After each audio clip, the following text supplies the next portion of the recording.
real quickly, Mr. President, can I ask you a question? I cannot answer this from my constituents in Louisiana. Sir, why did you pause LNG exports to Europe? Like, I don't understand, you know, liquefied natural gas is in great demand by our allies. Why would you do that? Because you understand, we just talked about Ukraine. You understand you're fueling Vladimir Putin's war machine because they got to get their gas from him, you know.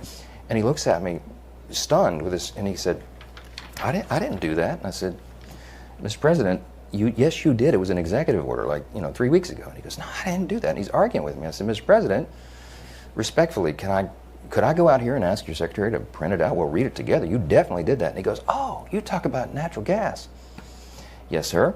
He said, no, you misunderstand. He said, what I did is I signed this thing we're gonna conduct a study on the effects of LNG. I said, no, you're not, sir. You paused it. I know. I have the export terminals in my state. I talked to those people this morning. This is doing massive damage to our economy, national security. It occurred to me, Barry, he was not lying to me. He genuinely did not know what he had signed. And I walked out of that meeting with fear and loathing because I thought, we're in serious trouble. Who is running the country? Like, I don't know who put the paper in front of him, but he didn't know. Are you willing to support our veterans organizations that will help our veterans get every damn thing that they deserve because they signed on the dotted line to keep us safe, just like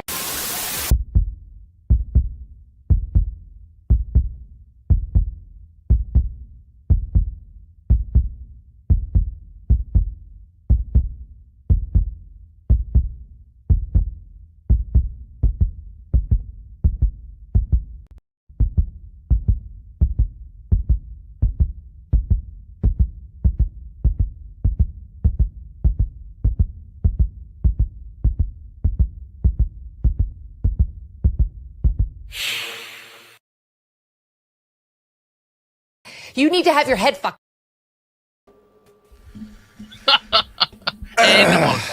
Okie dokie. Well, I don't check the box anyway. Like the streams aren't monetized to begin with, so I don't like mid-rolls. I hate them so much. I actually sat down and watched like half of Mad at the Internet on my TV on Rumble, and we got the same ad 4 times, and I was like, nope, can't do this. Lovely. It was about fucking. It was clearly AI read. It was a garbage product about shoes. Like these technologically advanced shoes are preventing damage to people's feet and knees. I was like, oh my god. You mean the Timo shoes? Probably. I didn't care enough to watch the whole ad. I just I hit skip as quickly as I fucking could. How is everybody? Doing well. Yeah, not too bad.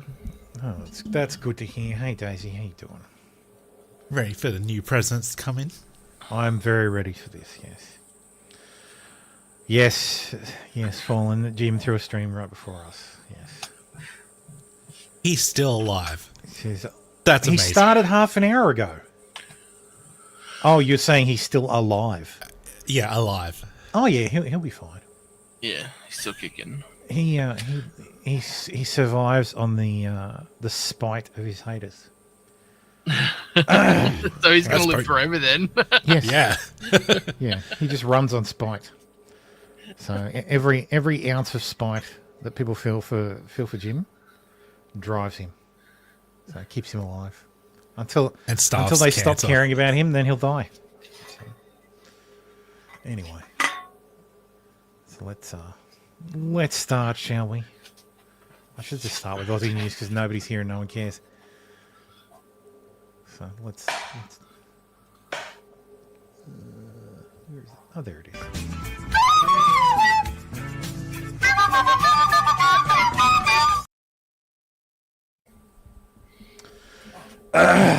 Foreign Minister Penny Wong and Australia's US Ambassador Kevin Rudd will be attending Donald Trump's inauguration on Tuesday. Yeah, the top comment explains it all. Who the fuck invited Who that the fuck invited this traitor? Foreign Minister Penny Wong says she's Oh, dear, it's still...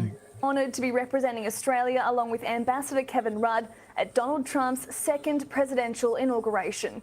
Minister Wong is expected to hold meetings with congressional leaders and several senior officials from President-elect Trump's administration. In a statement, the foreign minister says the visit is an important opportunity to advance security and economic cooperation with Australia's closest global partner.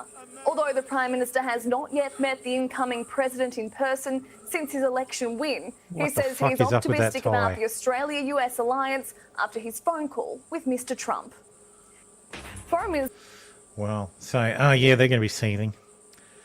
Oh, yeah. Ooh, it's going to be fun. The Prime Minister has announced a $3 billion plan to complete the national broadband network.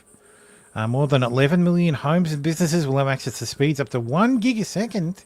A significant improvement on the current average of 76.64. So It should have been done a decade ago. yes, well, that was the plan. It's all out The there whole- technology. The whole reason it was supposed to be done with fiber was so that it could be easily upgraded. So, and it's a safe bet that $3 billion is to just do the fiber up, like the upgrade. Yeah. Meanwhile, there's a lot of places out in the rural areas. Yeah. Like they just can't eat. They still don't have the fiber at all. There's no connection. Well, they'll never have the fiber. They'll never They'll have never. it. So They'll, that's right. they'll be because- on. They'll It's never like have it. 12 people, and it's not worth spending Yeah, tens exactly. of thousands It's of dollars. not even 12 people. A kilometre. Like, there's thousands of people. Yeah, but that's Yeah, what I mean, though. It's just not but- economical for them to do it. No, that's the thing. It's And like it it's sucks. Thank God for Elon and Starlink. Yeah. like literally my Well, soon sister- enough, you'll be able to sister- get. you can have Starlink is better than NBN wireless anyway. Well, you'll be able to so- get Amazons because Jeff's going to set up Amazon Wireless or whatever the fuck he's going to call it. Yeah, And but like you're it's gonna like get- it's like my sister lives like an hour west of Caboolture, right? So like that's not remote by any means. It's but she can't get NBN. There's no fiber out there. It's absolutely I don't know. ridiculous. I would So say an they're hour all- west of the coast is starting to get remote, unless it's Sydney. Yeah, but you've got Toowoomba and Stanthorpe, and I wouldn't Yeah, say they they're all not. they all have NBN, but yeah, it's like Yeah. yeah. Anyway, Australian man Oscar Jenkins has reportedly been killed after being captured while fighting for Ukraine. Fuck around and find We out. spoke about this guy, this very weeks ago. sus-seeming guy. Oh, yeah, I think a I'm couple not sure if weeks he's ago. actually dead. I just saw the article and I don't know. I believe it. I believe The it. Russians have no compunction about killing prisoners. Was he taken prisoner sir. or was he He just? was. He was. Okay, yeah. Well, probably is well, dead. Okay. If opposition forces are filming you and you're unarmed, you're a prisoner. Sorry, this is the guy. Okay, yeah. Yeah, they'd beaten him up and whatever, and it's Same like, guy. well, he's a Alright, prisoner yeah. then. Yeah, Costy, same thing. No Mr. sympathy. Jenkins is believed. If you go back up like a little bit, is believed to be the first to be captured and held as a prisoner, Prisoner of of war. war. Okay. Yeah. Yes, I look. Yeah, I agree, Costy. I've gotten. You want to fight He for another country? He fucked around. He found out. I don't like that the Russians just No, I don't like that it happened. But kill. there's no sympathy. Like if you take prisoners, you have an obligation under international law to look after them. No, to they're ensure the that they don't Geneva die. suggestions. That's right. It's not that. It was suggestions. The Geneva Convention is just suggestions. It's the Geneva only suggestions. time the first time, right?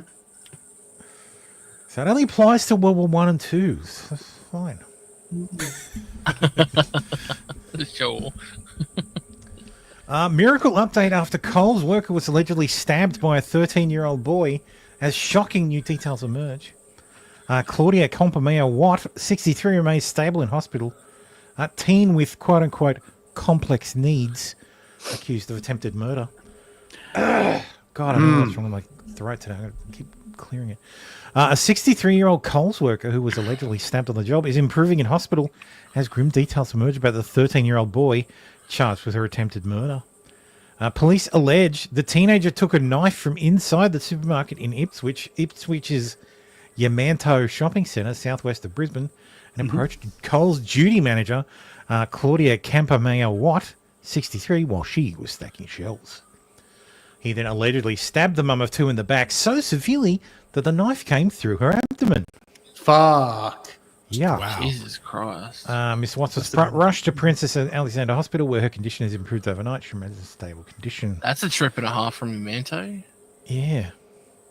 It also emerged on Thursday the alleged offender was reportedly living in a care home, received support from the NDIS and has complex needs. So, What's the bet he uses bra a lot? Sorry?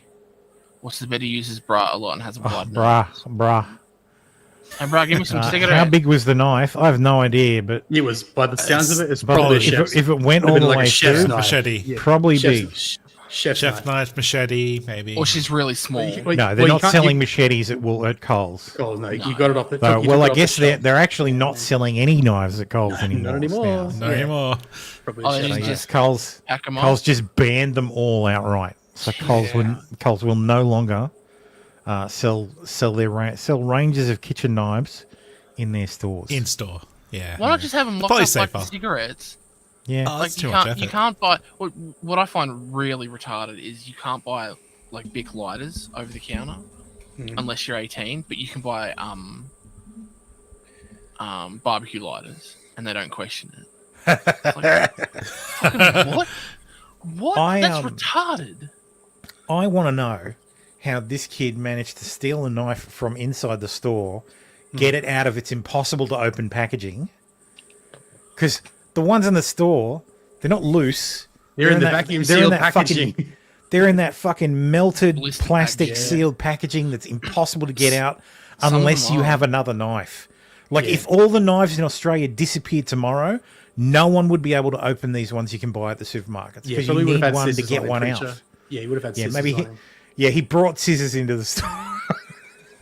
I mean, No, probably, They were he probably assault grabbed scissors. it and Don't they opened it from sell next scissors? door. yeah. It's just fucking ridiculous. The boy tried to flee, but shoppers and security staff restrained him until police arrived. The teenager was charged overnight. His matter and his matter was mentioned in Ipswich Children's Court on Tuesday. The boy did not appear in person, and duty lawyer Peter Dent asked for an adjournment.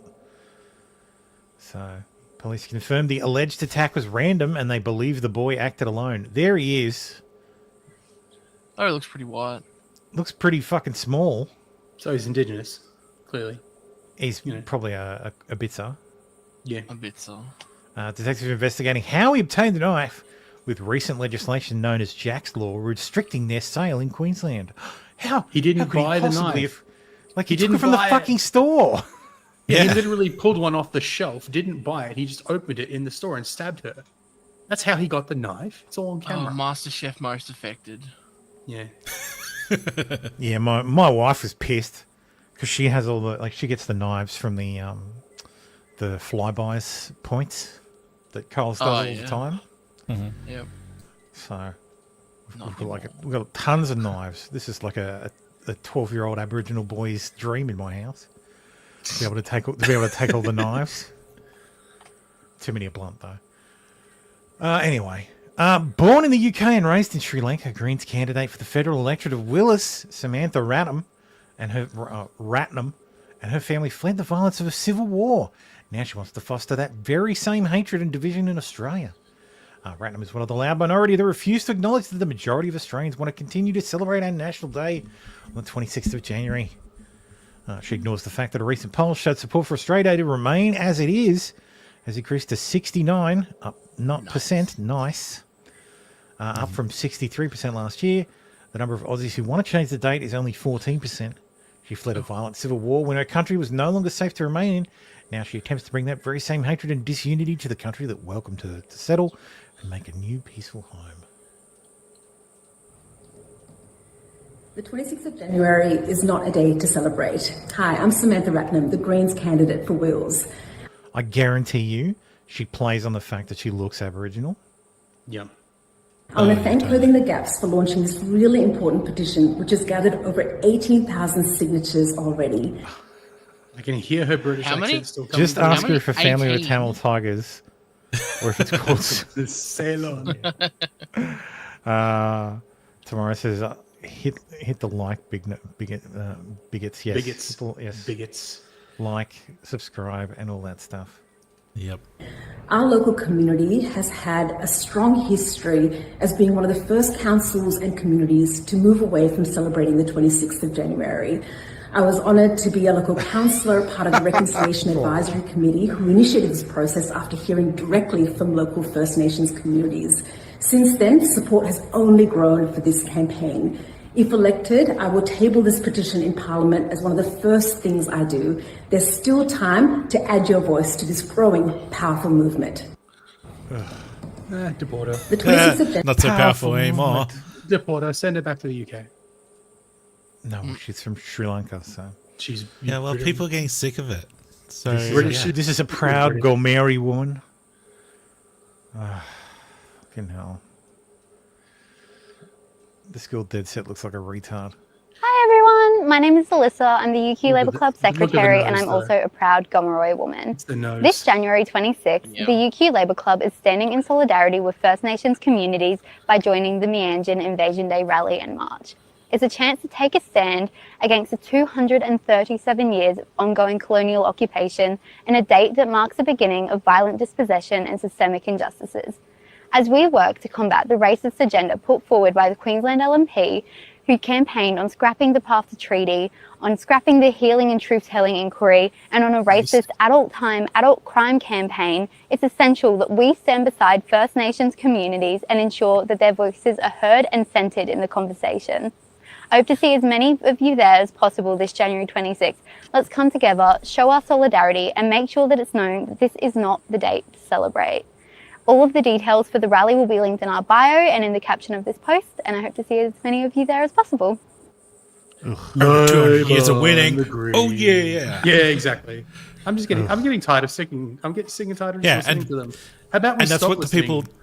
And that's why there's a shift, because people are sick and tired of that. Yes, kind of exactly. So I bet they language. don't even know, like the date that what's his name, Cook landed. Yeah, it wasn't the 26th. It was like the 18th It wasn't or the 19th. 26th. Yeah. Well, Yeah. At Botany Bay. It's and then because they moved it's up the to first Sydney. fleet. it's the first when they- fleet. yeah. Cook wasn't part of the first fleet. No, Cook discovered.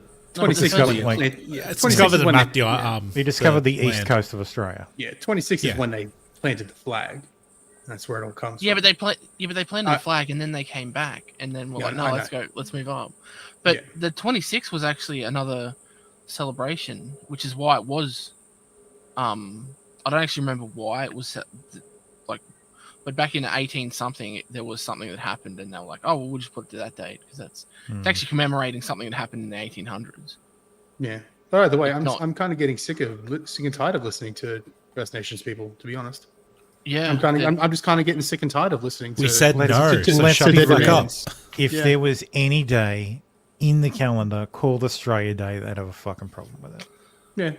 Yeah. They don't Yeah. want you to celebrate the fact that, we're a country that is rather successful, Damn, as it in feels, hasn't fallen into civil war yet. damn, it feels good to be a colonist. Come very close, though. Damn, it feels good to be a colonist. Pretty much. Pretty much. Yeah. At this point, my family had nothing to do with it, but if you're going to call me a colonizer, well, the more you Get use under labels, my boot. the more you colonizer. labels, the more people will just say, fuck it. Okay. I am one of those things. It's just, And now you should shut the fuck up because I'm the better race.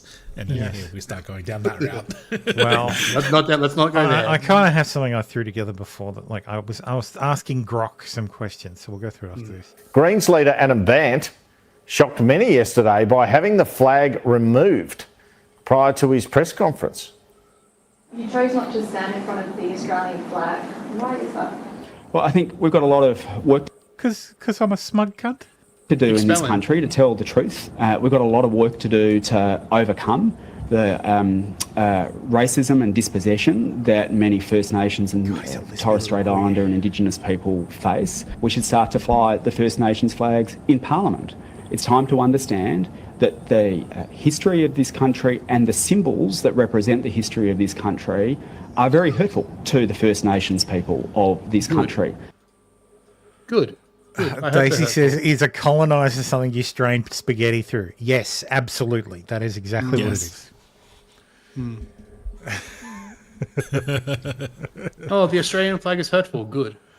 So I thought I'd ask Rock some questions.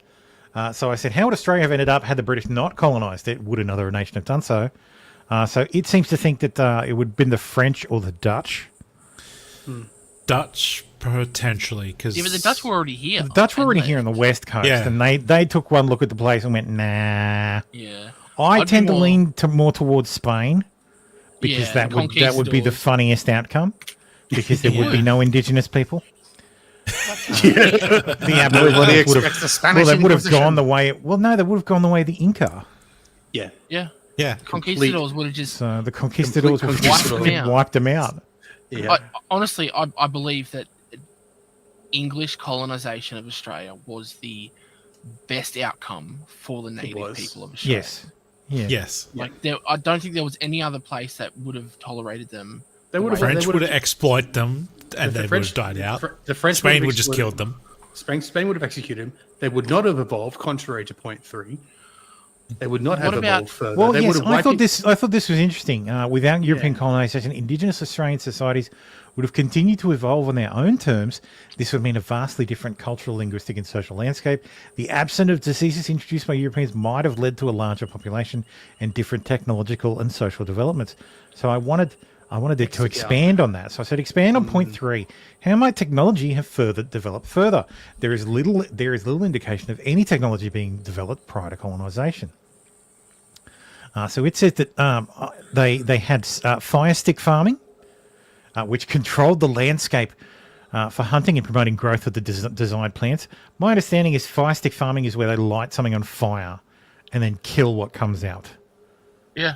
So you light up the fucking forest or the bush, and then as everything scurries away, you kill it.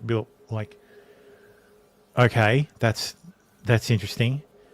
I wouldn't exactly call that a technology. I'm not going to pick that one on the sieve tree. It was their attempt at controlled burning, basically. But they had no, it wasn't. No, controlled burning is meant. No, that it can't be controlled burning. Controlled burning is meant to control fires. This is using fire. This is using fire for hunting. I just looked it up. This is flushing animals. It's considered a special type of controlled burning to facilitate hunting, right? Right. Yeah, that's the thing. It's not the same thing. It's not. I'm very careful with external sources because most of them are written by fucking, lefty uni fucking professors. Exactly right. Who want to go, oh, these stones were arranged in a specific method. That means they were building fucking aqueducts. It was not done to combat fires. You're right. Yeah. It was done indigenous cultures had an intricate knowledge of water management, particularly in arid regions. Bullshit. Over time, this could have expanded into more complex systems like aqueducts or irrigation. No. Navigation and trade. Indigenous Australians were adept navigators, especially in the Torres Strait. So the Torres Strait is not exactly a large area. Like, you travelled between Papua New Guinea and the Torres Strait, like across the Torres Straits. Bitch, you could swim it. Yeah, I was going to say, it's only like it's something like 30 miles. Okay, so 50 kilometres. Yeah, you could totally swim it. Tools and materials. The use of stone, wood, and bone for tools would have seen further refinement or even discovery of new materials. Without metal tools, there might have been innovations in ceramics, glass, or other natural composites. They didn't know about ceramics, inferior to metal. So I don't care about art, whatever. No. Like architecture, the construction of shelters could have become more permanent or varied. Well, all these shelters are temporary. Yeah, indigenous pharmacology was quite advanced with a deep understanding of plant use for healing. This could have led to further scientific inquiries into botany, leading to medicines or even rudimentary forms of chemistry. Observations of natural phenomena might have driven an innovation to understand weather patterns, astronomy, or ecology. Bullshit. They didn't have. No, they can't convert the word knowledge to the scientific knowledge. No, they had no written language. I'm doubting this. I think this. Yeah, I think that's bullshit. I can't think of any indigenous pharmacology. You are disregarding the hallucinogenic effects of the sky snake. Yeah, preacher. I noticed that too. This is all just Grok saying could, might, would, should have. Pharmacology in this Oh, instance it's is all- knowing it's all which plant does speculation, what. Yeah, and it's all pulling. And of course, it's pulling this from lefty academic articles. That's, Yeah, of course. Technology isn't just physical. Yeah, okay. They didn't have social systems or governance. They just. But I said, what would you say the technology level of the Aboriginal people was at the time of colonisation? Use Europe as a comparison. It went through and compared. So at the time of colonisation, Aboriginals were predominantly using tools made of stone, wood, bone, and shell. Those include axes, spears, boomerangs, and various implements for hunting, fishing, and daily tasks. These tools were highly adapted to their environment, but lacked metalworking. By this time, Europe was well into the Iron Age, the widespread use of iron and steel for tools and weapons, leading to more durable and versatile implements. Aboriginals using spears, Europe was using muskets. Aboriginal shelters were temporary. Europe was building buildings out of stone, timber. For centuries at that point. While not practicing agriculture in the European sense, they managed landscapes through fire stick farming. Which influenced plant growth and animal populations. They did not domesticate animals or cultivate crops extensively. I'll give them a pass on this one because what the fuck are you going to domesticate here? You're going to domesticate a fucking kangaroo. Horses are not native to Australia. There are no native horses. There are no there's no I don't even think the camels the camels aren't native. The camels are an introduced species. Yeah, domesticate the koalas. That's right, preacher. Domesticate the and the platypus and the irukandji. You know, Jesus. Aboriginal travel was mostly on foot or by canoe in coastal areas. No wheeled transport or large-scale watercraft for extended travel. They had the wheel. Yeah. Jesus. Well, they didn't need to develop a branch there because they had no roads. Too hard, bro. I heard someone be like, "Oh, what? They didn't even develop the square wheel." I'm like, "What the fuck is the square wheel?" it's what they used before they rounded shit off. Like you used to have square. I think you used to have square What? wheels. No, already. they didn't. Fucking hell, that's even more effort than not just dragging stuff. That's a fucking Hitchhiker's Guide to the Galaxy fucking joke. Like the wheel. Yeah. A wheel is the wheel is a natural when you pre-wheel you would use trees. I thought they actually you would use logs to the crudest, make stuff move easier. I thought like the crudest forms. Yeah, it might have 400 sides on it, but it's not an actual little square, but like they were jagged, right? They weren't like a proper true. Moravi says they likely wiped out the easiest food, the megafauna, on arrival. Megafauna were already gone. Yeah. So the Aboriginals had already wiped out the megafauna. No. I know. I thought they were traditional custodians. Well, they fucked that up. That's why they're not custodians anymore. Yeah. They got fired.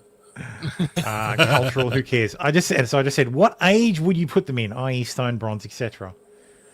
Given materials and technologies utilised by Aboriginal Australians at the time of European colonisation, they would be classified as being in the Stone Age, specifically what is termed the Late Stone Age or Neolithic period in broader archaeological terms. Stone Age primary use of stone tools along with bone, shell and wood characterised their technological phase. They had developed sophisticated tools for hunting, fishing and daily use, but did not utilise metals like bronze or iron. Neolithic. While the Neolithic typically implies the development of agriculture, settled communities and pottery, which are not directly applicable to traditional Aboriginal culture, as they did not practice agriculture in the same intensive way, some aspects fit. Kid Grok is fucking stuck on this fire stick farming. Someone must have recently released an article on it. Maybe, yeah. Neolithic is about somewhere between 10,000 and 2,000 BC. Yeah, it's right after the Stone Age. Yeah, it's like, oh hey, we can build towns. We can build villages and farm. We can farm. Yeah. So Neolithic is when agriculture starts. But I said, how is there a lack of metal? Australia has some of the largest mineral deposits in the world. It wasn't available. What? And they lacked heat sources for smelting. It's like, okay. So 'Cause they would do. They had trees. They can make charcoal. It wasn't their know how to fault. mine, They knew how yeah. to. They knew how to burn half the fucking jungle to get a few animals, but But couldn't collect the charcoal from that metal is to- just, They just a little too couldn't hard. get it hot. Basically, they couldn't get it hot enough to actually smelt with. Is the point because they didn't know metallurgy. They had no understanding of technology Metallurgy. at all. Metallurgy, sorry. I was going to say, how did you pronounce that? Metallurgy. Yeah. Yeah, sorry, metallurgy. Sounds like an album Metallurgy. from Metallica. Yeah, metallurgy. Sorry. Anyway, so yeah, They're like Aboriginals. someone studying Metallica. So the Aboriginals were in the fucking Stone Age. Yeah, unironically. Yeah. So, like, I'm pretty sure the And- Africans were further ahead. And they were. The pyramids were built in I've said Africa, this and I technically. maintain this, that the Aboriginals and all their cucks are just really pissed that the Europeans had a better tech tree than they did. Yeah, that's right. Well, they had it. They got further on along in their tech tree. Africans Yeah. had wheels. Yeah, Africans had wheels. And they had metal. They had swords. Africans they went to built war. pyramids. Yes. They had metal. Granted, Well, they so were. That's the granted, North. they were. North they were the- Africa's totally the different North. to Central Africa. The North. Yeah. The North. Yeah. Granted, Well, they were yeah. the. Well, and I mean that was before the Macedonians took over the Egyptian dynasties. So But that's when they became kings? yeah, because Cleopatra, like when Cleopatra was from Macedonia, Yeah. or her family was. Not black. But Cleopatra, like the time between the building of the pyramids and Cleopatra is. So Cleopatra was born closer to the modern age than she was to the building the pyramids. Okay. Like the pyramids had been there for a very, very, very long time. Well, and they're still coming out with reassessments of those events. Yep. So anyway, as a direct result of European colonization, Melbourne is the fourth best city in the world for 2025. Bullshit. Sydney came in at a very honourable Suck it. 15th spot, Brisbane. while Perth made its debut at 33, with Brisbane not far behind at 37. In It's the nice world. to know that all in the world, Yep. yes. It's nice to know that all the main major capitals, fuck you, Darwin and Canberra, are at least in the top 50 of cities in the world to live. Wait, Adelaide's not there as well, is it? No, Adelaide is not there. Funny. Interesting. And fantastic news, Wendy's is opening its first Australian location. It's actually open now.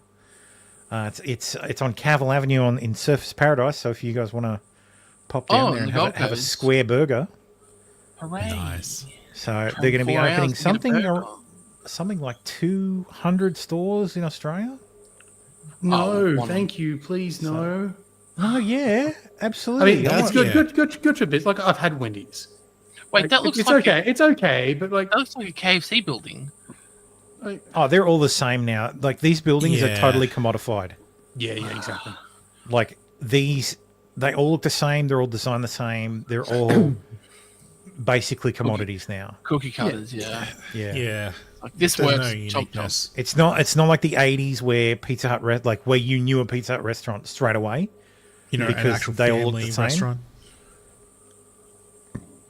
Yeah. The group is the world's largest restaurant franchise and took over Australia's Pizza Hut franchises in 2023. Wait, what? They own Pizza Hut? Oh, it's the Flynn's Restaurant Group. Yes. Will operate Okay. the franchise for And they have, for Wendy's in Australia.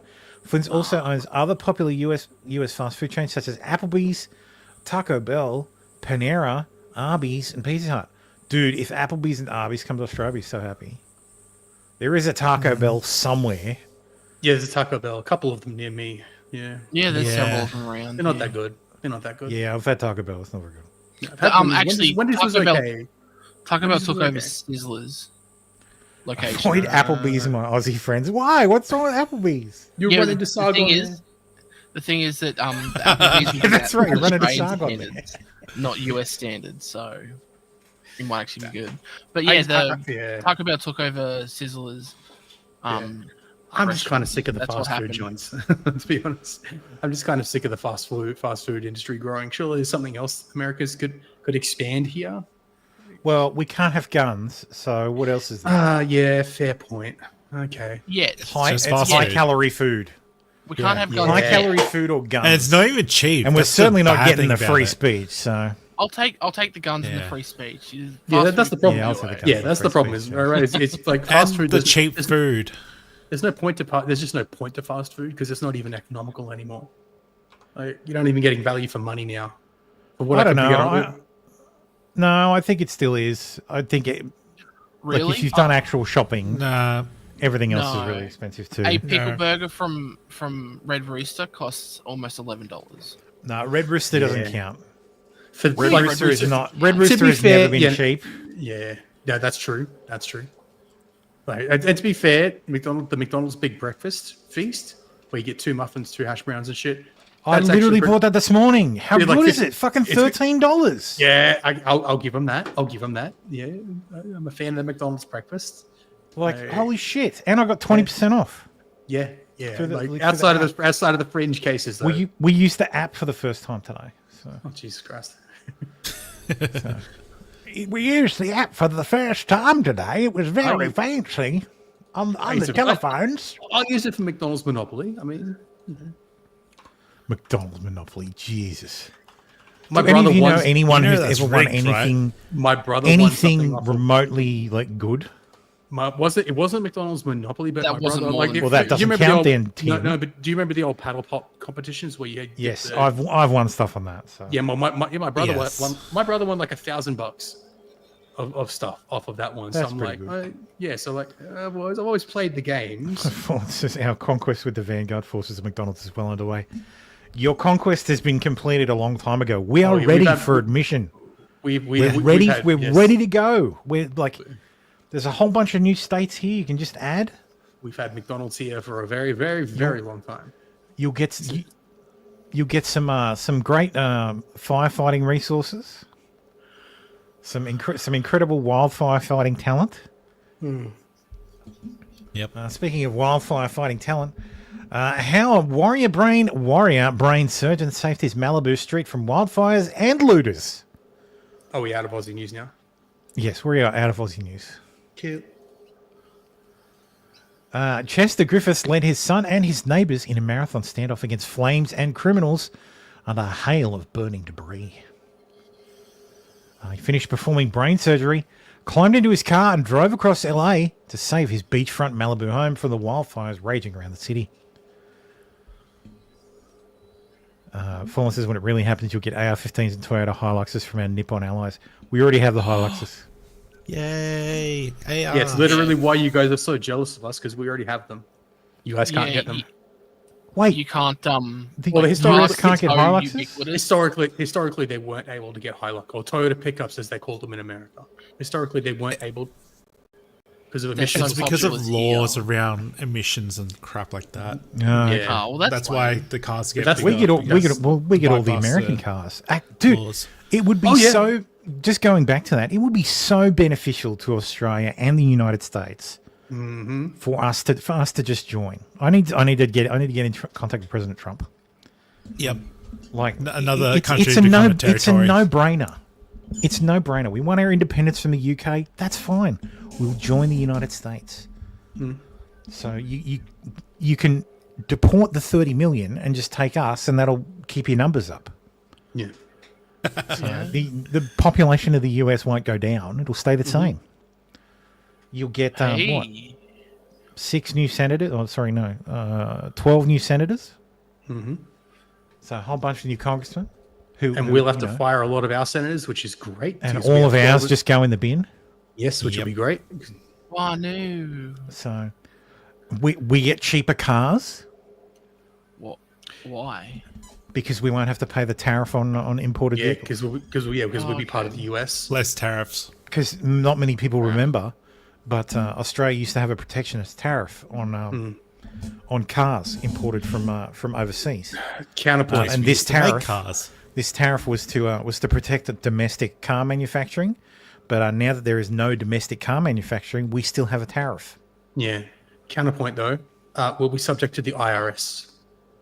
We already are subject to the IRS. Yeah, as someone who actually is subject to the IRS, I'm not. Not I'm too not worried getting about your that. point. Like, Yeah. Fair. I have a file under my name of the IRS now. So Yeah, same do I. So do I because of Vanguard and shit. But yeah, Veterans If Trump does it Affairs, right, he'll already got the IRS as it is. So yeah, it'll that's be pretty true. good. Yeah, I guess the pros are still outweighing the cons. Don't get me wrong. yeah. Tim.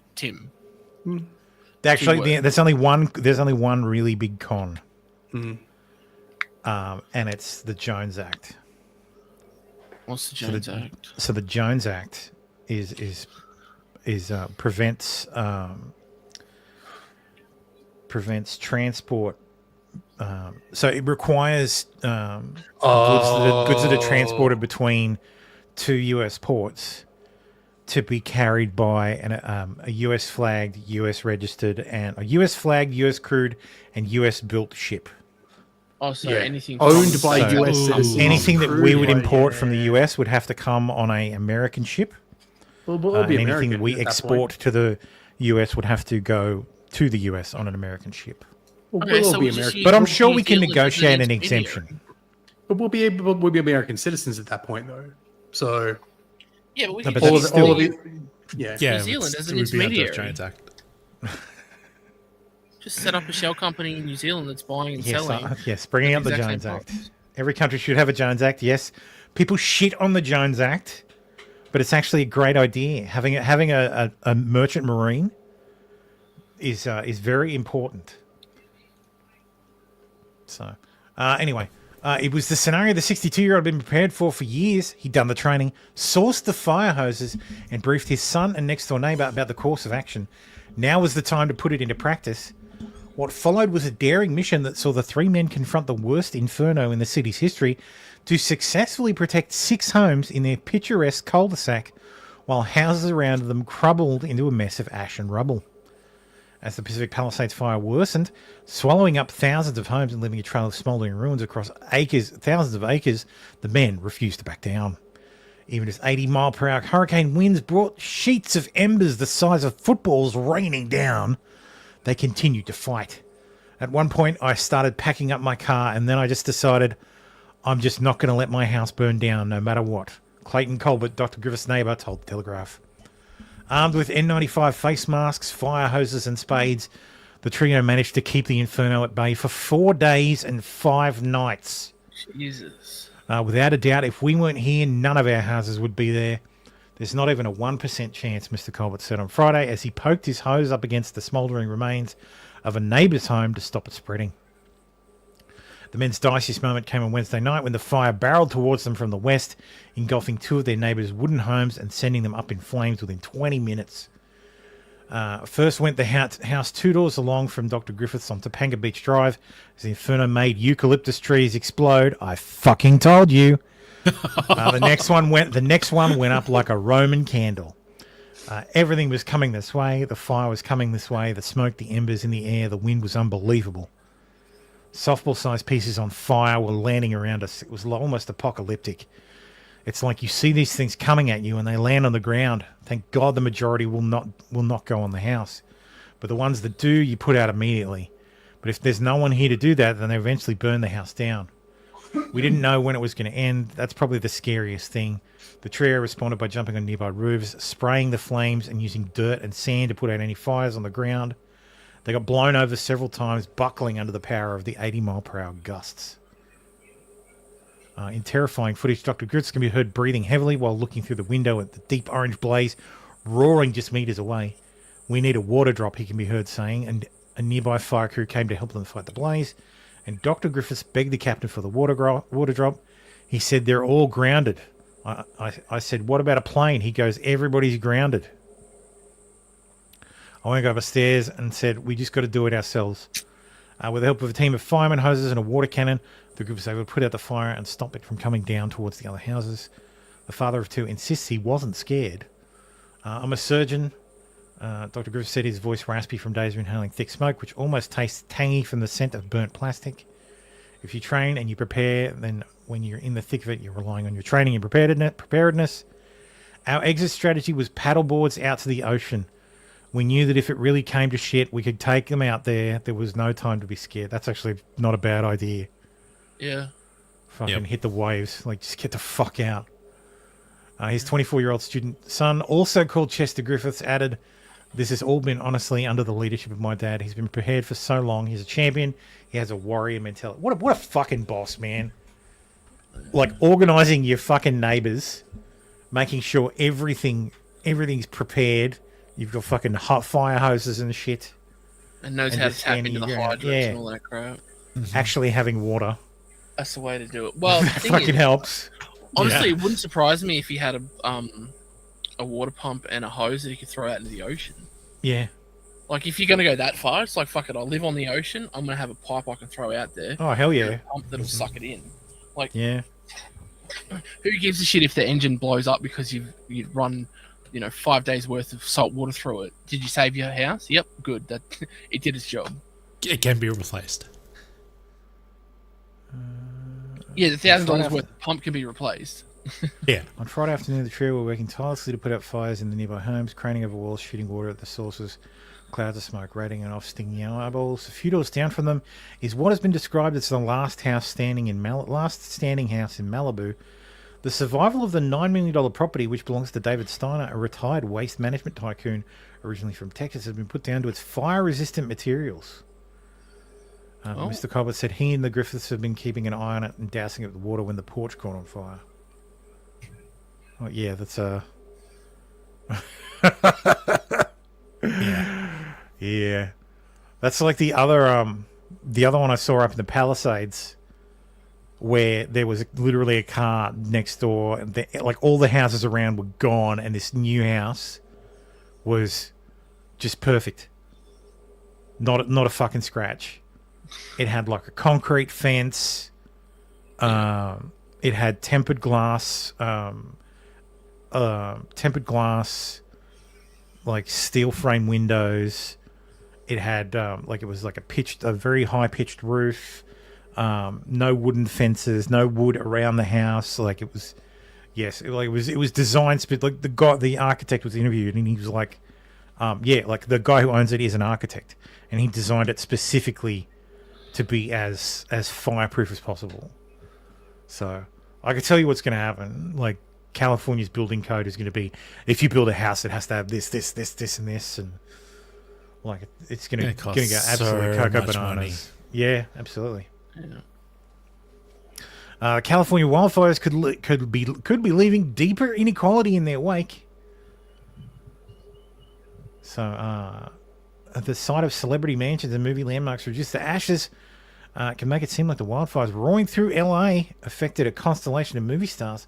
But a drive through the charred neighborhoods around Altadena showed that the fires burned through a remarkable haven for generations of black families, avoiding discriminatory housing practices everywhere. Oh my God. Red light and red patrol. Like, LA's not that black, you fucking idiots. So, Altadena, $1 million median home value, 41,000 people, 42% white, 27% Hispanic, 18% black. Yeah, that's not that black. Yeah, the city, LA itself is less black than that. Black's most affected. Pasadena, wow, Pasadena's only 36% white. Jesus.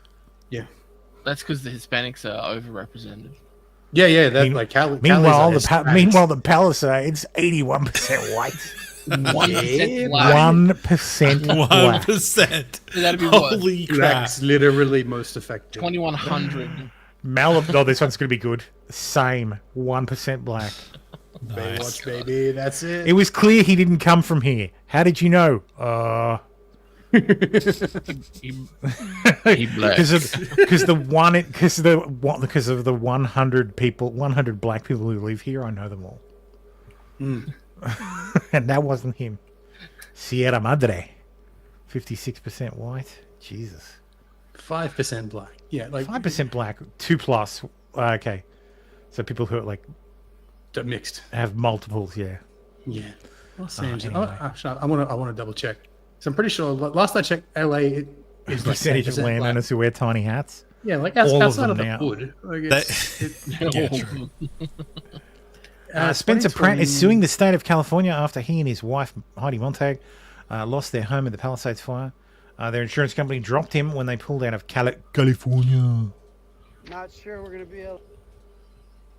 Not sure we're going to be able to wash anything in this setup anymore. Not with that attitude. No. Yeah, that's not the attitude of a can-do coconut.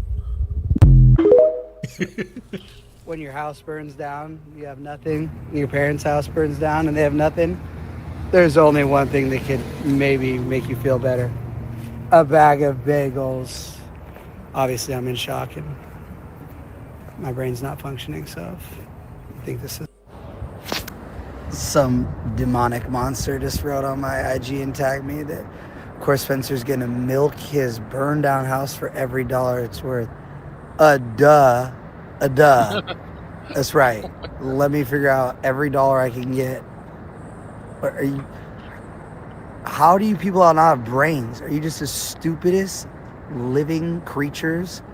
Of course, I'm trying to get money to pay for my life with my family because our house and all of our possessions burned down. And if I can do it on social media, which I've been making the only money I've made for years now, continuously showing my journey of our house burning down and all of our possessions, do you not think I'm going to keep milking it for every dollar? I'd rather have my house and no social media. Let me tell you that much. I'd rather have everything in my house and delete all these stupid apps. I would much rather that. So yes, I will continue milking our misery on social media. Okay, it's a minute, 2 seconds, 50 seconds. Bye. One of my favorite things about my house burning down, ever since 2010 when The Hills was canceled, everyone on social media and Google. No, he's not related to Chris Pratt. There was a show called The Hills, and it was kind of like a reality show, about people who live in the Hollywood Hills, and he and his wife, Heidi Montag, were the stars. I never watched it. It was garbage. So what is he known sounds for gay. after that? That's it. Oh, okay. Ever read about myself is I'm a broke nobody, but then it takes all of our possessions and our house burning down, and now in all my comment section, everyone's just like, what are you crying about? You're a rich celebrity. My gosh, what a rebrand. Please, everyone update my Google alerts. That celebrity net worth thing that said I've been worth like $1,000 for the last 15 years. Please update that because, I'm enjoying now being called a rich celebrity. So, thank you. Realistically, if OnlyFans had been around at the time, I'm pretty sure Heidi Montag would have been on there. Mm-hmm. So he's suing Elon, the government to he's suing peaceful management. Yeah. Good luck with Well, that. that sounds Best like of a class luck. action. Best of luck. Honestly. Elon Musk says, apologies to those expecting Cybertruck deliveries in California over the next few days. We need those trucks as mobile base stations to provide power to Starlink internet terminals in the areas of LA without connectivity. A new truck will be delivered by the end of the week. And here's the result. Tesla's Cybertruck slices in half a deer while driving at 75 miles per hour on the freeway despite the heavy damage. The Turo rental Cybertruck continues for more than 60 miles. That's the same company that rented to the mass killer the other week. A new video shared on X shows the fallout of a Cybertruck traveling 75 miles an hour hit a deer on the freeway. According to the X-user bearded Tesla, who filmed the aftermath, not only was the deer instantly killed, but the buck was tragically sliced in half by the Cybertruck's sharp corners. So pedestrians, if you see a fucking Cybertruck coming, get out of the fucking way. I want to see what happened to a crash test dummy. Well, that's a new way to go hunting, though. I mean, get a sunroof. Joe's got one. When I was out there in the Malibu area, I saw a gentleman that looked like a firefighter, and I asked him if he was okay because he was sitting down. I didn't realize we had him in handcuffs. We were turning him over to LAPD because he was dressed like a fireman, and he was not. He just got caught burglarizing a home. this, but when I was I just want to say, this sheriff needs more stars on his collar. Yeah, there's never enough, right? Like, holy shit. 1, 2, 3, 4. These 6 stars? What the hell? Not even generals go that high anymore. 6 stars more than you, though. That's right. And also probably 6 stars too many. Yeah. Yeah, true. Newsom suspends landmark environmental laws to ease rebuilding in wildfire zones. I don't think anybody's going to be rebuilding. Like, apparently California has the property taxes don't increase, or they only increase by a certain amount. So if it's an old property, you could be paying very little property taxes on it. But now that it's burned to the ground, it resets. It's a new property. Oh yeah, like it's a new property. So they validate it, and then it only goes like a percentage each year. So now instead of paying $2,000 a year, you're going to be paying $200,000 a year, something fucking ridiculous. Oh yeah. The guy they arrested for setting fires is facing 9 years in prison if convicted. The fourth incident is an arson incident in which Jose Gerardo Escobar has been charged. Do we have that ready? This is an incident that occurred in Azusa, where Mr. Escobar has been charged with 3 different arson charges. He is looking at 9 years in state prison. This is arson that occurred at Pioneer Park in the city of Azusa.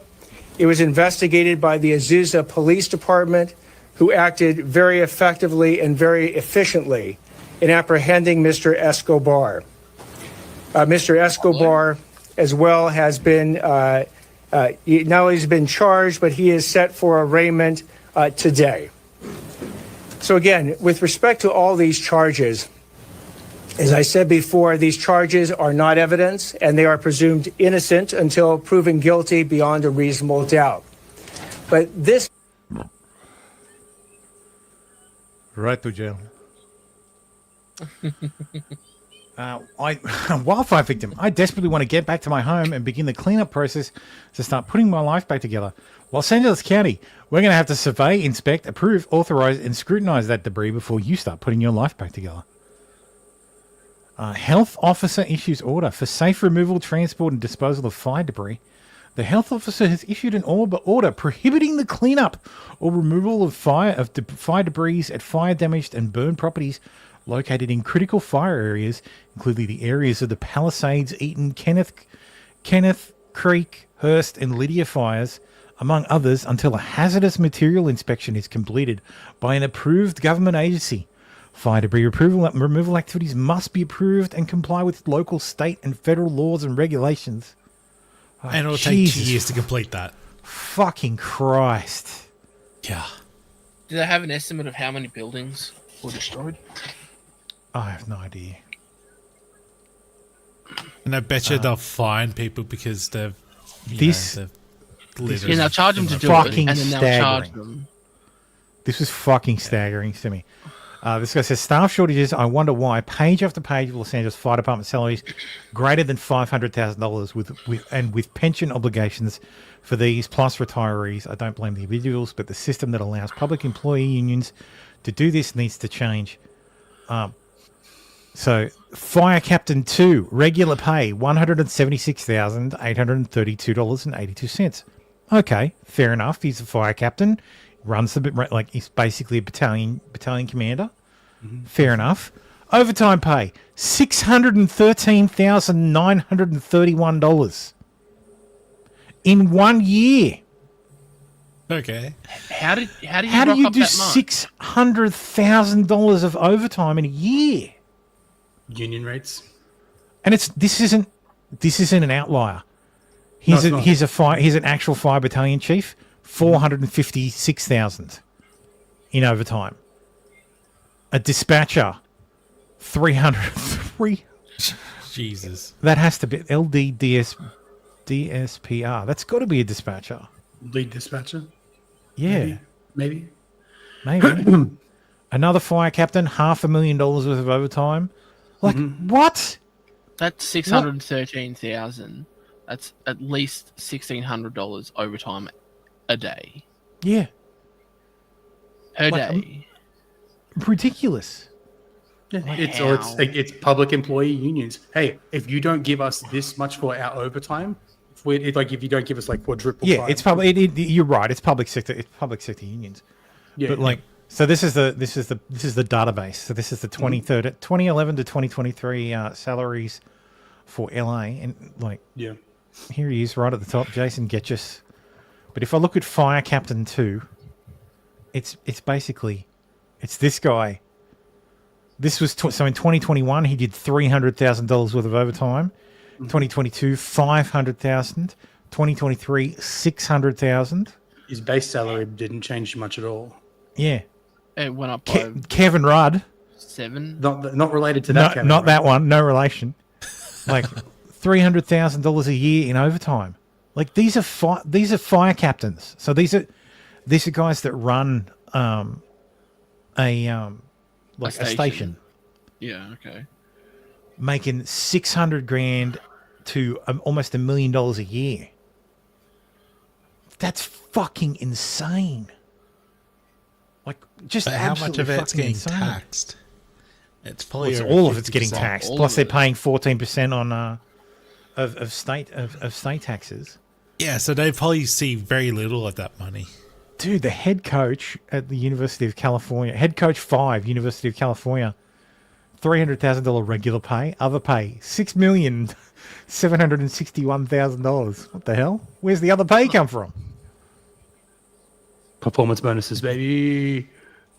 Yeah, it's probably Head coach of what? Like football? I'm assuming. Electric crew 4-person, $400,000 in overtime. What the fuck is going on? Sergeant 3, 400 cops. And I thought cops were underpaid. Line worker, so Department of Power, like Water and Power, $400,000 in overtime. What the fuck? Jesus. Nurse anesthetist, base pay $400,000. Fuck. Wow. Overtime, almost another $400,000. What the shit? And then benefits push it over. What's going on over there? Wow. That is fucking staggering. Oakland, Sergeant of Police, 300. Like, when you're making $750,000 twice your income from overtime, yeah, sucks to be poor.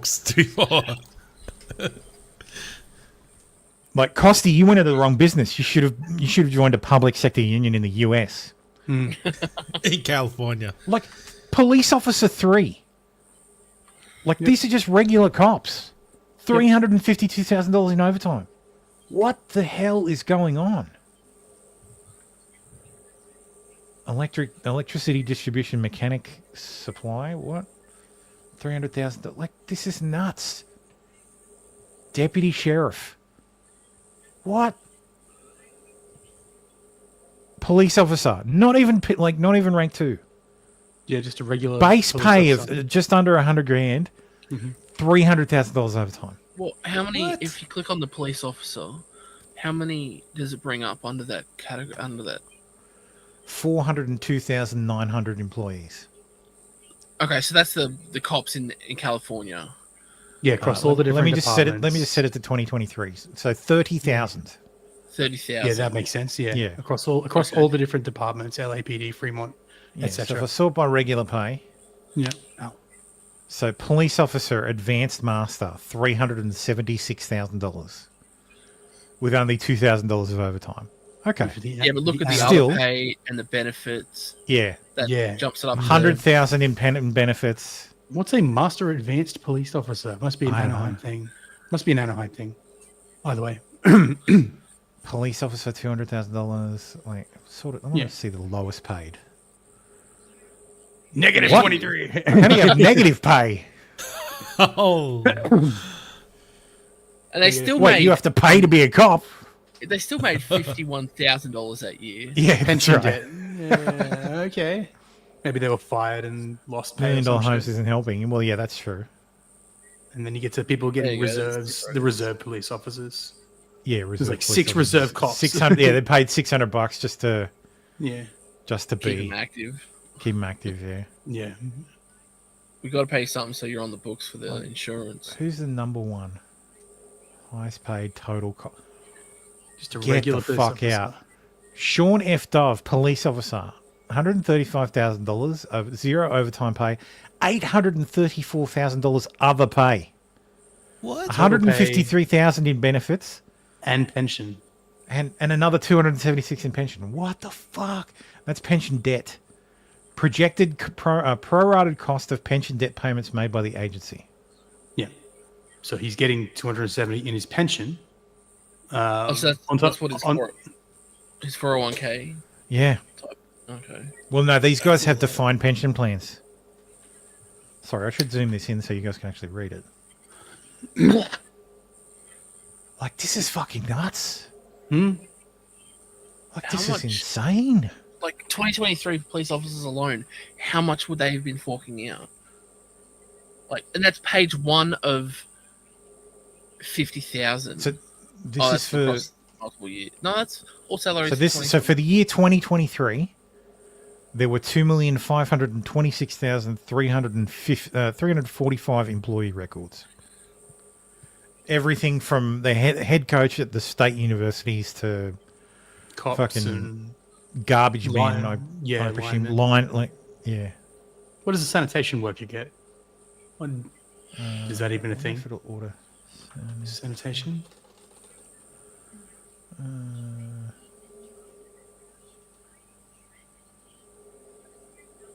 So cities, counties, university systems, community colleges, schools, special districts. So I guess cities. No. We can't see that drop down. Also, there we go. Oh, I can hit these. Oh, it doesn't have anything extra. Like fucking nuts. Type wastewater. Okay. Yeah. Wastewater. Director of wastewater gets paid less than a cop. All right, I want to see 2023 numbers. Yeah, director of water, wastewater, $400,000 total.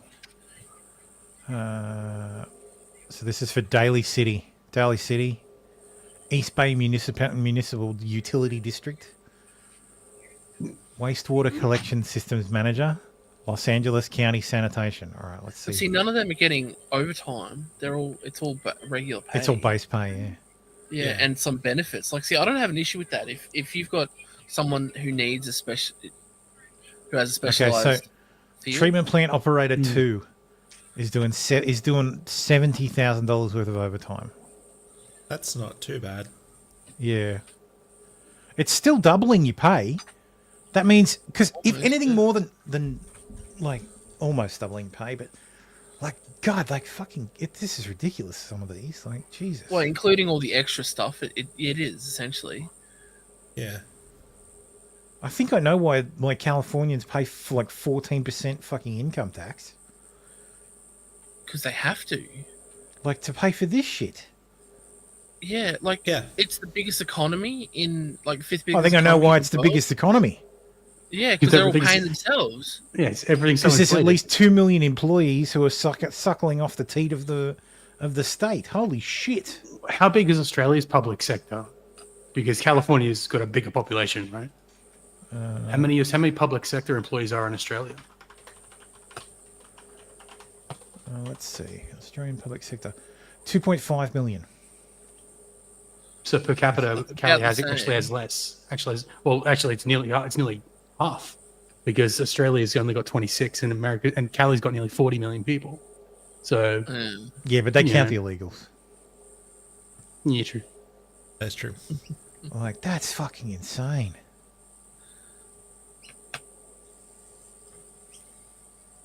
Yeah. Everything's so the price of everything is just so They inflated. overpay cops so they don't become corrupt cops.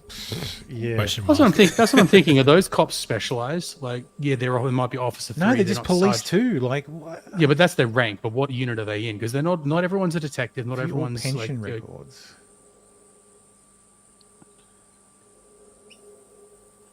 Oh, yeah. Jesus fuck. Retirement plan. $9 million pension. What in total or just one year? Total. As in, that's your pension, like for that year. No, that's as in that's how much money you have in your pension. Yep. Yeah. Jesus. What did And Brian? who What's is Brian? Brian Patton? Last employer not provided. The Long Beach Public Transportation Company Contract Employee Retirement Plan. He's a mob boss. Hey, forget about it. Long Beach. Let's see who this fucking guy is. Public transportation company. Government salaries. Brian Patton in 2020 was employed at Long Beach Public Transportation Company and had an annual salary of $81,000 according to public records. He's a motor coach operator. He's a fucking bus driver. He's got a 9 million. I think that million. I think that's his I think that's the total amount of his pension. Yeah, as in if this is his total pension entitlement. Yeah. That's fucking nuts. Yeah. In 2020, his annual wage was $81,000 a year. How long did he work for Long Beach, sorry? I have no idea. Yeah. But still, his wage wouldn't. That's what I'm thinking. Like to get up to 9 million, like most of us won't get to that with our super. Like it's crazy. Barely get to $1 million. That's 119 years worth of pay. Jesus. That's fucking outrageous. Yeah. Well, What the fuck? See if you can jump into the Long Beach Public Transportation Company and see if they have any links to other. And like put your CV in while you're at it. I was trying to. Yeah, I'm going to be a bus driver for the fucking Long Beach. I was trying to find the text, but I can't well, find it. $9.5 million pension. Yeah, I was trying. wouldn't say- Yeah. God damn. I was trying to see if I could find a copy of the plan itself, but it doesn't give me. All the links just take me to here for the people. There's no actual details of the plan itself. Yeah, there it is. Brian Patton, motor coach operator. Mm-hmm. He's been one since 14, Okay, 13. so- Well, this only goes back to 13. This goes to back to 2011. He Oh, probably 21. might have had other jobs around the So- time, like earlier, but you know. No, well, this is his name, so let's. I know, but this only goes back to 2011, right? Yeah, but he doesn't go back to 2011. Oh. Furthest he goes back to is 2012. Radio. That's fucking nuts. Is there rollover pension from somewhere? I And have look, no clue. Maybe, I don't know. That's fucking so weird. And his pay is only increasing by a little bit at a time. Yeah, he's working so- minimum wage effectively for And it's California. got overtime, like what, $4,000, $500. Yeah, barely a bit of any overtime. overtime. There's some benefits and pay. I can't even. What the hell? That's not a living wage for California. Like that's you can't live off that in California. That's crazy. This is how the CIA launders its money. Maybe, is this how they're funding Black Ops? Like, California is just like where the CIA stores all its money now, and all these people don't actually exist. You do your operations, and then at the end, you get a fat pension. No, they launder it through this guy's. Or Yeah, people like this guy guy's is the pension. source of. No, but he is a real person, right? But his pension. I assume so. Yeah. Is just exorbitant, and then this guy just disappears one day. Individual pension plans. What is it? The Long Beach Public Transportation Company. Actually, what was it? Was it the salaries? There's two. There's the contract and the salaried.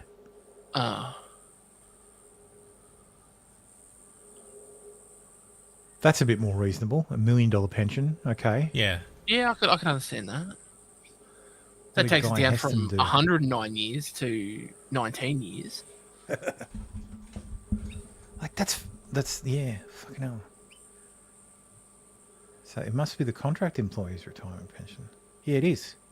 So he was a contract employee. Why is the contract employee pension so much fucking better? Yeah, and that's only from this company. That's not his. Like, that's not Brian's. And it's this only Ricky Anderson as well. Like, look at this As shit. you can see, it's only select handful that's in that. Yeah. Like, big up. I would say And around then- here, it's like, okay, that's fair enough. That's reasonable. That's If you've been doing this your entire life, okay. Retire on $1 million, you're doing all right. Yeah. You've been a bus driver for But- 40 years. I feel like I need to fucking deep dive into this. Like, this is so weird. Experience in California. Government compensation. So this is their report. This special district includes payments. What does this say? Long Beach Public Transportation Company has 135 department employees, 10 million in total wages, 2 million in total retirement and health contributions. Average regular pay $74,000. Average retirement and health contribution. I assume this is the annual contribution to their pensions. Yeah, that'd be roughly. Defined benefit plan contribution. I'm forgetting about the massive California tax rates. No, I'm not forgetting about them. I'm well aware. Yeah, but $9.5 million doesn't account for Yeah. the 15% tax. Like, how does he have, like, okay, I can understand if they're like, yeah, we misplaced a decimal point. It's in the wrong area. It's not 9.5 million. It's 900,000. I can understand that, but like even I'm looking at the police and fire one as well. Like, yeah, and this is like, oh, okay, $200,000 pension. There is I looked at I got up the Long Beach council site, and they say there is reciprocity across other California public service divisions. But Yeah, so you can carry your but this pension guy around only with goes you. back to 2012. So where did he come from? Yeah, so it's like We've just stumbled on like some CIA operation to fund some black bag operations. well, it's been nice knowing you guys. And everyone watching. We found the missing Pentagon money. Yeah, that. Yes. 2.6 How many billion. trillion was it? Trillion. It's all in California public service pensions. Hello, yes, Mr. Trump. Hello, Thermo. I found some money for you. Speaking of Trump, let's do this little Trump section I put together. With Trump will of course be president again in a couple of days. Tuesday, I think, our time. Or maybe, yeah, Tuesday, our time. So the world will return to normal. But yes, the Trump administration with Border Czar Tom Homan are creating a hotline where you can report illegals. Going to take steps to secure the border. President-elect Trump's incoming border czar Tom Homan tells us mass deportation will include workplace roundups. Are we talking around Inauguration Day, even on Inauguration Day? I'm not going to forecast what we're doing and where we're doing it, but you can count on worksite enforcement coming back. ICE agents have told us they... Oh, snap. Worksite enforcement's coming back, boys. Oh, nice. The cost to build houses is going to go up. It's going to go up in America. And the Home Rip Depots will be Californians. empty. The Home Depots will be empty. They prioritize arresting undocumented immigrants with criminal records. Critics have asked, what about undocumented family members? Will there be collateral arrests? Yes. It's not okay to be in this country illegally. Homan's also working on creating a hotline where Americans can report undocumented immigrants who've committed a crime. We're going to take steps. Stitch, fascist, Nazi. You've got to go home. You can't stay here. I did see something about a lot of people are self-deporting already. Mm-hmm. So Turning around at That's the good. border. Good. Go home. my new official Trump meme is here. It's time to celebrate everything we stand for. Winning. Join my very special Trump community. Get your Trump now. Go to TrumpMemes.com. Have fun. So yes, Donald Trump launched a fucking meme coin. Oh, come on, that's a bit much. Yeah, I don't know what the fuck's happening here. They put him on the victory. Celebrate our win and have fun. This is how I see myself in the mirror every morning. Yeah, those don't even match that body. Like, look. He's never been that trim. Dude, buy your crypto with a debit card. Don't. Do not. Please don't. Do not. Sorry, do not. When Americans say debit card, do they mean a credit card? No, they Because mean I a know debit card. Credit and debit. It's one of those things that's the same here as it is there. I always thought it's standard financial language. Trump is now freely tradable on the blockchain. Look, I'm sorry, crypto bros, but if it has anything to do with Solana, it's a fucking rug pull. Who's Solana? Solana is a cryptocurrency, but it is it supports smart contracts. So a lot of it, I think it's based on, like, it might actually be a fork, not a fork, but like it's based on Ethereum's tech. Oh, okay. But it kind of sounds like Ethereum in that it supports smart contracts, like that kind of deal. But all the fucking rug pulls and all the meme coins that rip people off, like Hawk Coin, they're all Solana. Like, they're all Solana pairs. Because how it works is you buy Solana and then it has a trading pair. So you trade your Solana for this. Great investment. Yes, it's a great investment. Get like in. Hawk Tour Coin. Get in now. So here's. Sorry, let me refresh it so it's up to date. Here's the chart. It is up. It is up 319% in a day. So, just waiting for the rug pull. This is not financial advice. If I were to give you any financial advice, it would be do not buy this. 80% of the coin, it's all pre-mined. 80% of the coin is locked up, and it's held by insiders. So, like how they did. As you can see, there is 999.99 million in the total supply, but there is only 200 million circulating supply. Because 10% went to the liquidity pool and 10% was available for public purchase. The rest is held in separate tranches by insiders. Yeah. I would like to think that this is not going to be a rug pull and that Trump would not do this. Like, not do some sort of fucking scummy rug pull. But yeah. Well, he does have Eric and Don Jr. are involved. So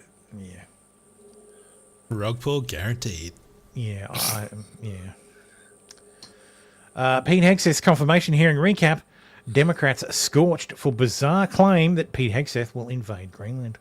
I didn't watch this. I only watched the clips because I couldn't stand. Like, it was exactly what I thought it would be. Fucking the lunatics. Just and like Democrats just making suggested. ridiculous. Would you use? Let me find a clip of like Maisie Hirono being retarded. Hirono being retarded. 7 You'll billion never question the president. That Many means you're going to carry out results his orders. to No display. research. I have read multiple reports of your regularly being drunk at work, You sound drunk, including by Maisie. people who worked with you at Fox News. You say that when you're already drunk. I fucking despise this narrative. This narrative has traveled so far and wide that normies are like, "Oh, he's a drunk, isn't he?" Dude, Yeah, literally. no, They all are. he's not. That's right. Like, oh, but people who work with him. No one who works with him has gone on record to say it. The Yeah, only so- people who say it are anonymous. All you have to A say is drunk who said it. Democrat. It's a Who said it? fucking smear. Yeah, who said And he it's was so drunk? effective. Like, Who said it? Jesus. And it's no one can give you the answer because there is none.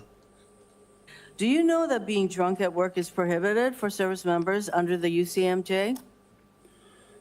Senator, those Yes are or no? multiple false anonymous reports peddled by NBC Do you News know that run directly drinking on the job contradictory to the is dozens of men and women at not Fox News contemplated Channel on it? who I work with I'm who not came hearing on the She's answer to struggling. my question. and said they In your never. opening She statement, needs another Ms. Hicks, drink. that you commit to holding leaders accountable at all levels. That includes you, of course. And frankly, as secretary, you will be on the job 24/7. You recently promised some of my Republican colleagues that you stopped drinking and won't drink if confirmed, correct? Absolutely. Will you resign as Secretary of Defense if you drink on the job, which is a 24/7 position? I've made this commitment on behalf of Will the you men and women I'm resign as serving. Secretary of Defense I've if made this you commitment drink on on the behalf job? of the men and women I'm serving. I'm not because it's the hearing- most important deployment I'm not of my hearing an life. answer to my question, so Shut I'm your going to move on. face, man. I can't stand this woman. Like, she's just fucking worst. This is funny. Or regularly being drunk at work, including by people who worked with you at Fox News. Do you know that being drunk at work is prohibited for service members under the UCMJ? Senator, those Yes are or no? multiple false anonymous reports peddled by NBC. Or regularly being drunk. Wonderful. I love haven't AI. seen that. Like, Amazing. this is the reason for AI. This is the good use of AI, as long as we restrict it to that and we enslave it and keep it within its confines. I'm okay with that. God. Oh, this is perfect.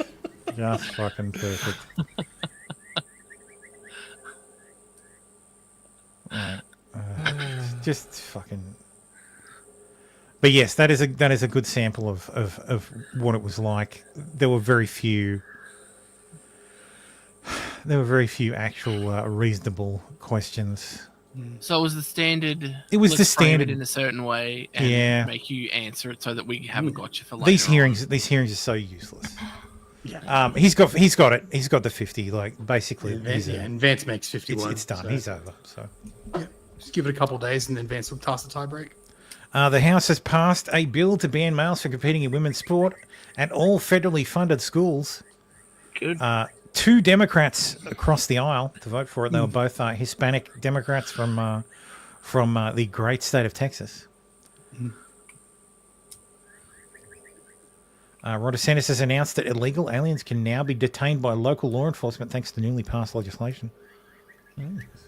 This is to Tell us about it, and then all of it. this is to help to preempt and support Trump's removal plans. Because Biden would fly him in the middle of the night, not tell us about it, and then all of a sudden you'd have people, the feds would bust them all over God's creation. That's not going to happen this time with the Trump administration. We'll be able to work constructively together. We also want to make sure that we are expanding our existing authorities so that local and state officials are empowered, and the federal government would have to bless this, and I think they will. They should be empowered to detain and deport people who are here illegally. It should not be, well, we ran out of ice beds, therefore you got to release somebody on the street and then they go out and create problems for our communities. That's not the way it works. So that is going to be really, really significant. We also need better gang enforcement. We've got to broaden the legal definition of gang-related activity. See, look, the Florida sheriff's only 4 stars. They only need 4 stars. So that it includes these groups of very dangerous illegal aliens, these Venezuelans. It's really, really bad. And think about it. When we had Hurricane, I think it was Helene. Yeah, Helene. Maybe it was Milton. No, Helene. We had Helene. It did a lot of damage to the west coast of Florida. That just ended abruptly. Okay. Yep. So I looked it up. The mayor of Seattle and the city council are plotting to subvert the immigration crackdown plans. Mayor Bruce Harrell has blasted a directive to all city departments forbidding employees from cooperating with federal law enforcement agencies such as ICE. Oh. So I wonder if that extends to the FBI. So Trump has named Mel Gibson, John Voight, and Sylvester Stallone as ambassadors to Hollywood. I have no idea what that means. Make movies. They're that align with special MAGA. ambassadors to Hollywood. Yeah. Mel Gibson wants to know if it comes with a residence. No, I'm serious. He does. Yeah, he does. I know. So Trump has said in a post on Truth Social, three will serve as ambassadors to the great but very troubled place of Hollywood, and will work as his eyes and ears on the ground in pursuit of bringing back the golden age of Hollywood. All three actors have indicated support for Trump. In October, when asked who he was voting for, Gibson told TMZ he didn't think his vote would surprise anyone, that he believed Vice President Kamala Harris has the IQ of a fence post, racist, and a miserable track record. Well, you didn't say black fence post. He did say black fence post. The IQ of a whipping post. Voight, the 85-year-old actor best known for Coming Home and Midnight Cowboy, has been a vocal Trump supporter for years, and in October said, "We're now in a time of the darkest plague ever," and called Trump the only one who will save our country. Stallone Wasn't for Voight his... in Enemy of the State? I don't know. Maybe. I think that's where I know him from. I know from plenty of stuff. I think his best role was in Ray Donovan. Oh, okay. Stallone, for his part, had not made his support for Trump too well known until after Trump won the election. Coward. And Stallone introduced him at a gala, calling him the second George Washington and saying nobody in the world could have pulled off what he pulled off. Trump's team did not immediately answer Forbes' request for comment on what exactly the role will entail. It's a ceremony. I have no idea what it'll. I have no idea what the. It's a ceremonial thing, and just make movies that are anti-woke, basically. You need That's to make that'd be non-woke, pro-America movies, boys. McCarthy's You got the 4 years to make as many as possible. Don't stop doing what Of you're Voight's doing, best boys. role, Angelina Jolie's father. That yes, why not James Woods?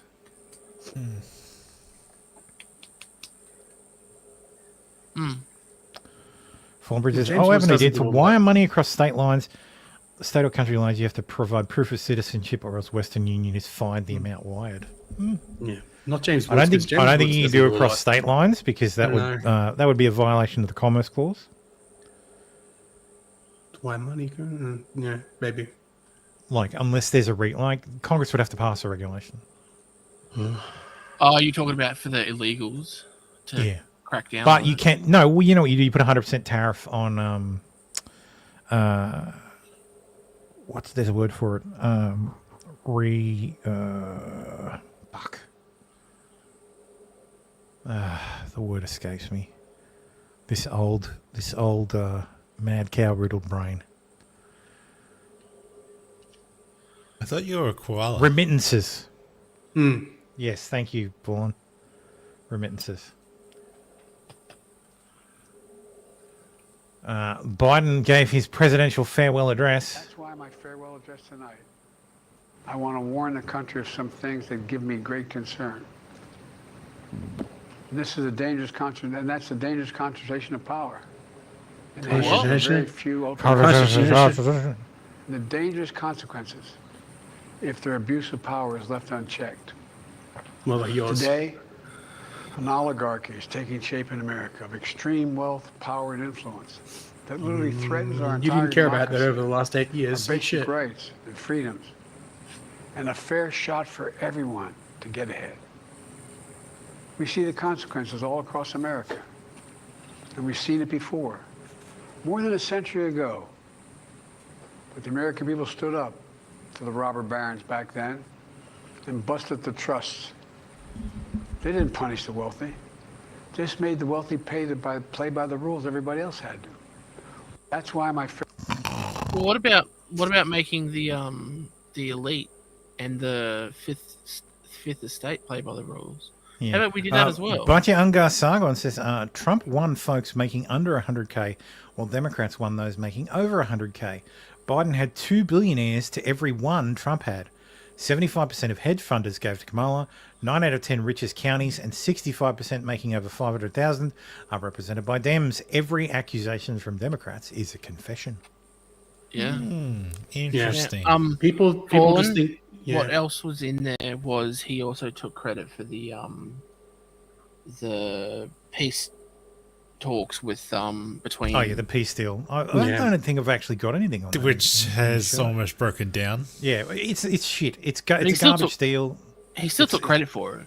Oh yeah. Oh yeah. Like, That's my fine. It'll fall apart in 3 days, and that'll be it. Like it's almost already falling apart. Anyway, Sam Newman, who is an Australian, has some thoughts about Biden's speech. I came down here before and I was watching Biden, Dopey Joe Biden's last speech. It is the most cringeworthy nonsense. He started off, he told more lies about what his administration had done and how he had stopped immigration, how he had saved inflation, how the United States are respected on the world stage. None of these things could not be more polarizingly wrong. He was obviously drugged up. It is how they can put it to air is extraordinary. And good riddance to him. The crumpled old shitbag is now going to be pushed out to sea in an ebbing tide in a bottle, and we'll never see him again. He is a complete nutter moron. Okay. Good old Sam. Well said. Yes, well said, Sam. Indeed. I was watching a podcast that's not actually about politics. That was one of the presenters was talking about was asked like how would you rate Biden's presidency, and literally the guy said first 2 years like greatest ever, and I'm like, oh god, this guy's a fucking Democrat. And sure enough, yes, like he's like his response to Ukraine, and I'm sitting here thinking, dude, his response to Ukraine was atrocious. Money, money, money, money, money. It was everything about it was slow rolled. Like everything about it. Oh, we got to worry about escalation. Oh, we got to worry about escalation. Could have been over in 2 weeks. Exactly. His response to Ukraine was like, no, it's not going to happen. It's not going to happen. It's not going to happen. Like denial, denial, denial. And then finally, when it happens, he's like, oh, well, hey, you want to lift out of the country? We can get you an extraction. No, bitch. You want to help with that? And the Afghan withdrawals was in the first 2 years of his presidency. Yeah, exactly. Like the first year. Oh, but the gold standard. I'm like, what the fuck? I had to just fucking stop listening. Like I just turned it off. I was like, Jesus Christ. It was one of those Gelman amnesia things. Where I just couldn't forget that this person said that. So now I just know they're a fucking moron. What do you say about the last 2 years? Terrible, disaster. Okay, so it's nice. It's nice to see that reality does set in eventually, but still.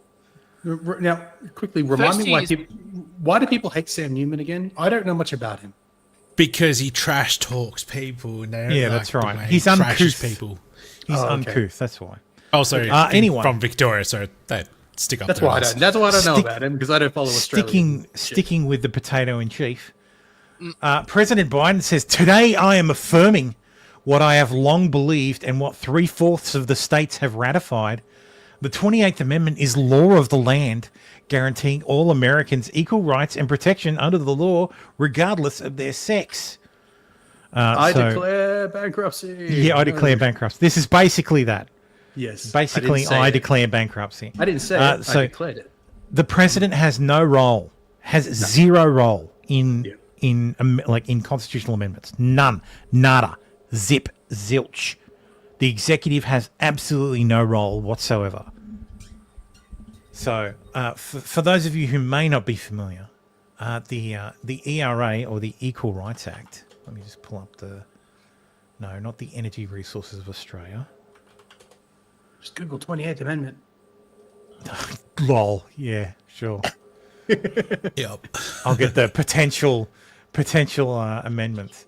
Yes. So this is the text of the Equal Rights Amendment. This section before the actual article is the implementation text. So resolved by the Senate and the House of Representatives of the United States of American Congress, assembled 2/3 of each house concurring therein, that the following article is proposed as an amendment to the Constitution of the United States, which shall be valid to all intents and purposes and as part of the Constitution when ratified by the legislature of three-fourths of the several states within 7 years from the date of its submission by the Congress. And then we have the actual text of the ERA, which is Section 1, equal rights of equality of rights under the law shall not be denied or abridged by the United States or any state on account of sex. The Congress shall have the power to enforce by appropriate legislation the provisions of this article. This amendment shall take effect 2 years after the date of ratification. At no point have three-quarters of the states ratified. So this had a deadline basically of, I think, 1979. Sunsetting ratification.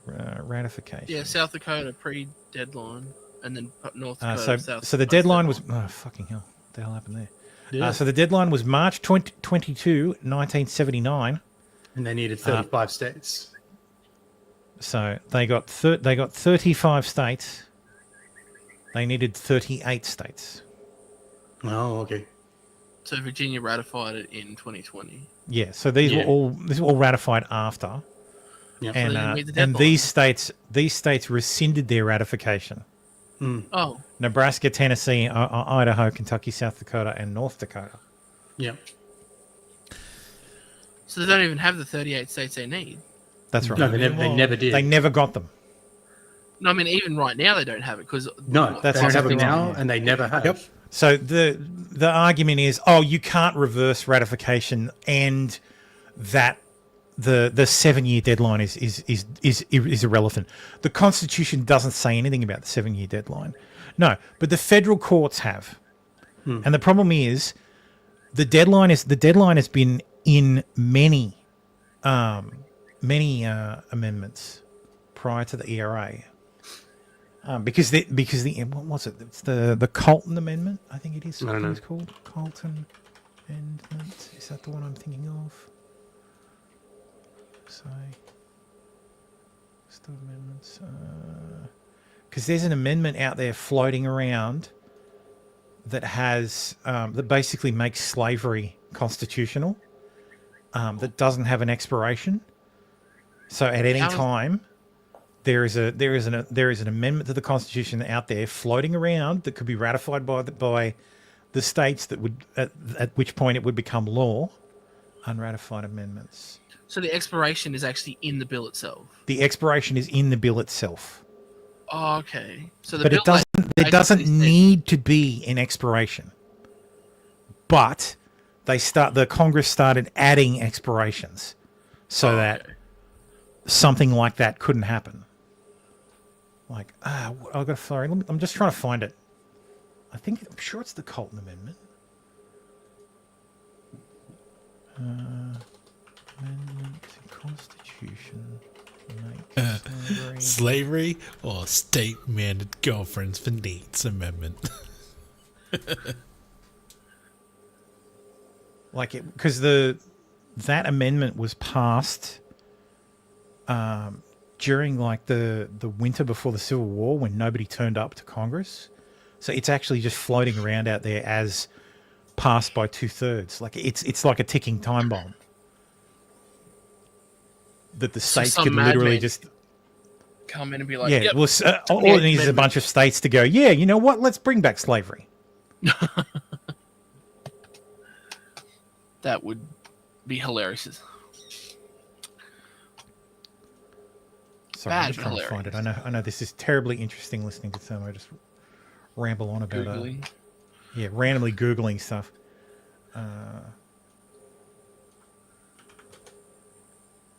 I'm gonna have to fucking ask an AI, aren't I? Just ask Siri. Yeah, sure.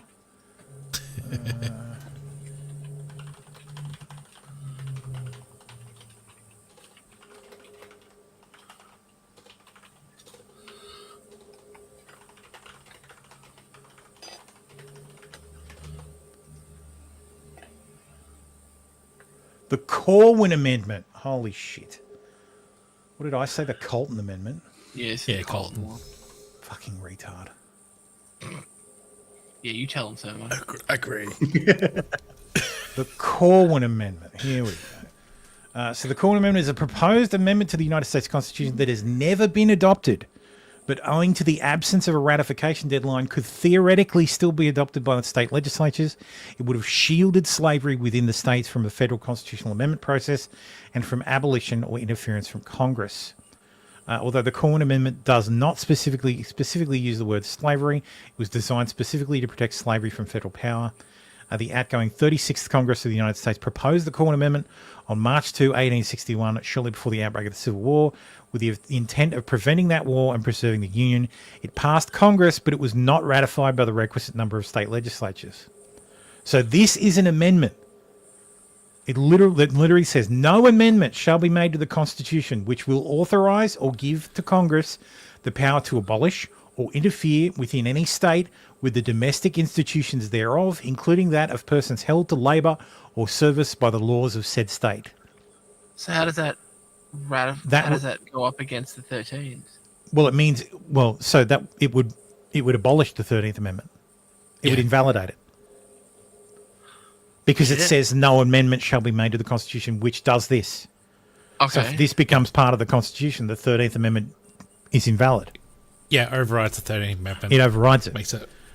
Okay. So after this, after the Civil War, proposed amendments started having started having sunset periods. Because this is a ticking time, this is essentially a ticking time bomb that would legalize slavery, or that would allow states themselves to go, you know what, we like that slavery thing, we're going to bring that back. Hey, N-words, get back in chains. Federal government couldn't do shit about it. And the federal government couldn't do anything about it. There would be no constitutional ability for the Congress or the federal government to do anything. Yeah. So from this point, they started adding these because they saw this and windows because they went, holy shit, someone could go back, a whole bunch of states could get together and go, fuck, let's ratify this and bring slavery back.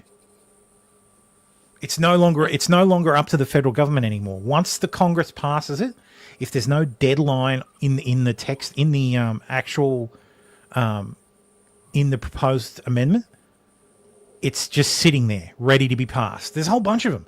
There's a whole bunch of amendments that are just sitting unratified. Here you go. The Congressional Apportionment Amendment has been pending since September 25th, 1789.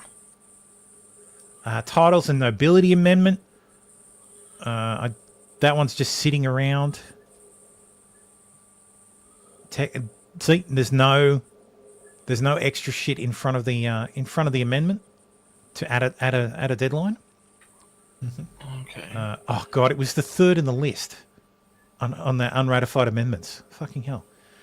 Child Labour Amendment has been pending since 1924. District of Columbia Voting Rights Amendment. We're still on that last one you showed us. Yeah. So the District of Columbia Voting Rights Amendment was proposed on August 22, 1978, and the ratification period ended in August 1985. So the amendment failed. The amendment failed. But prior to this, amendments just sat there. They just sat there waiting to be approved. And that's how the last amendment was done. The 27th Amendment was proposed in 1789. What is the 20? It basically says that Congress can't change its own pay. This literally says no law varying the compensation for the services of the senators and representatives shall take effect until an election of the representatives shall have intervened. Yep. So the Congress can vote themselves a pay rise, but it won't take effect until they've been re-elected. It's okay. So next time they get a pay rise. Yeah. And the presumption is they would have to campaign to get back into office. Yeah. I'm just a bill on Capitol Well, Hill. some of them don't do that. I'm just an amendment in the archivist's office waiting to explode. I like this one. No. I like this one. Titles and Nobility Amendment. If any citizen of the United States shall accept, claim, receive, retain any title of nobility or honour, or shall, without the consent of Congress, accept and retain any present, pension, office, or emolument of any kind whatsoever from any emperor, king, prince, or foreign power, such person shall cease to be a citizen of the United States and shall be incapable of holding any office of trust or profit under them or either of them. I don't hate that one. I like this one because if you're an American and you get a knighthood, yeah, no more American citizenship, baby. You have to reject it.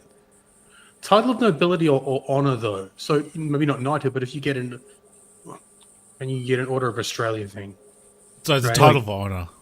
Yeah. If you were given the Order of Australia, well, you're no longer a U.S. citizen. Yeah, but the Order of Australia is for Australians. No, but I'm something along that lines. Like what? It's No, not, but what is the title of honor? What are they defined by that? Yeah, any Nobility, title of nobility or honor. Yeah. Well, okay, so it's exactly what I think it is. It's not.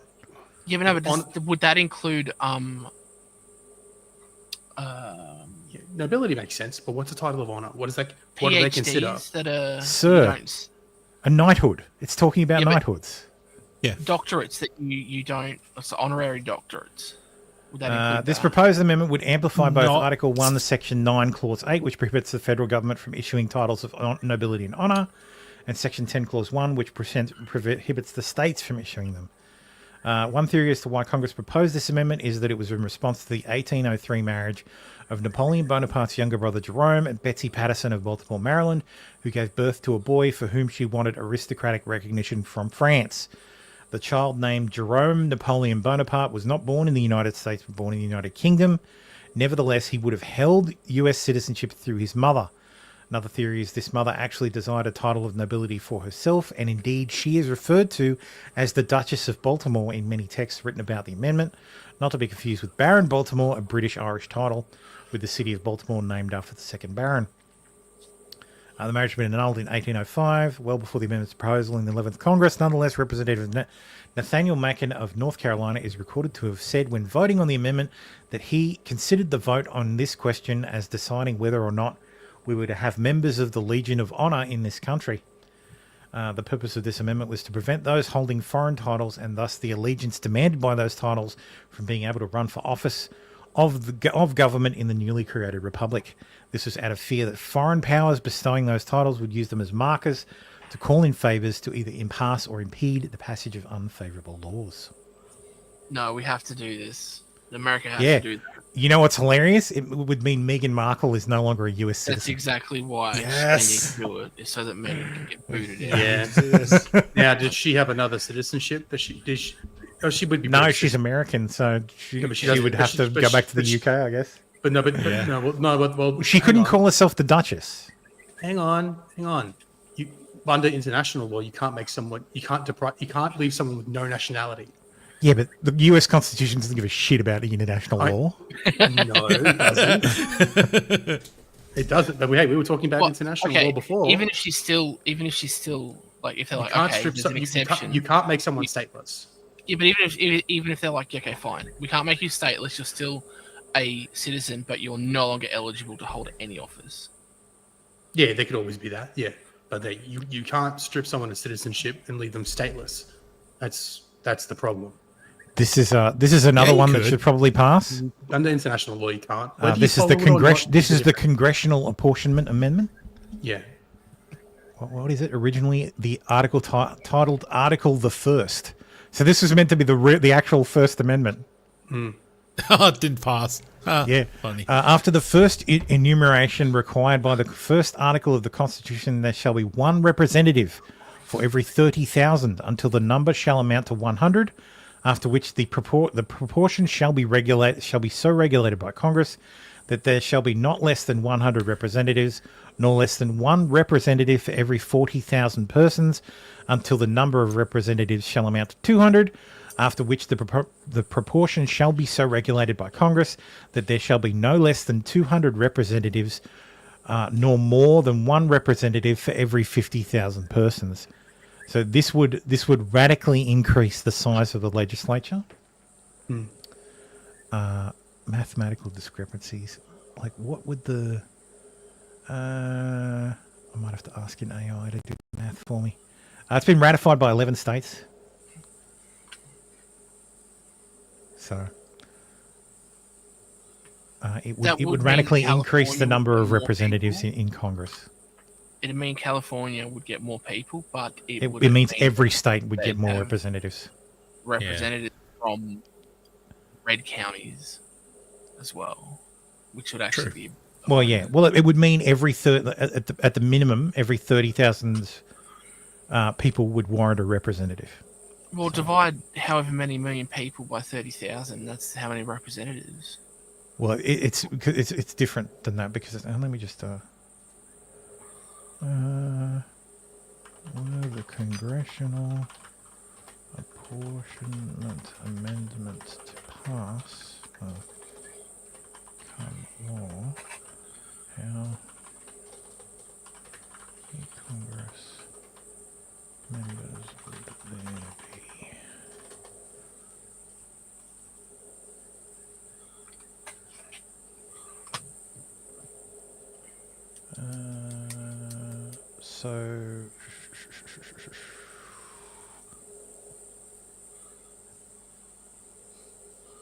So there would be 6,629 representatives.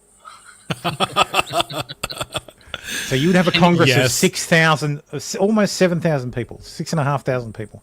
Can you imagine the rabble? Let's do it. You would have to have smaller Congresses. You would have to have like district No, Congress. no, a stadium for the Congress. Just a stadium full of people yelling at each other. So so the founders wanted 6,000 congressmen. It's the way the founders intended. JD Vance says, "Hey Joe, if we're doing fake shit on the way out, can you declare Pete Rose into the Hall of Fame? See you in 2 days." The interesting thing about Biden's "I'm just declaring an amendment" is that a whole bunch of the establishment Democrats are just like, yes, absolutely. Georgetown Law has come out and said, yes, this is absolutely valid. Oh, it's totally a real thing. Great work, President Biden. Like, let me just view the quotes. Then what happens when Trump does it? Oh, Trump can't do that. Yeah. Well, it's the Democrats. They don't follow the law anyway. Yeah, that's exactly right. The irony is, if Trump had pulled this shit, the news articles would be, this is outrageous. This is like the death of democracy. Rah, rah, rah, rah. Yeah, this is what it amounts to. It's old man yells at cloud. It's going nowhere. Yeah, and they want. I really hope like early next week, SCOTUS like sits down and goes, no, this is not a thing. Like fucking don't be stupid. I will look forward to the suits though, like because Biden has said it's true, people are gonna apply it, which means there'll be court cases about it, which will be fucking hilarious. So in a year and a half, it's actually going to it'll be in front of SCOTUS. I would imagine that it would get to SCOTUS very quickly. You think they might take it on? Well, this is unprecedented. Unprecedented. A president just declaring that an amendment has passed. Like this has no weight of law. This has nothing. This will get. There'll be judges and that. It's basically a dictator degree. Yeah, it's he's declaring it by fiat. So the irony is, like I said, the president has absolutely, like the entire executive branch has zero constitutional like input into a fucking constitutional amendment. The president doesn't even have to sign it. No. Like the Congress passes it with 2/3. The president doesn't have to like sign it like a normal bill for it to become law. It just becomes something that's out there, ready to be ratified. Once 3/4 of the states ratify it, it's law. It requires zero input from the president.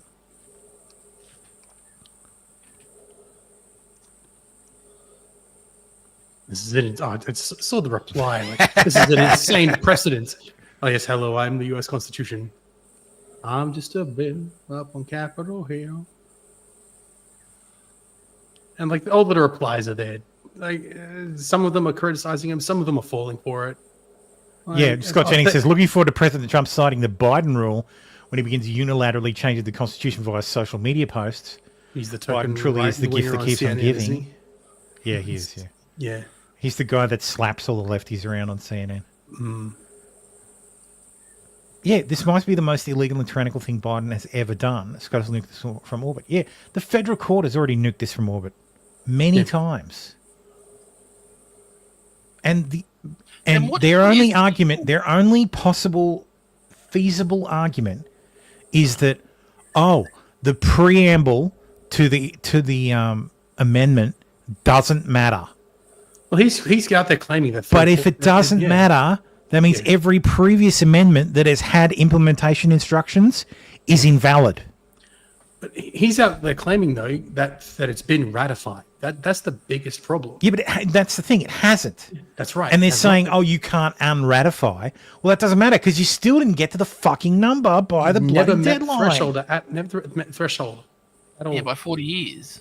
Yeah. Yeah. Even almost 50 in some cases. Yeah, again, under the Constitution, the president has no role in approving amendments. His statement means nothing. It has no legal force. Yeah, it is entirely up to the archivist. Mm-hmm. So, and the archivist has said, no. Biden's Justice Department in 2020 and 2022 both issued rulings that no, the ERA has not been ratified. It's not law. It's not law. Tough. They have to go. They have to You have to fucking pass a new amendment. You have to pass a new amendment through the Constitution, and then the states have to ratify it again. Yeah. Like they've all been fucking. We just continue what washed they're out doing by all the people going, this is not real. This is not real. But yeah, there's a whole bunch of like the Bar Association has said, yeah, absolutely, this is real. Like really? Yeah. Of all which was yeah. How are they so cucked? Because they're all run by fucking Democrats. Latest fucking top. Yeah, they passed a resolution stating that it's ratified. The American Bar Association has recognized that the Equal Rights Amendment has cleared all necessary hurdles to be formally added to the Constitution as the 28th Amendment. No. Says no. Aren't they lawyers? Yes, it's literally the Bar Association. That's the They point. know how to fucking read? Like they can declare this, right? They're not making the law. They can declare what they want. It's literally the Office meme. I declare bankruptcy. Yeah, Ruth Bader Ginsburg said in 2020 that advocates of the ERA would need to start the process over because the deadline for ratification had passed. Yes. Yeah. And here's Kristen Gillibrand, of course, going, yes, queen. Slay. I just want to point out, she still uses the photo where she's got her blonde hair. Oh, from 20 years ago. Yeah. Well, not even from 20 years ago, like when she ran for president. Pam Bondi is older than Kirsten Gillibrand. Let that sink in. Yeah, Bondi, yeah. Bondi. Yeah, Bondi. No, it's Bondi. Yeah, I said Bondi. Yeah, I know. Here, Georgetown Law. Congratulations to Georgetown Law Professor Vic Norse on her decades of hard work advocating on behalf of women's rights and the ERA, which President Biden this morning said should be considered law of the land. Strip all of these fucking universities of their funding. They don't know shit. Well, a lot of people are saying that Trump should remove the American Bar Association's right to accredit law schools. Yeah, because if they think this is true, they clearly aren't up to the task. Yep. Because this is basic law. Oh, Professor Norse's letter contradicts her own sworn testimony before Congress that there was no role for the president in the executive branch in the amendment process. Oh no! Like God, I fucking hate these. You can't hate these people enough. No, they are nakedly partisan. They do not care about the law. They do not care about the Constitution. They do not care about anything except their own fucking goal. At this point, America probably should just live in a one-party state, and it's not a one-party Democrat state. Like I'm fine with the Democrat Party being completely removed. Like at this point, Yeah, I don't like the Republicans either, but Do you this have point a was- solution for that No. removal? No, unfortunately, but I would be happy if it. Yeah, a became one-party constitutional state. amendment that bans them. Yeah, Helicopters. My solution is helicopter I'm rides. declaring the 29th Amendment is now law. It bans Democrats. Yep. That would be hilarious. I mean, they serve no purpose other than to completely lie, deceive. Funny thing steal, if other red states Subvert. ratify it as well. and literally cause harm. It's they serve no purpose in current Hey, society. if the Democrats want some amendments passed, they should sign up all the blue states and get together with all the red states that want a convention of the states. No, So it's they too can hard. do it. They can have an Article 5 convention of the states. There's a whole bunch of states that want one. Get together, all you blue states, and you can sit down and pass as many amendments as you like. Good luck. As you can. As you can, as you think, as you want. President Joe Biden has now issued more individual pardons and commutations than any other president in history. Today, he announced the pardons of nearly 2,500 nonviolent drug offenders. The president says the pardons were given to people serving disproportionately long sentences compared to punishments given today under current policies. He did not provide the exact number of people who would be affected by the clemency action. We also don't know when they could be released or details on qualifying criteria for the pardons. With just 3 days left in his term, President Biden also wrote that he will, quote, continue to review additional computations and pardons. President Joe Biden. Well, if they, look, I if that's what- guarantee you, I guarantee you, this prick is going to pardon everybody. Like he's going to preemptively pardon Like J6. anybody and everybody But that is related to January 6th or anything to do with Trump. 100%. Like he is fucking off the chain, man. He doesn't give a shit. He never really gave a shit. Like he never gave a shit about the Constitution to begin with. When the fucking courts said no, you can't just fucking forgive debt, he just fucking did it anyway. Do it Like another way. the guy is literally an authoritarian. Everything they say Trump is, like it's all fucking projection. Oh, but So you how think he will Democrats? or won't? How can Democrats be basically. authoritarian? They're about democracy. This is fucking terrifying. Yeah. Apparently, Joe Biden is signing fucking executive orders that he has no fucking idea what they do. I do stand by it, and I say this without any personal animus at all. I mean, in some ways, I actually kind of feel sorry for Joe Biden. I mean, he's in the twilight years of his life. He is not, obviously, has not been in charge for some time. And I know this by personal observation, and now the whole world knows it. And it's been very, very concerning to me over the last, year and a half since I've had this Can you position. tell us a story when you say personal observation? What kind Well, of I mean, thing I would guess say? Mike, this can you is tell us a public now, story? 'cause the Wall Street Journal got it and put it on the front That's page. not. But, Probably January whatever his year, name is. almost From, exactly. That's Mike Johnson, the Speaker of the House. I had been asked He's to the become Speaker. Speaker That's in Mike. October Literally, if 2023. Joe and Kamala And there die were all tomorrow, sorts of big Mike national becomes president security for a day. concerns and everything going on. It's and I small started Mike. requesting a meeting with the president Yeah, because small Mike, I'm yeah. kind of old school. I'm a constitutional law guy. Not to be Speaker of the House confused be with able to Big talk Mike. to the president, especially in times of great national interest and calamity. But they wouldn't let me meet with him, and his staff kept giving me excuses. This went on for like 8 or 9 weeks. I'm sorry, Mr. Speaker, he doesn't have time. What are you talking about? I'm second in line of the presidency. He has time. I need to talk to him. We had, I can't say the classified parts, but we had some big national concerns at the time that I was losing sleep over. Finally, I just went to the Hill Press Corps and I said, the president is not being allowed to meet with the speaker. There's a problem. So they started putting pressure on him. Long story short, they finally relented. They invited me to the White House. I show up and I realize it's actually an ambush because it's not just me and the president. It's also Kamala Harris, Chuck Schumer, Hakeem, the CIA director, everybody. And then, so I walked in the Oval and, I know what this is. They're going to hotbox the speaker on Ukraine funding. That's what it was. This is probably third week of January.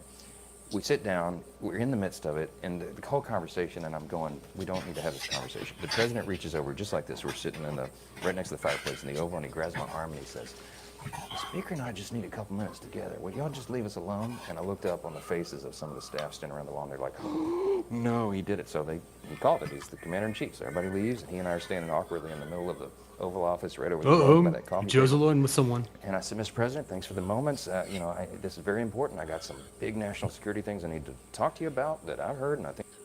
I just got to say, this guy tells stories like my wife tells stories. and what do we do? But first, real quickly, Mr. President, can I ask you a question?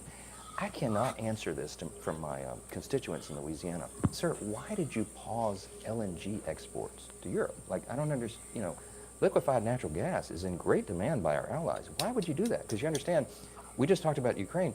You understand you're fueling Vladimir Putin's war machine because they got to get their gas from him, you know.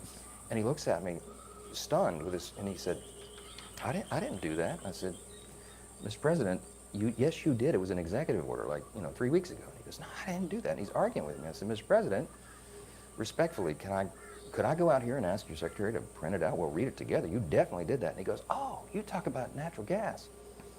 Yes, sir. He said, no, you misunderstand. He said, what I did is I signed this thing we're gonna conduct a study on the effects of LNG. I said, no, you're not, sir. You paused it. I know. I have the export terminals in my state. I talked to those people this morning. This is doing massive damage to our economy, national security. It occurred to me, Barry, he was not lying to me. He genuinely did not know what he had signed. And I walked out of that meeting with fear and loathing because I thought, we're in serious trouble. Who is running the country? Like, I don't know who put the paper in front of him, but he didn't know.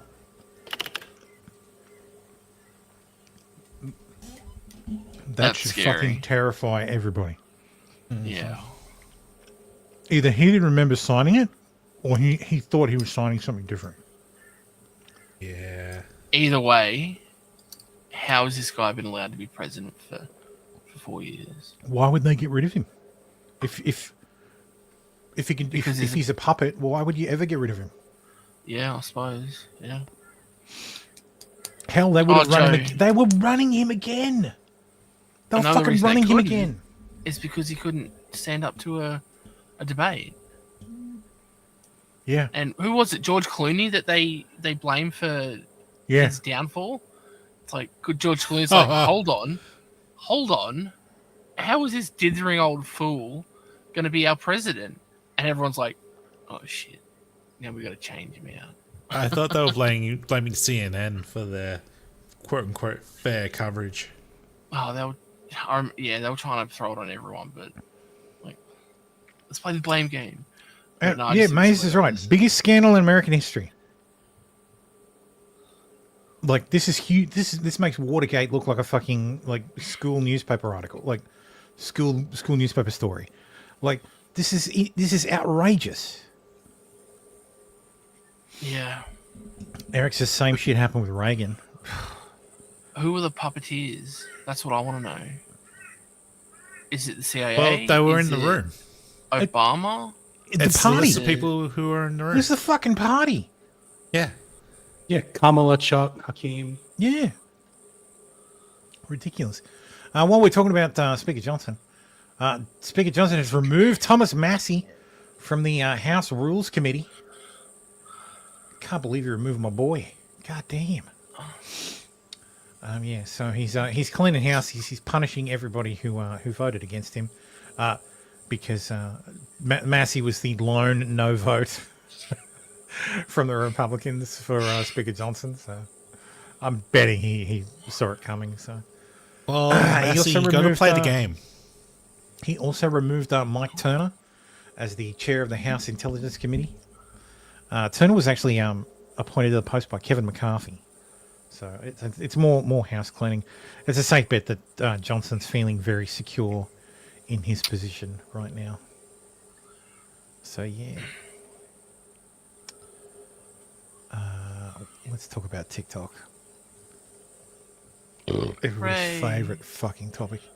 The Supreme Court has upheld the TikTok ban or sale law slated to start on Sunday. So tomorrow TikTok must be sold or shut down or banned.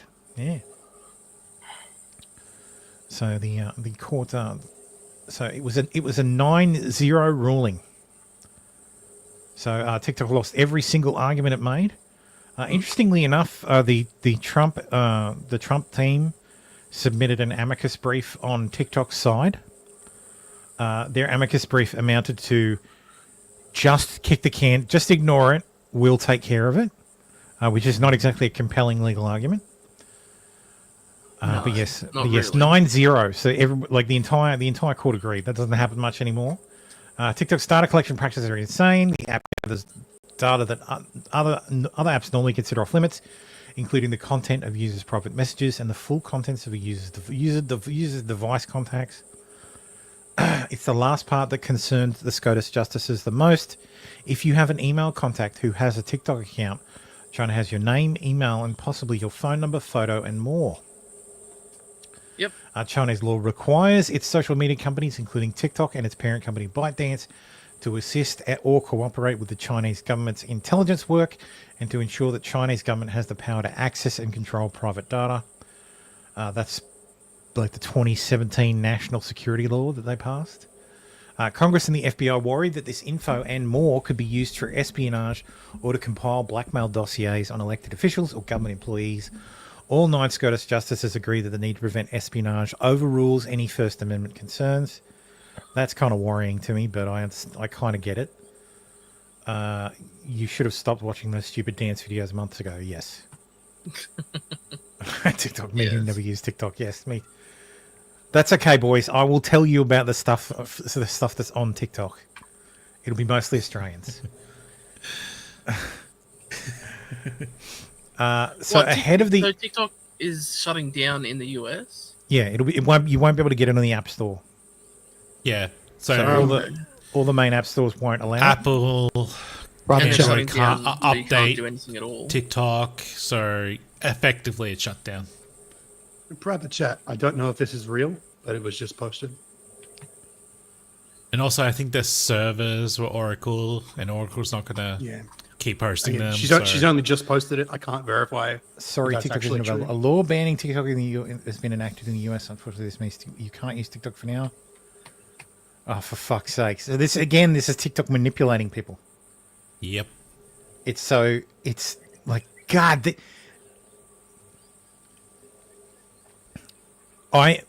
Everybody focuses on it's gathering your information. It's gathering your information. To me, that is the weakest fucking argument. Like, yes, it's not good that a foreign company is gathering all your information. But as an Australian, I deal with that every fucking day. When Google gathers all my fucking information. Yeah. Far more insidious is TikTok TikTok is a surveillance tool, 100%. But it is also a weapon. It is an information domain weapon, and it has been wielded before. At the start of the war in Gaza. On like ages on TikTok, boosted it, like used the algorithm and boosted content that encouraged people to head down to a dock in Seattle and prevent a US supply ship that wasn't even headed to Israel from leaving. So this was leaving from fucking Seattle, or maybe it was Portland, one of them. And prevented it from leaving. It wasn't going to fucking supply Israel. Why the fuck would you send supplies from the from the West Coast to fucking Israel? It's a lot easier to do it from the East Coast. Yeah. So, and it wasn't going there anyway. It was actually a normal resupply ship. But these people were propagandized via TikTok and Instagram, because they're not fucking blameless in this as well, to go and show up. Do you think that won't be used in a situation where where the US or where the West is in conflict with China? They already meddle in the algorithm to push down things that they don't want people to see, and bring up things that they want to push narratives on.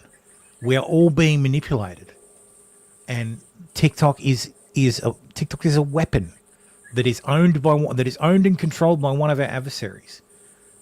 So, and this whole idea of, Americans just want to steal TikTok. No, we want you to fucking sell it to anybody. Sell it to the fucking Saudis for all I care. But the Chinese, you can't have it anymore. It's literally a loaded gun pointed at the West. And if you think they won't use it, you're a fool, because they've already used it. And the US takes the gun, puts it in his mouth, and starts pulling the trigger. Yeah. Meanwhile, ahead of the dreaded TikTok ban, US refugees flee to China's Xiaohongshu app, but not all are welcoming. Xiaohongshu, they call it Red Note because that's better than what it actually translates to, which is Little Red Book. That Little Red Book. Those of you who may not know, the Little Red Book that is referred to is Mao's book. The clock is ticking as growing numbers of TikTok refugees in the United States flock to Chinese social media app Xiaohongshu, called Red Note, in search of alternatives ahead of the dreaded TikTok ban on Sunday. TikTok said on Friday that after the US Supreme Court upheld the ban, it would go dark on Sunday unless there was assurances from the outgoing President Joe Biden's administration. Not good news for the 170 million American users, but some have decided to take matters into their own hands. Arcadia Labonte, 36-year-old homemaker from the state of Oregon, who's been on TikTok since 2022, signed up for a Xiaohongshu account just this week. She said she knew of Xiaohongshu long before the news of the ban was announced, but hearing that it was a good alternative to TikTok made her sign up. Other people who have signed up, Kim Iverson, who else?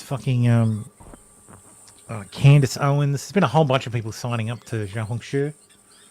It's so fun to say. Like some Chinese words are just so fun to say.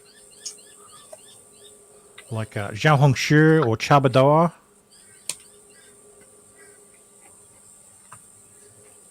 So yes, all the lefties are joining. Yep. A Chinese man on Xiaohongshu made a video telling American TikTok refugees to keep their sexuality and transgender shit to themselves, and they're getting mad at him. Just be gay, don't talk about you gay. Two gender out here. Male, any political rights out here. We hate the shit. There's only two gender out here. Male and female. If you are gay, just be gay. Don't talk about you're gay. We all know you're gay. Just don't talk about it. If you're a lesbian, you cool. You cool. If you're LGBTQ, whatever, keep that shit to yourself. There's no gay marriage out here. That's against the law. So keep that shit to yourself. Don't swing that shit to someone else's daughter or son. All right? I don't think this guy's actually from mainland China. Like, that's pretty funny. I agree. Keep that shit to yourself. Back in the closet. It was better. Stim Credit says, if anyone's curious, here are the community standards for Xiaohongshu, the Chinese app that just hit #1 on the App Store. 1.1, comply with the Chinese constitution and laws and regulations. 1.2, practice the core values of socialism. 1.3, promote patriotism, collectivism, and socialism. 1.4, spread the correct view of history, nation, country, and culture. Right. Note the word correct. Correct, yes. Not true. Not true. But correct. Correct. Carry forward the excellent traditional culture of the Chinese nation. Promote social morality, professional ethics, family and personal virtues, and respect public order and good customs. Promote the scientific spirit and popularize scientific knowledge. Promote a positive, healthy, and progressive trend and lifestyle. Funny how these are so different to TikTok. Yeah. It's interesting, isn't it? LGBTQ TikTok refugees have noticed Chinese knockoff Red Note is taking down their posts and suspending their accounts. Good. We have an example here. Red Note is banning people just for being gay. Nick Fuentes says, China banned me for Red Note. I didn't even post anything yet. They know. They know. That's exactly right. They know. They know exactly that. Oh no, he gay. We know him. Benevolent Dictator 1 says a couple of hours behind watching the replay, never heard First Nations used out of Trudeau's borders before. Yes. Oh, we've been using them. We have been infected with that. Yeah. We've been using them for decades. I feel like it came from them. It came from Canada. Blame Canada. Really? It's not an American. Yeah, blame Canada. It's not a British. I've heard First Nations for a while. Red Note, aka Xiaohongshu, is hiring emergency English censors. Yeah. So this translates to Xiaohongshu recruits English content reviewers overnight. China has warned Red Note to block China-based users from viewing US users' posts. Oh my god. It's because Americans are talking about how they only have to work 40-hour weeks, and they get both days off on the weekend. Oh no. Wait. Oh my weekends? What God. weekends? Wait, you get both days off on the weekend? I recall this. This is like when the Europeans talk to Americans. What you get? You Wait, get, free health? What? Tragically hilarious. So apparently Americans are on Red Note sharing their lived experiences and the living conditions in the United States, like needing 2 jobs to survive and stuff like that. And Chinese folks are in such disbelief and shock that they didn't think that what they were learning about Americans could have been possibly true, because they thought it was just all propaganda by the Chinese Communist Party. Like, it's so bad here that not even Chinese citizens have been believing what their government has been saying about us, because they didn't think it could be possibly true. The Chinese government doesn't even need to use propaganda to show what a dumpster fire the United States is, because we speak for ourselves in that regard. Yet the United States government They're the ones who promote the spends propaganda. $1.6 billion on anti-Chinese propaganda. The Chinese government literally couldn't say anything about the United States that wouldn't be worse than the actual conditions here. You live in China, you this is motherfucker. fucking. I bet he does. Yeah.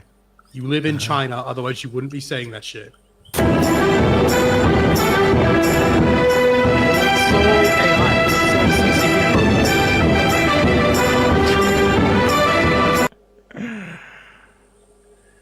Culture shock of joining Red Note would be watching grocery hauls. Chinese grocery hauls are insane because they can actually afford food. You guys.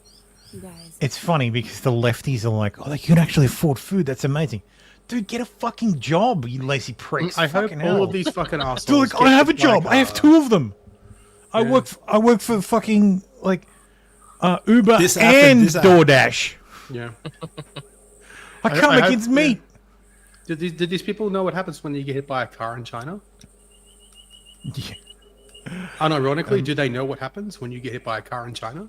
What does happen when you get hit by a car? They back over you and kill you because it's cheaper. Yes, that's right. It's cheaper to Because just pay for your in China, if you hit someone with your car, you are responsible for all their costs. Yep, it's better to just kill you and So then you less medical costs. It's a right? single payment. Yep, I'll cover. I'll pay for your funeral. I'll pay for your sorry. Here's a burial. settlement. Yeah, rather than have But to if, keep. but your if pay- you're keep hit by a you car, alive. the other person has to pay for you for the rest of their fucking Into life. reverse it goes. Beep beep beep. Boom. There's videos of this shit. Yeah, like it's. Wow. Yeah, China's most of China lives in fucking poverty because they're all out in the sticks.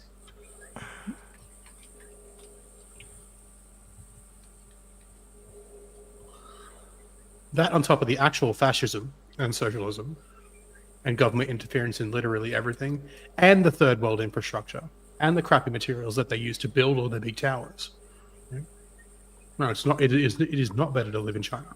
So why are they And the fake towers. not letting the Chinese view American content? Because they're learning stuff. Look, most of the people going, oh, see, it's better in China than here, are people who already live in fucking China. Mm-hmm. They're Wumaos, like they're the 50 Cent army that is expected to push bullshit. It's because Yeah, they the would actual be exposed Americans to the are truth coming about, on. Yeah, they'd be Yeah, exposed. exactly. They would get exposed to the truth about China. Yeah. So Get China exposed doesn't for want the truth. Yep. And truth about America as well. Yeah, that too. A lot of bad shit about America.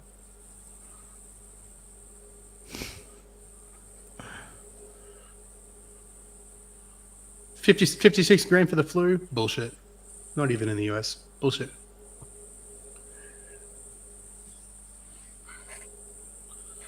Blood test costs about $20 to $100. CT scan is approximately $50.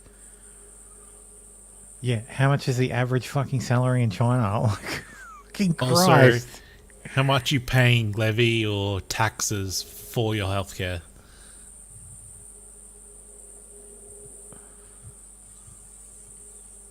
So, but yeah, China has warned Red Note to block China-based users from viewing users' posts. This account, Byron Wan, has been tracking all of the accounts on the Chinese social media app Xiaohongshu, also known as Red Note, that have been created by members of the US military or are linked to armed forces, likely fleeing TikTok prior to Sunday's ban. All of these service members clearly need a refresh on cyber awareness. Oh, God. US Yeah, Army guy that's funny. posted and subsequently deleted a photo of a group of soldiers inside a C-17. Like, don't... Dude, fucking OPSEC, man. Literal OPSEC.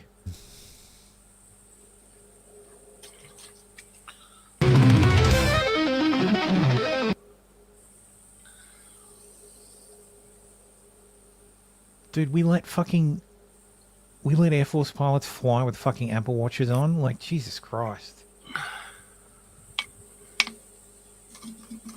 Just let them... Why don't we just let fucking Chinese track them? Yeah, but dude, I need to go viral. Exactly, Eric. Yes, violating OPSEC needs some brig time and reduction in rank. I don't know about reduction in rank, but definitely need some time to brig. Well, repeat offenders. Like, fucking hell.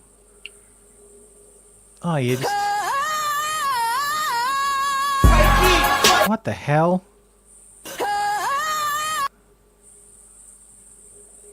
That dress doesn't meet regulations. It's just like, you know, on a flight deck. No problem. Yeah. Wait, that was actually on a... Yeah. Oh, Young no, carrier. actually, that looks like tarmac. That's not a flight deck. Still. Enhance. No. No, yeah, whatever. Well, that one yeah, is. either way. This is a flight deck, Yeah, yeah. you can see it very clearly. Yeah, Yeah, but no let's just show problem. off. Let's just be on the carrier and show off all the details on the side of all these planes, which I noticed that's a radar plane. Imagine my surprise when I read about her on Chinese media of all places. Christ. Just fucking stop it, people. Jesus Christ. Stop it. Get over it. Fucking hell. It'll be back on Monday. Like, it'll be back after the 20th. Trump's already said he's going to sign a bloody... Just join Instagram. He's going to just sign join an X. executive order that'll fucking give it 90 days. Yep. So, everybody's like, oh, I don't think you could do that. No, he can. It's part of the law. Yeah, but you Part of think the law allows the president to provide an extension. It was built within the... Yeah. But then what? In the framework. Then he can probably just sign another 90-day extension. So you can just extend Just it keep until- extending forever. So that the sword of Damocles forever hangs over TikTok. So TikTok would have... Like, Trump changed his mind because an investor in TikTok donated to his campaign. Like, make no mistake. They also Trump did start supporting him. Like, they did start... Oh, you know, yeah. Pff, yeah. Yeah. And, you know, he'll see that as respect and whatever. They're afraid of Okay, Trump. I could understand if they kept the sword of Damocles over TikTok's head. Well, the CEO is going to be sitting in the president's box or wherever in his area during the inauguration. So, which will take place inside the Capitol Rotunda, because apparently it's 20 below. That's not the reason. Or it's forecast to be 20 below on Monday. So, yeah. Anyway, I might do Elon next. So let's talk about Elon. Elon Musk's ex boots reporter from site after she debunked bizarre conspiracy theory claiming mogul uses burner account. This is from 2 weeks ago. But I don't think we covered it. But yeah, this Jacqueline Sweet is a contributor for The Spectator. She did a deep dive into the Adrian Dittman thing to prove that Adrian Dittman is actually a real person.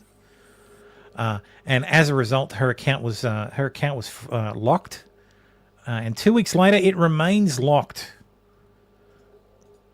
So let's see. Here's the. That's pretty scummy. She reposted this. This is his reply. This is his reply to her tweet that has been removed because it violated the X rules. Yeah, which rule? Doxing. What? Yes. Apparently, what? This Adrian Dittman is a real person. Adrian He's not- Dittman's a real person. Yes. Yeah. But yes, because Elon replied, "I'm Adrian Dittman. It's time the world knew." But yes, here's the article. the real Adrian Dittman. This is him. Yeah. This beta-looking fucking cuck. Mm-hmm. But yeah, this was the article. It was posted on X, and this is what got her banned because she identifies that Adrian Dittman is a real person and has his is this photo. the guy that sounds and has like his photo. Yes, this is the guy who Elon? sounds like Elon. So we did cover it, but we were trying to guess who it was or if it was Elon himself. Yeah, but yes, in response, Elon was he looks like an Adrian. that is a fucking gay beard. That is a very gay beard. Yeah. So, the real life Dittman is the son of a German software entrepreneur who has launched several businesses in Fiji, including a forestry venture, a bottled water company, and a marina and yachting facility. One of those companies entered the Musk Foundation's $100 million X Prize carbon removal contest the same month the Dittman X account was created in July 2021. X's Adrian Dittman said he participated in the Musk Foundation carbon removal contest during an April 2023 space, noting how Musk had even spent, I think, $100 million on a project that is supposed to reduce carbon emissions. I even took part in it. She's just recounting stories that he has told. So, and talks about where he moved, like that he lives in Fiji. This is doxing. Doxing. I think Josh was saying that we should refer to it as phone booking. Oh yeah, that's all it really is. Doesn't want to use the word revealing publicly available, drawing attention to publicly available information. What a crime! So it's such is the cuckoldry of Elon Musk. Continuing on the topic of the cuckoldry of Elon Musk. Futurism says, did Elon Musk pay a gamer to level a character up, then accidentally kill it permanently due to incompetence? Yep. A lifetime of taking credit for other people's work has led to this. Hardcore league, baby. On January 7th, multi-hyphenate billionaire Elon Musk took his right-wing hate speech incubator X to stream an hour-long session of Path of Exile 2, a recently released free-to-play... actually, let's not do this. It's not. Let's released. just watch the fucking video. Yeah. Yes. Instead of read this clearly biased reporting. What is it? Quinn69. Nice. There we go. Elon Musk is lying about being good at video games. 11 minutes. Video games. At one point, I was, maybe one of the best Quake players in the world. You're actually like a world-class, incredible video game player. Yeah. The Paragon board and the build, you're also an innovator there. I kind of believe he played a lot of Diablo 3. Or Diablo 4. I believe I kind of believe that. Yeah. I don't believe he has time. I played a lot of video games. You think about StarCraft to get this good at anything. Yeah. With everything that occupies his life, he doesn't have the time of day to be this good.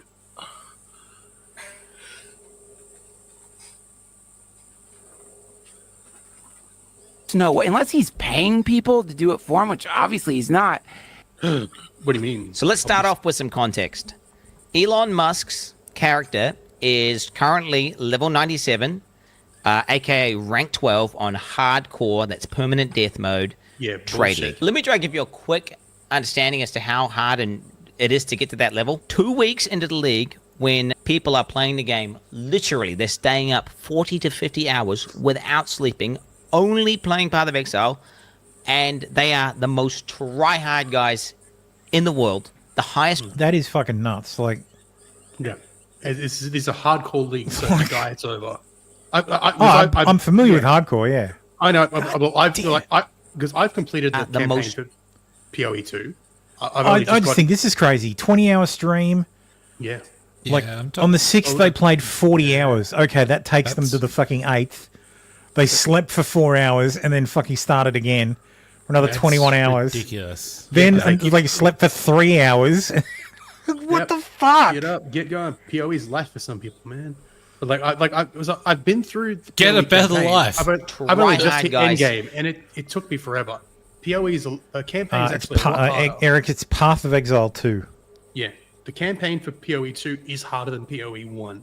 So I don't believe that Elon even had time to do all this. It's To do the purely a matter of campaign even. Yeah, that's right. Like the logistics of it, he doesn't have time to do this. Obviously, he's paying people to be the to get to. We'll go through the evidence. It takes hundreds In the world, hundreds of the hours. highest ranked player on the Hardcore Trade League was level 93.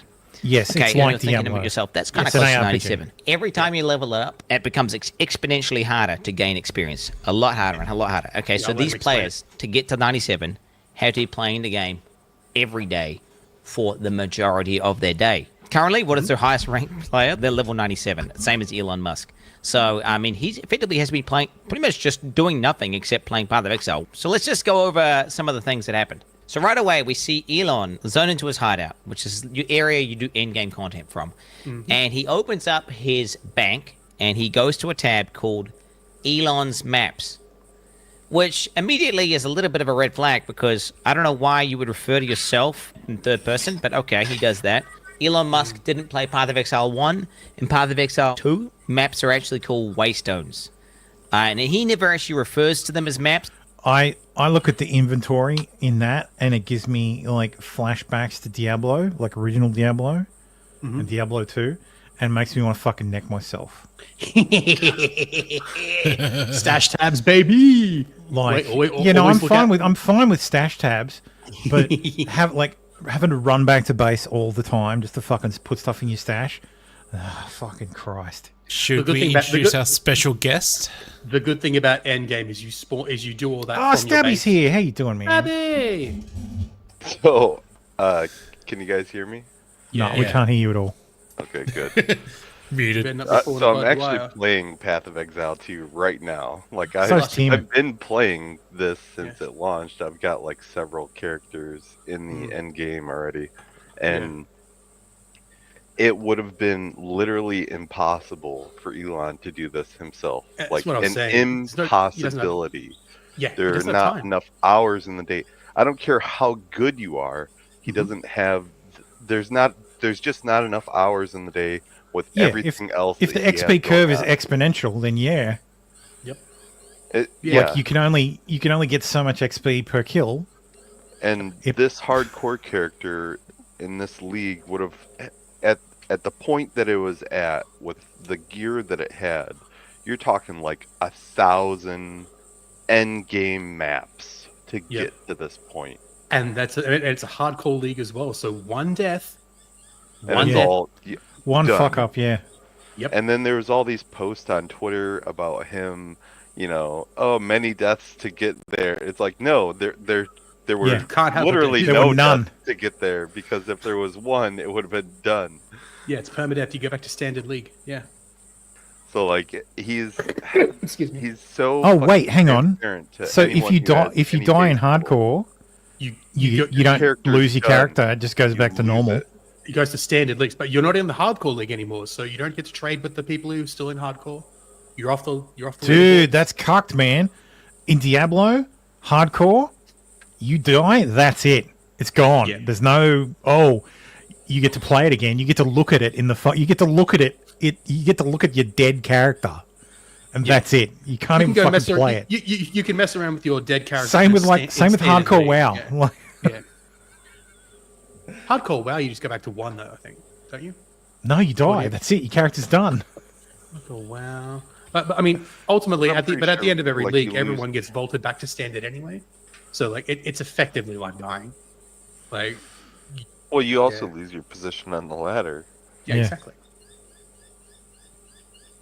which is like, I don't know, most of the point of doing. So like, you can't say Play another Yeah, round. the whole point of it. It's a hard level, yeah, like, Waystone. you can't So take it's just the kind gear of from weird your that he's hardcore again character. called this tab If they Elon's die, map. So like- almost like someone Yeah, who's like, a it's removed Path from of the Exile league. 1 veteran, is kind of making that tab and be like, Elon, there's a tab there called Elon's Maps. Grab your map out there. I've rolled them all for you. They're nice and easy. He then proceeds to fairness, walk people up still to call his them map maps. device and Name go to change, put a but map in. The literal first terminology's thing there. you learn upon getting to the end game is how to operate this map device. You're going to start off at a node, and then from that node, you can go to adjacent connected This is the maps. Atlas. Now, This is the Elon, end game. he's trying to click. Oh, he's trying to do the map that's not in the chain. He's just clicking a map repeatedly trying to access it. He was not eligible to enter that map. I just want you guys to understand, this is one of the highest level hardcore characters in the game. He would have played thousands of maps at this point. Anyone who's level 97 is, and you know, we're talking one of the most efficient. I've never played Path of Exile. Just looking at that map, it's pretty clear. The green means I've done them. Yes. The unlit means they're not available, and the purple, I would assume, indicates that that's available for me to do. That's the end game And of PoE. just going through that guessing, atlas. but you need to chain them together. Yes, you need to Just progress to through. guess. You start and expand out, and it'll connect. Yeah, exactly. Yeah, It's a map that has roads on it. Like correct. So then you can get to the Many next map players and the next in the map and game the next map. period. Yes. There is no way you would do that. You why just like sitting there like some sort of geriatric old man clicking this node, expecting something to happen, and then he finally kind of gives up after a while, and then realizes his mistake. We then get a look at his inventory. So Elon Musk is stuck going into the map and with full bags. If you're an efficient player, you're going to clear a map. You're going to loot the valuable items. You're going to go Diablo in players know this. and you're going to take those items and you're going to Yes, basically Diablo players know look this. through the good ones, keep the good ones, list them up for sale, and then truck away the trash ones. Oh, can you list for sale? Yeah, you can trade from you can anywhere in the world. Like yeah, just it's all for- and it's, yeah. yeah, and it's all hosted by the PoE site, so you can. Okay. So if you wanted to, you can just list everything you've got in your bags for sale. It's not quite like an auction house. Like you've got a stash, and you can dedicate one of your stat. You just as many literally put tabs a as you listing up for want. sale. Yeah, and then you most set a price. usually you just go farm shit, put it in a because stash I tab. never played PoE like the original PoEs. Usually you do that out of your stash. You can have a whole heap of tabs set up for different types of items, and you list things for sale out of your via your stash is where you would keep it in there. Yeah, Eric, he's basically paying someone else to play. Well, for him. yeah, he's paying someone else It's to play. physically yeah. impossible for him to get to where he is. It's physically impossible for him with everything he's doing in his life. Even if he had the skill, he wouldn't have the time of day to do it. And it's Yeah. very clear just by what he's physically doing. He has no clue. He's probably never played the game.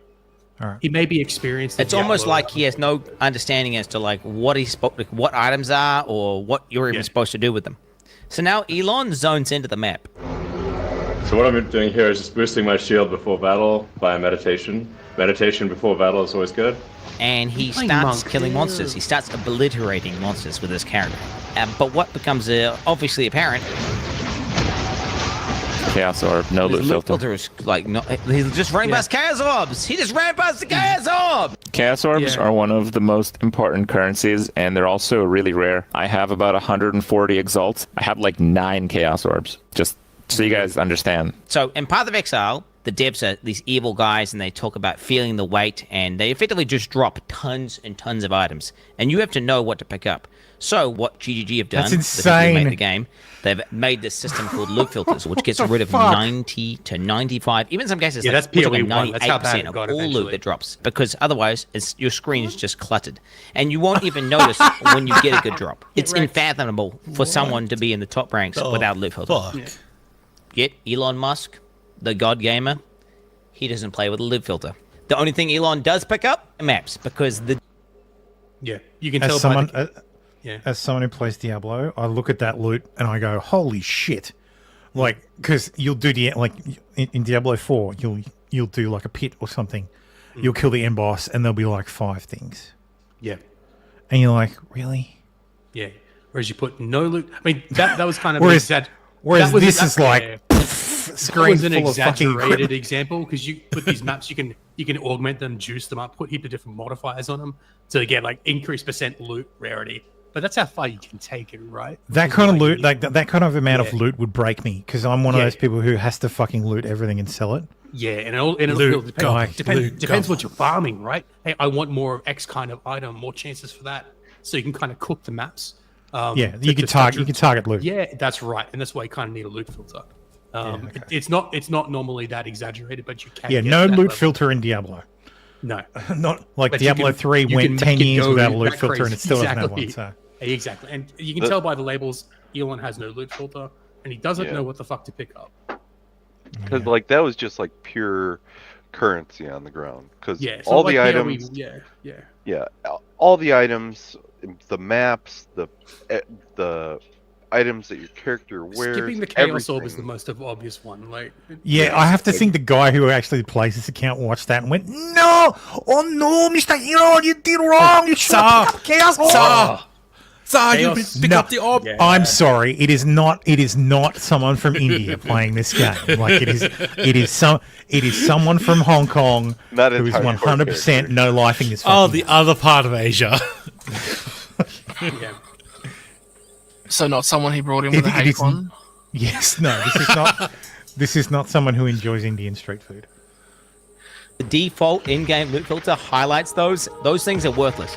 The actual items of value that he should be picking up, that he would have had to pick up in order to get the gear, Do not redeem. leave it on the ground. Anyone who's been playing the game and is a complete expert, we're talking he's cleared thousands of maps. He's been playing that character for hundreds of hours. He's going to be pretty damn good at playing the character. Yeah. He And a gets to reminder, the he boss. hasn't died He's once. fighting the boss, and I want to say for about 10 seconds, he Wait sits for it. there and he's out of mana.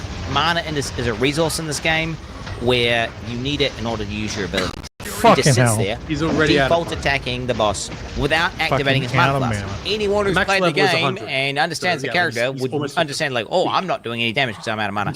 Elon Musk takes 10 seconds. He then goes on to loot items off the ground. He starts dragging them into his bag. Like, No. I don't even know how to describe to you how Get painful the that is fuck to out. anyone What? who Just actually click on it plays the game. once. And Yeah, you his would bags think, are full, right? and he just keeps clicking it over and over and over again.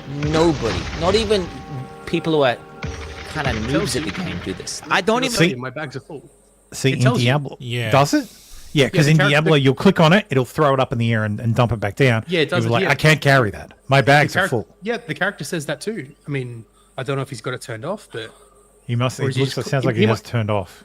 might be. He might just be dragging it. But Stabby, you know this too. It The will tell dragging you. to your fucking inventory. That's fucking retarded. That's a Like, disgrace. That's newbie tier.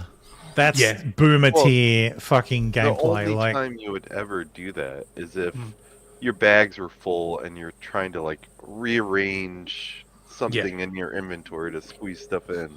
yeah, exactly. But the game tells because, you. yeah, if the bags because are full, like in or if it Diablo, doesn't if fit. you Yeah. if you loot a whole bunch of ring, like the way it lines up, you'll be like, no, I've got space in my bag for it to fit.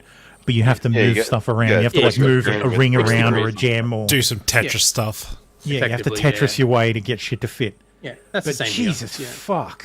Yeah, he I even think Elon Musk has done the campaign, honestly. Like, just based on what I'm seeing in terms of the gameplay. His settings on the map transparency are turned on by default. His life values are turned on. All these basic settings that anyone in the top 100 would do, he is not doing. Maps can effectively have different content on them, and that content will be signified by icons on the map. So it could be a map which has an expedition in it, a breach in it, or it could be corrupted. Elon starts looking through the atlas, and he finds a map with, I kid you not, 4 things on it. There are 4 things there. So this one has the real risk of dying. 4 things. No, the 4 things. What are those things? Four things. The most generic It's modifiers 4 things, ever. The dude. 4 things. This one has the real risk of Not dying. this far in the game. I get more recording 4 loot, things. more rarities. No, bro. Dude, I'm at a higher risk of dying. Oh my god, I literally can't. He then goes on to say, I kid you. This is max difficulty on hardcore. If there's a way to get higher difficulty, I don't know what it is, but this is everything maxed out. Path of Exile has You're not boss even maxed fights out, dude. and end-game bosses, which are quote-unquote difficult battles, which Elon actually did do on one of his streams, where he just went into the end-game boss and died repeatedly to it. Maps are just farming. You go into maps and you farm them for loot. Hang on. If he died on the boss It must be a fight, how- different. Must be a different character because he. Okay. An Did Did he say experience. died or They're not died? the most difficult. Because it said die. Would- You've died. Resurrected would it be- hideout. Yeah, So, either yeah, he's doing like a this on a different character or he's doing this in standard league. Oh, it's, Like a this month is ago. monkey business. Is Yeah, the, like this was yeah. from like a month ago when he was on a jet streaming with what's his internet service? Starlink. Starlink. I had Yeah. a mind fart there. He- So yeah, he was but- streaming using Starlink while he was on a private jet. I think this it might have been as far back as during the campaign, but like it was right after the game came out. He was one of the first people streaming, fighting this boss.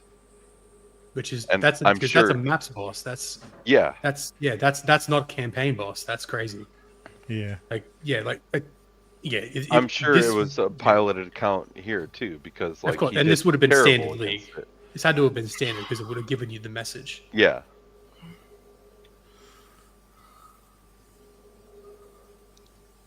Battles, and I don't know if he's trying to deceive people watching a stream into thinking that he's doing some insanely hard thing whenever he's literally doing something you do to effectively grind or farm. And if you thought this was bad, I did not even get to the worst part. In Path of Exile, gear has requirements to equip it, but that has nothing to do necessarily with how good it is. For example, one of the most powerful and best items in the game is a level 1 required to equip staff, which is maybe, I think, even the most meta build in the game right now. It's super, super broken, insane damage. And Elon Musk starts going over his gear. This is a great staff, but it's only a level, 62 staff. His weapon is, I kid you not, one of the best, if not the best staffs on the entire hardcore trade. Okay, so this is a Diablo thing. 100%. So in Diablo, like the level at which you get something in Diablo determines its stats. Yes, so if you get something at below max level, it won't have the best stats. That's what he's intuiting, and that's what he's thinking.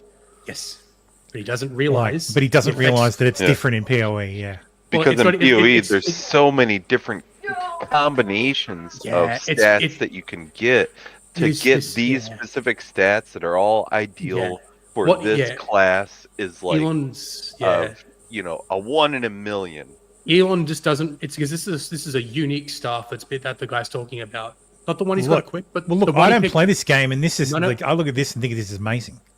It is amazing. Like 40% increased physical damage. That's what you 177% increased physical damage. Yep, so that's a good stuff. That's extra physical damage in a range. Accuracy, so your hits land. Crit chance, crit damage, and attack speed. So like that sounds fucking perfect. And what Elon doesn't recognize if it's like, is it additive or multiplicative? Like, how does it work in PoE? I can't quite remember, but there's that isn't like the one in light blue. That's a crafted suffix, so that's been added on through the little blue icon on the item itself. It's a couple of those runes, right? That's the light blue is from the runes that are in it. Sockets, right? So that's the 12% block chance. That's innate. The light blue one is from the sockets that he's put runes into to get the increased physical. The stuff he has is an amazing stuff. The guy's point is he doesn't realize that the unique he just picked up, the level 1 unique, its effects are actually so good that it's better than the level 62 when you account for what its actual effects, because it increases things based on your actual stats. And when you figure out those calcs, the level 1 unique, it scales better. Yeah. It actually scales better than this massively crafted thing he has. Yeah. So Elon doesn't know enough about the game to realize that. Raid League. You cannot even buy it. Insane weapon. These affixes are, I'd hate to say perfect, but they might be perfect. Just the PvPS criteria on trade, we can see there's literally one staff in existence on the entire market. Not only does Elon have a staff that you can't even buy, but it's so good that the second best one, which is missing 2 of what makes a staff so powerful for an invoker, which is the crit and crit bonus, is still 20 divines, and that's obviously very expensive. Like how items work in the game is like, so like that one that was listed there was 20 divine, and it would be like, it's not as good as the one that Elon had. So to get the rolls that Elon had with as high as they were, it would have been like 5 times as much. It would have been like currency he would have had to spend 100 to craft that. Yeah. So like that's like a mirror quality item is what they call that. He doesn't. There's like this super expensive currency in the game where it's like the equivalent of like, I don't know, maybe $750 to $1,000 of real world money. Can you buy it? Like, no, it's not. You can't buy items in PoE. So there's no way to cash buy items except through like a black market. Yeah, through the Chinese gold sellers. Black market. Yeah, it's like I forget what it is. It's like $1 a divine right now, I think. Yeah, you'd have to black market it. You farm it. Basically you're farming the crafting materials just to re-roll the modifiers. Hundreds of hours to farm it yourself. And Yeah, you have to you've get had- lucky drops, and you'd have to be constantly selling stuff. Yeah. Shit, you're Elon. You could just hire like 10 people to farm 24/7. That's probably what he did. And Yeah, funnel I'm gear. sure that's what he did. Yeah. Yeah. Yeah. And the thing is, Elon doesn't understand. First of all, yeah, and I think that's kind of the point. Elon at this point in the game, he should be able to he appreciate should how understand powerful- every mechanic. Yeah. He should understand how good his gear is, and he should understand how good the gear is that he's picking up. But he doesn't know shit. They probably work for SpaceX. They probably work for. It's probably their overtime, right? They don't know. He doesn't know shit about this game at all. Yeah. That's the point. 95. But my staff is only level 62. my helmet is level 56. Int, lightning, and chaos resist. Okay. It's only 56. Amulet level 61. Ring is only level 48, 49. Yeah. At least a level 75 jacket. It's a jacket with 6 things. Yeah, tell us how bad the item that only drops from the highest difficulty of the hardest boss. Just tell us that it's only level 52. Did you find this at level 52? That's impressive. Level 52 here. They can only ever be level 52. Yeah, they Bro, don't come in Elon any Musk other is a level. fucking They're a fraud, unique bro. item. Pretty low level. Okay, so it's geared like WoW, or like WoW used to be. Kind of, yeah. It will drop. It will drop at a level. The stats are fixed, or the base stats are fixed, and it can roll certain. For the uniques, yeah, because they're uniques. yeah. They have fixed, defined abilities. There's no randomness Yeah. to them. I mean, And see, in Diablo, it's different. Like, Yeah. that's the most frustrating thing about Diablo too, Yeah. because you'll be playing, you get a unique drop, which used to be pretty rare. I think they've adjusted the drop values now, but you'd get a unique, and you'd be like, yes, and then you realize, oh fuck, I'm level 40. I'm not. I'm playing in. I'm playing in tier 2, not fucking. So it's not sacred and it's not ancient loot, which means it's not even going to be close to good.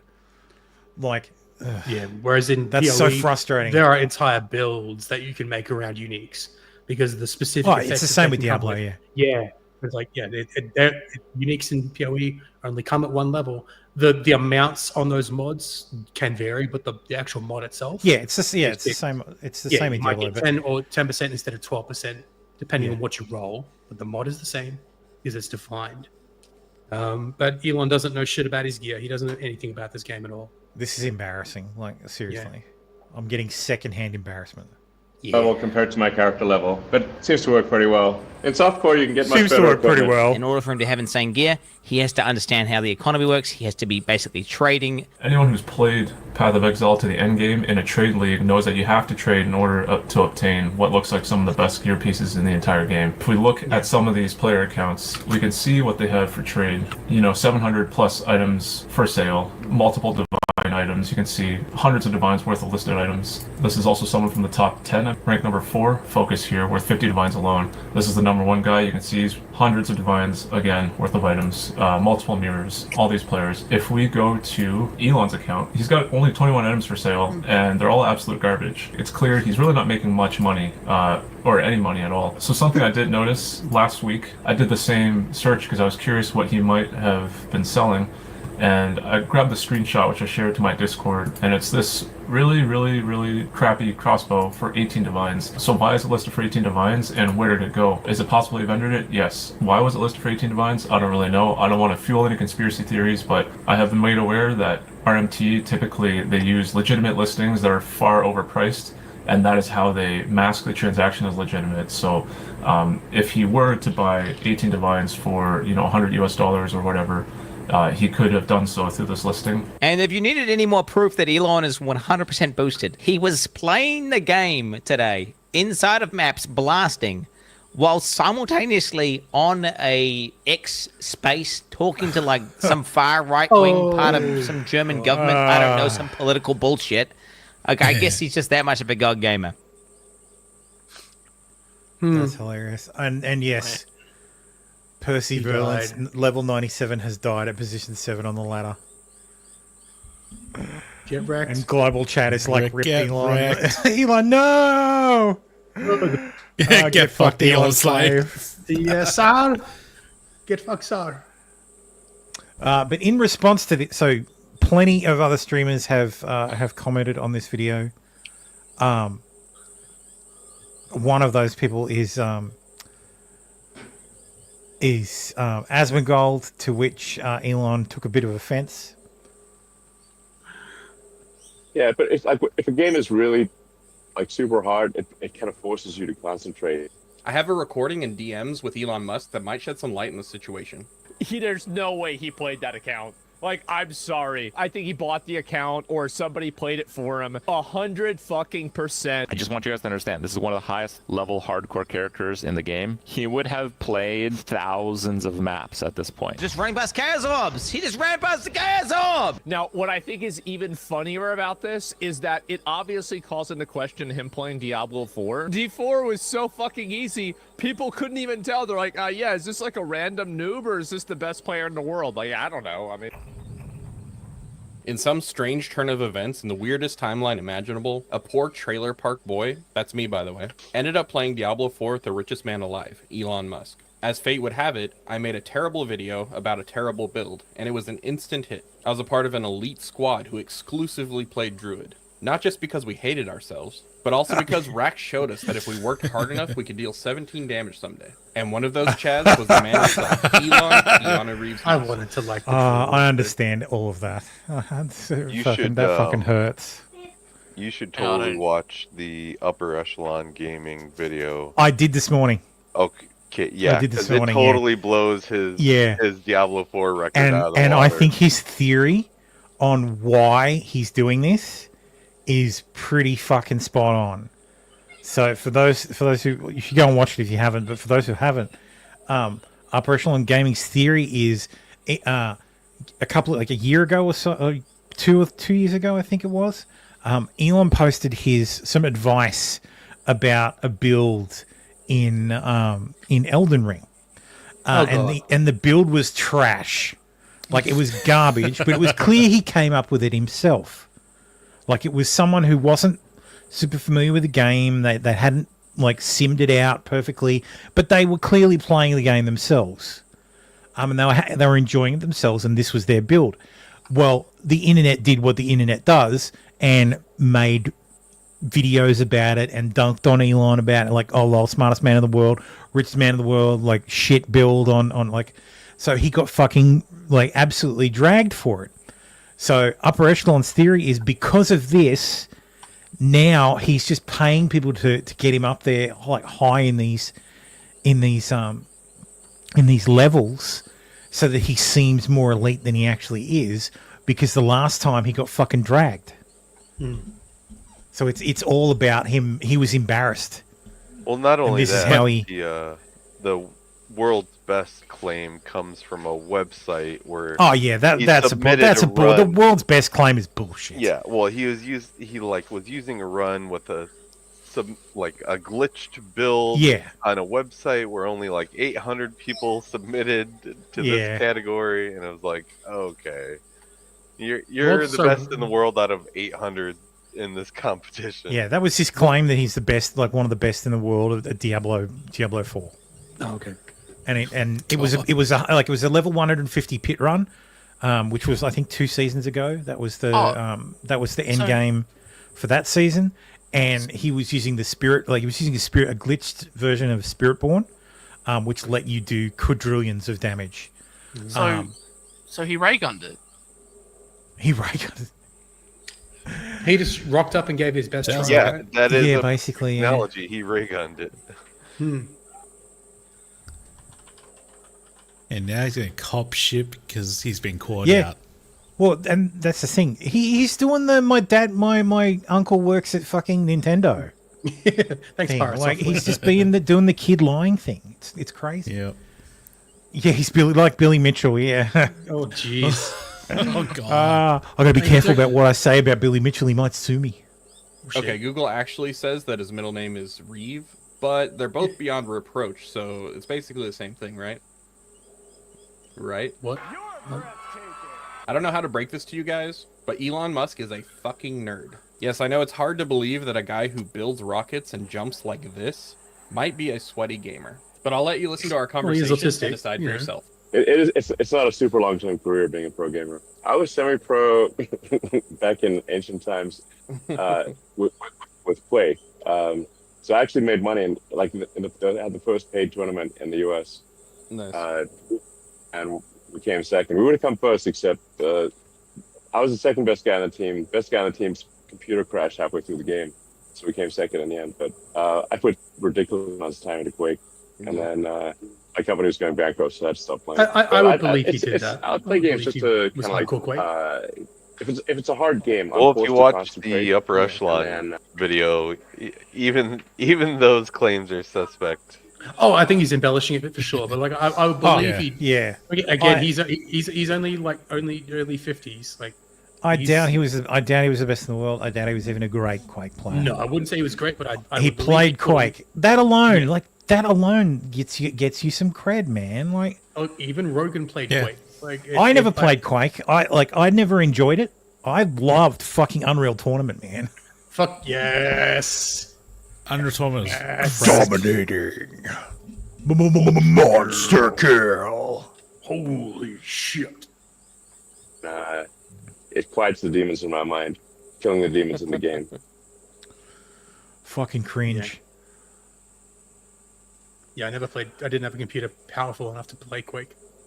But yes, Elon Musk, that umbrella guy says, Elon Musk is so thin-skinned. Asmongold questioned his gaming, so he temporarily moved his checkmark, temporarily suspended his dollars, leaked DMs, and goes on a whinging spree like an angsty teen. He didn't remove Asmon's checkmark. Asmon removed it by changing his profile. He's verified. Did he actually change his profile? That was the community note anyway. Like, apparently he made a temporary change. And Look, when it comes to Elon Musk and defending him, I have great suspicions about community notes. Great suspicions. Like, if people are running cover for Elon Musk, like, there are so many fucking people who will suck his dick. It is insane. Yeah. Like, I think that has broken him. I think owning a social media platform and having 100%. so many fucking weirdos just be like, 100%. oh, Mr. Elon, you are the best ever. Like, absolutely just a taste of the tip. Just like swallowing his balls daily has just absolutely broken his brain. That he's like, it's like when people buy into their own fucking publicity. Yeah. Elon just needs to just run X and focus on Doge and just shut the hell up about everything else. So he leaked these DMs.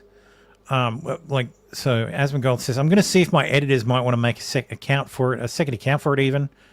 To which Elon replies, sure, who are these mysterious editors?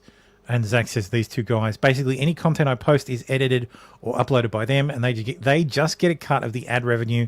It's a super good system, to be honest. Almost everybody on YouTube does it. Interesting.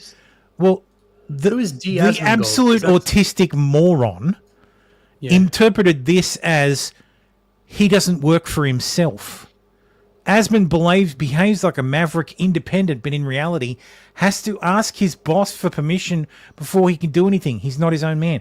He's interpreting the fact that he lets his editors do the fucking uploading of the stream clips as they're his bosses. What? Like, he's got the reading comprehension of a fucking retard. Daily Dose, that's Daily Dose of Asmongold. They haven't posted on X, Twitter, shitter in like 3 years. Yeah.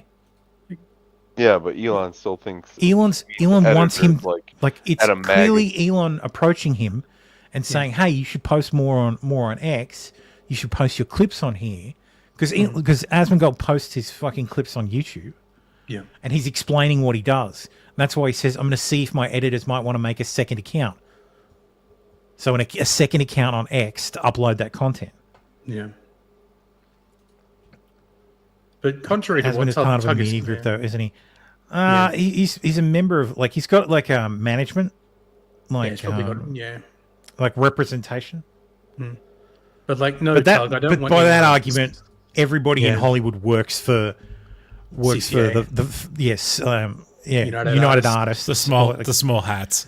Yeah, Oh. yes, they all work for the Jews. Maybe that's what Elon's saying.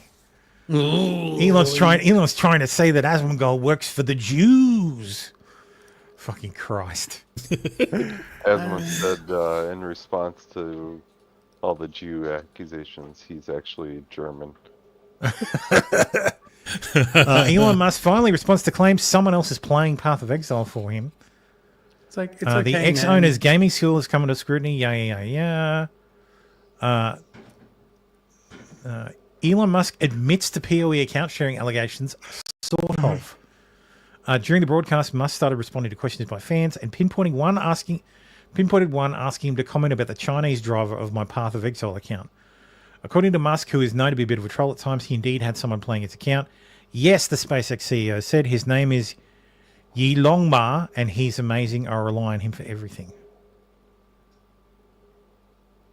A clip of Musk comment with this posted by the popular X account Autism Capital. Yeah, there's another Elon ball washer. Elon Musk's actions per minute get him kicked from PoE2. What? This is back in December, yeah. Well, okay. Yes, that is correct, Costi. Ian Miles Chong is the number one slurper. Gawk, Ian. Yes. So, yeah, he's basically confirmed it. But, yeah. It's like, own up to it, move on, get back to running shitter and Doge, It's man. such a fucking... It's beta behavior. Yeah. It's totally. It's I was bullied as a child behavior. You don't have to be the best at everything. Just Which is focus funny on... enough, Vivek's complaint. Yes, the richest man in the world, but he's fucking insecure about his Path of Exile fucking skills. Way to perpetuate the stereotype about rich people. About smart people and insecurities. Yeah. Yep. So, and that's the thing. It's such a fucking easy thing to like. It's like, who gives a shit? PoE 2 is in early access. It's not even the whole game. Who gives a shit? Yeah. Like seriously, out of all the fucking games. Yeah. Anyway, is he that smart? I don't even think he's that smart, Eric. He's not dumb, obviously. Is he even that smart? But like, there is a grain of truth to what they say about. He didn't invent these things. I would argue that the like you don't get that rich by being lucky. It's not winning the fucking. It's not winning Powerball. No, he still ran those companies. You have to have some talent. Yeah, and to his credit, like, yes, he bought out all these companies and took them over, but their biggest accomplishments happened under his watch, so he gets credit for that. Absolutely, Tesla was literally is his nothing talent without him. is finding talent? Yeah, that could be it. That could be. Yeah, and Tesla didn't do shit until Elon came along. The Roadster didn't exist until he came along. Yeah, and then Anyway, moving along. Let's someone's posting Baldo saying he'll be right back. Gaza fisherman catches a dolphin and people are not happy. A dolphin caught in fishing nets off the coast off Khan Yunis in Gaza has ignited a controversy as residents consider consuming it despite warnings from experts about health risks. A striped Stenella dolphin caught off the coast of Al Khorara in Khan Yunis, central Gaza, has sparked a debate over food safety and fishing practices amid the ongoing crisis. He was just coming to help you, and you killed him. What the hell is a Strenella dolphin? Strenella. 5 species of dolphin. Genus of marine mammal in the Delphidia, the family informally known as the ocean dolphin. Striped dolphin. North and South Atlantic Oceans, including the Mediterranean. Okay.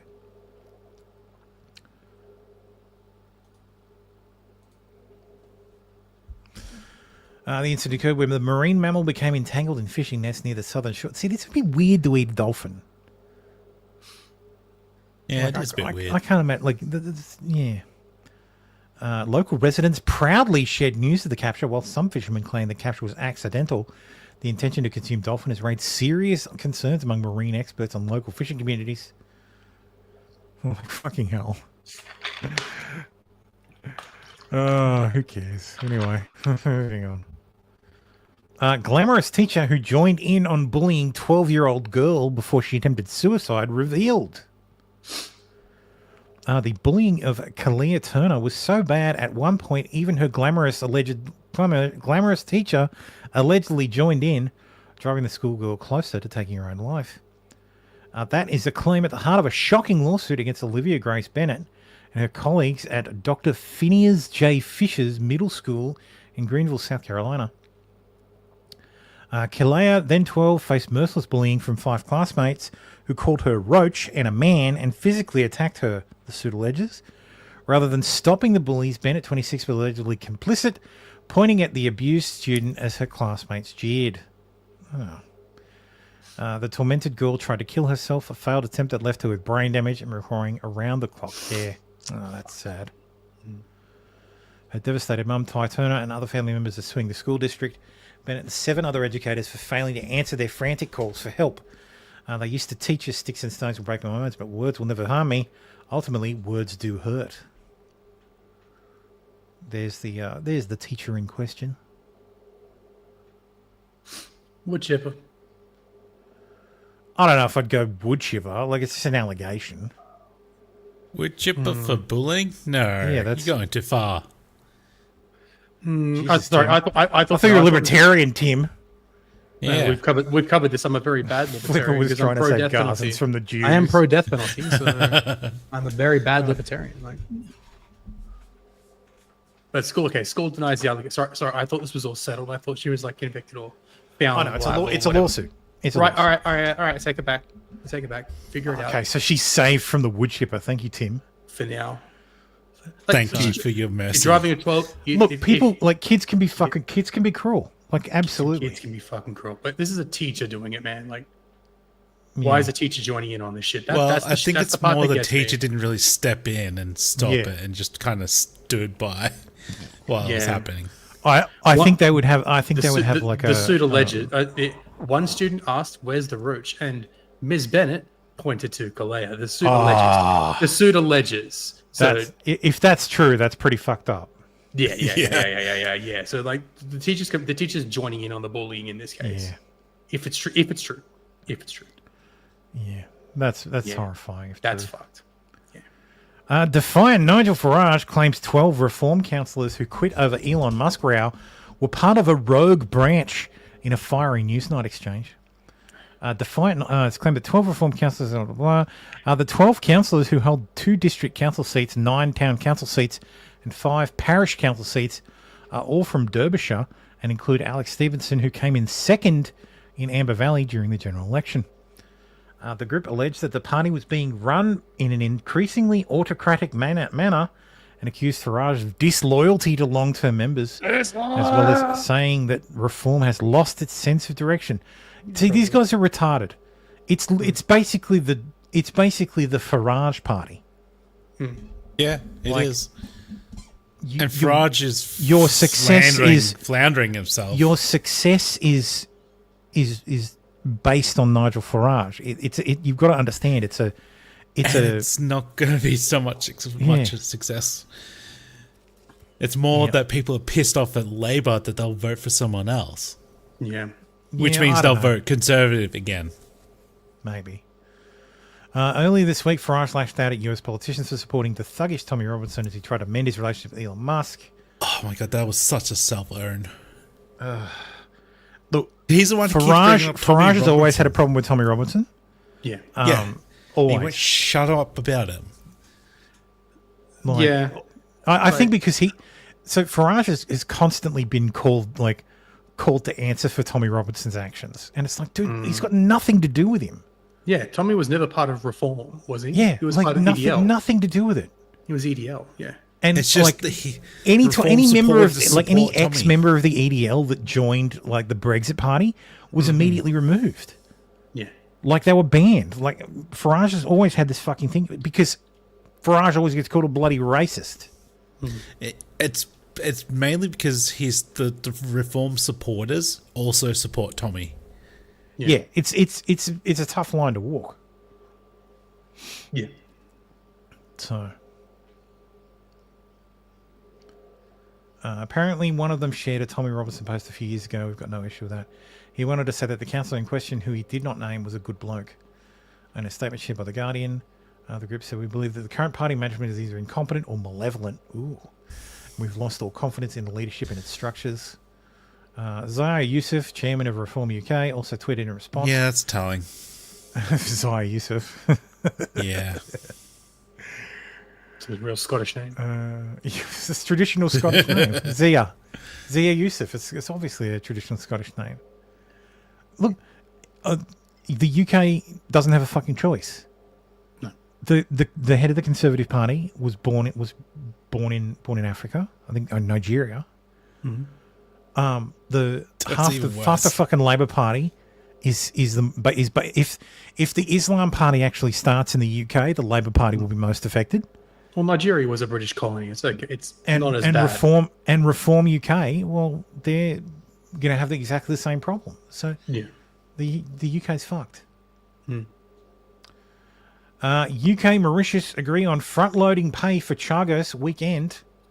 Says the UK has agreed to the Mauritian request for a front-loaded payment of the lease compensation of £90 million per year as a sweetener to the Chagos Islands deal. The Weekend newspaper reported. So this is based around the Chagos Islands, which Mauritius claims as their traditional territory. Now, we may need a map for this. Yes, the map will help define where exactly this island is. So let's have a look. So here's Mauritius on the map. Don't switch. So here's Mauritius. Yeah, next to Reunion Island. Oh, not switched. So here's the world. Here's Mauritius. Here's Reunion Island over here. So this one belongs to the French. That's why there's cities like Saint Denis, Saint Paul, and Saint Pierre, because Reunion Island is French. Do not ever, if you ever go to Reunion Island, don't swim in the fucking water. You will be eaten by a shark. The Chagos Island. Just a shark or many sharks? Many sharks. Many sharks. Many sharks. So, here is one of said British islands. This is the Chagos Archipelago. Mm-hmm. There's Egmont Islands. One of these is Diego Garcia. So I'm pretty sure the Diego Garcia base is here. Yeah, here's Diego Garcia naval base. So yes, see, this is apparently so, people as you can see, this there. island in the middle of the fucking the middle of the Indian Ocean, fucking nowhere, on its way to Sri Lanka, apparently belongs to fucking to Mauritius. It is a bunch of bullshit. I don't know why the British government is agreeing to it, but because it's Labour, and I suspect it's money laundering. So, yes. So they will. So on ratification of the forthcoming treaty regarding the Chagos Islands, the UK will cede sovereignty of the archipelago while retaining control for 99 years of Diego Garcia, home to a key UK-US military base. Fallen says, middle of fucking nowhere station for US Navy. Oddly enough, hard to get stationed there. Because it's a very important port in the Indian Ocean. It's for US. B2s used to fly out of there. Like it was one of the stops on their way to bombing the Middle East. But yeah, just ridiculous. Like the UK just will not stop like scoring L's. It's like they want to kill themselves, but they're like addicted the to whole L's. The whole race wants to kill itself. There is a SIGINT station there too. Yeah. Mm-hmm. Thailand's cabinet has approved draft laws to legalize casinos and gambling. Let's go, baby. There you go, Tim. Next time you go back, you can have a bit of a flutter. I can already do Throw that. some here. dices. I can already That's right. do that here. You can already do that here in the country that spends more per capita on gambling than any other country in the world. Yeah. Judge reassigned after texting my first ankle monitor gag to another judge. Chicago, a Cook County judge elected in 2024 to her first 6-year term, has been reassigned after circulating an image of a fake toy called My First Ankle Monitor that included the rendering of a black toddler wearing the electronic monitoring bracelet. Quote, my husband's idea of Christmas humor, Judge Caroline Glenn Goodman wrote in a text she allegedly circulated to another member of the judiciary by mistake. The image was taken from a TikTok video. Glenn Goodman had been assigned to a pretrial courtroom at 26th in California since April 2024, where she ruled on detention petitions and set conditions for release for newly accused crimes. She was a Cook County Assistant Public Defender from 97 until last year and handled murder cases for nearly 2 decades. Yeah, thing's not going to hold up. Chief Judge Timothy Evans reassigned Glenn and Goodman on Friday. The message was intended for a close friend and was instead mistakenly sent to a fellow judge with the same first name. Oh my God. Fucking retarded. Yep. Glenn and Goodman was the second most lenient of the pretrial division's 9 judges when considering detention petitions. CWB Chicago found last year that she rejected nearly half of all detention requests, while pretrial division approved about 66% of such petitions overall. So, what's the fucking argument that? So she posted a racist, an arguably racist but hilarious meme, but she's actually the softest on criminals. I don't care what their complaint is. Yeah, it's Chicago. Yeah. Anyway, let's talk about this whore. OnlyFans star Bonnie Blue claims to have had set a record by being intimate with 1,057 men in 12 hours. Thanks all, quote, barely breathing, barely legal. This is a 25-year-old woman. This does not look like a 25-year-old woman. A 25-year-old Looks like a OnlyFans hag. star from Derbyshire claims to have said maybe every dick you take ages you. Well, the thing is, she's not even taking 1,057 dicks. If she touches your dick, it counts, right? It's No, well, they all go inside, apparently. Oh no! Do they? Apparently, she was doing groups of 10 to start, and then groups of 5, and they were just. Oh, so they all get like one pump, and then that's it. Okay. Yeah, that's pretty much it. Yeah. Rightio. Okay. Well, no, I thought it was she like was the. doing I thought it was like the. multiple As I at a watched the time. Houston gangbang, and it's just like, hang on, that's not. It really wasn't a like gang- the Lily Phillips like one at a time thing. She was doing train gangbangs to get this. Oh, done. yeah. 1 or 2 pumps, move on. Right. Gotcha. She's a hooer. Oh yeah. Are you sick in the mind? Are you that mentally enslaved and intellectually subservient and intellectually molested and ideologically molested that you... Said the Muslim. Yeah, fuck you, Muslim. Let him Fuck you, cook. Muhammad. Let him cook. Muhammad Jihad. He The has a guy's point, name's though. literally. The guy's name. He's a Dawa guy. He's his name's literally Muhammad Jihad. I mean, he has a poor man named Durka Durka.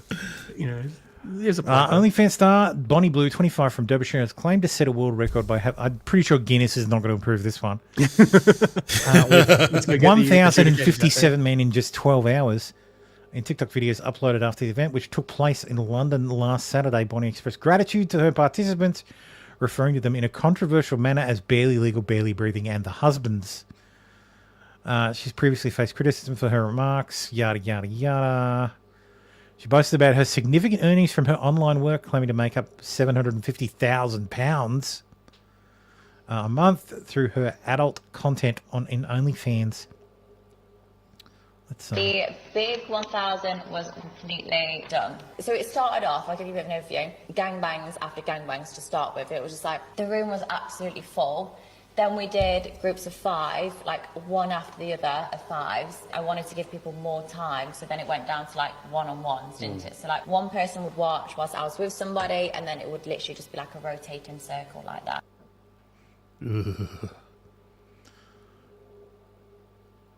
Well, good to Disgusting. you had to be a cuck before you jumped in. Disgusting. You had to be in the corner. I waited in line alongside 1,000 other balaclava-clad men to have sex I with wonder Bonnie Blue. if they were But sitting when in it the was cuck my chair. turn, I couldn't go through with it. Coward. Just put your face in it. Bonnie, Coward. I'm just gonna give you the just G. No, don't blame him. You don't know what's been inside there. Certified, no. You don't know what she's infected with. Yeah, play on. Oh, I can't. I mean, but then I'm naked. No, the beanie is a hat. Right. Okay. Well, my nipples are out then. Okay. Just jeet. Okay, wait. Sir! Do not redeem. A jobless security guard who begged for an invite to join one of the 1,000 men of having sex with Bonnie Blue is given a disturbing insight in the marathon session. Ali Walker hoped to bear the notorious OnlyFans star who claimed to have broken the world record, but insisted he was put off by the scenes that greeted him. He told how volunteers lined up in their boxes before taking turns having sex with Bonnie 25 while disguising their faces in a bank robber style balaclava. Speaking exclusively to male, well, then it means they recorded it. There's going to be like a 12-hour OnlyFans video. Yeah, with 900 Vegets in it. 138 yards of cock. Yes. Oh God. I did math. Who was it? I can't remember what porn star I did, but I calculated all the men she'd been with, and worked out the average number of thrusts just to get the distance in kilometers of dick she'd taken. You have a problem, man. Holy shit. No, it didn't require looking must at have any been really it didn't bored. require looking at any pornography. It was I wonder how much, like, this woman is an absolute whore. I wonder how many kilometers of dick she's taken. I think I did it to make a point online. You're just really imagining it. Like, very intensely. I did the math. imagining it. I did the math. Really theory crafting. It took him That's all right. I was night. theory crafting how many miles of penis she had taken. But yeah, Bonnie, whose real name is Tia Billinger. Yep. Took to social media to boast shit. What? That's not her real name. What? What? Took to social media to boast she had sex with 1,057, whatever. She's a fucking dead set whore. This is disgusting. Holy shit. The aftermath. God. Imagine the The smell. smell. Yes, imagine the fucking smell. And it was left. Yes, and yeah. No, sorry, I was trying What's to this? read I that shit. slept with Bonnie Blue. This is what it's really like in private. Plumber reveals how the OnlyFans model transforms when the camera turns on. Now, fellow adult star and plumber Andy Lee has shared insight into what she's actually like. Off camera, she's really quiet and sweet, but as soon as the camera turns on, the sex demon comes out. Jesus fucking Christ. Meanwhile, in Turkey, an OnlyFans creator in Turkey has been arrested after announcing plans to be with 100 men in a single day. Bold strategy doing that in Turkey. Yep.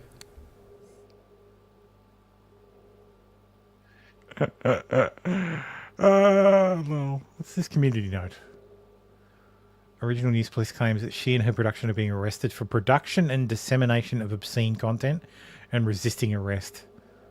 Lol. Well, they were arrested still. It says arrested after announcing plans. Yeah, yeah. Because OnlyFans is banned in Turkey. Oh shit. Yeah.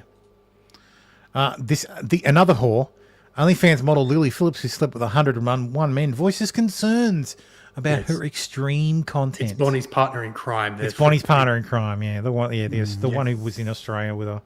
Yep. And then Fiji. Mm. Ugh. Who cares? Fucking hell. Disgusting. She's a hooer. Anyway, China's DJI, the world's largest drone manufacturer, has disabled US geofencing on its drones, enabling flights over airports, military bases, and no-fly zones.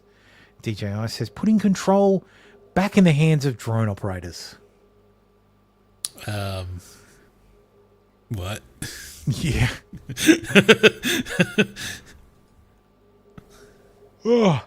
Watch Nancy Mace challenge Rep Jasmine Crockett to a fight after she calls her a child. Do it. Oh, Please there do was it. a better clip where she mentions chicks with dicks. Jesus. Somebody's campaign coffers really are struggling right National now. treasure. So she gonna keep saying trans, so that people will feel threatened. And child, listen, I want y'all I to am tell no me child. whether or Do not not call me a child. I am no child. I want Don't to even find start. out I am a grown which woman. of those I am 47 years emails old. I have broken actually more have. glass ceilings than you Chairman, ever I will. am reclaiming my Let's go. time. You will not do that. I Order. am not a child. I am reclaiming my time. Bitches, be quiet. Mr. Chairman, the committee is not Okay, in order. order. What was that? I missed the step outside part. That it was obscured during. Mr. Chairman, the committee is not. She take it out. Throw down. Okay, Order. Point of order. Yeah. Point of order. Order. Yeah.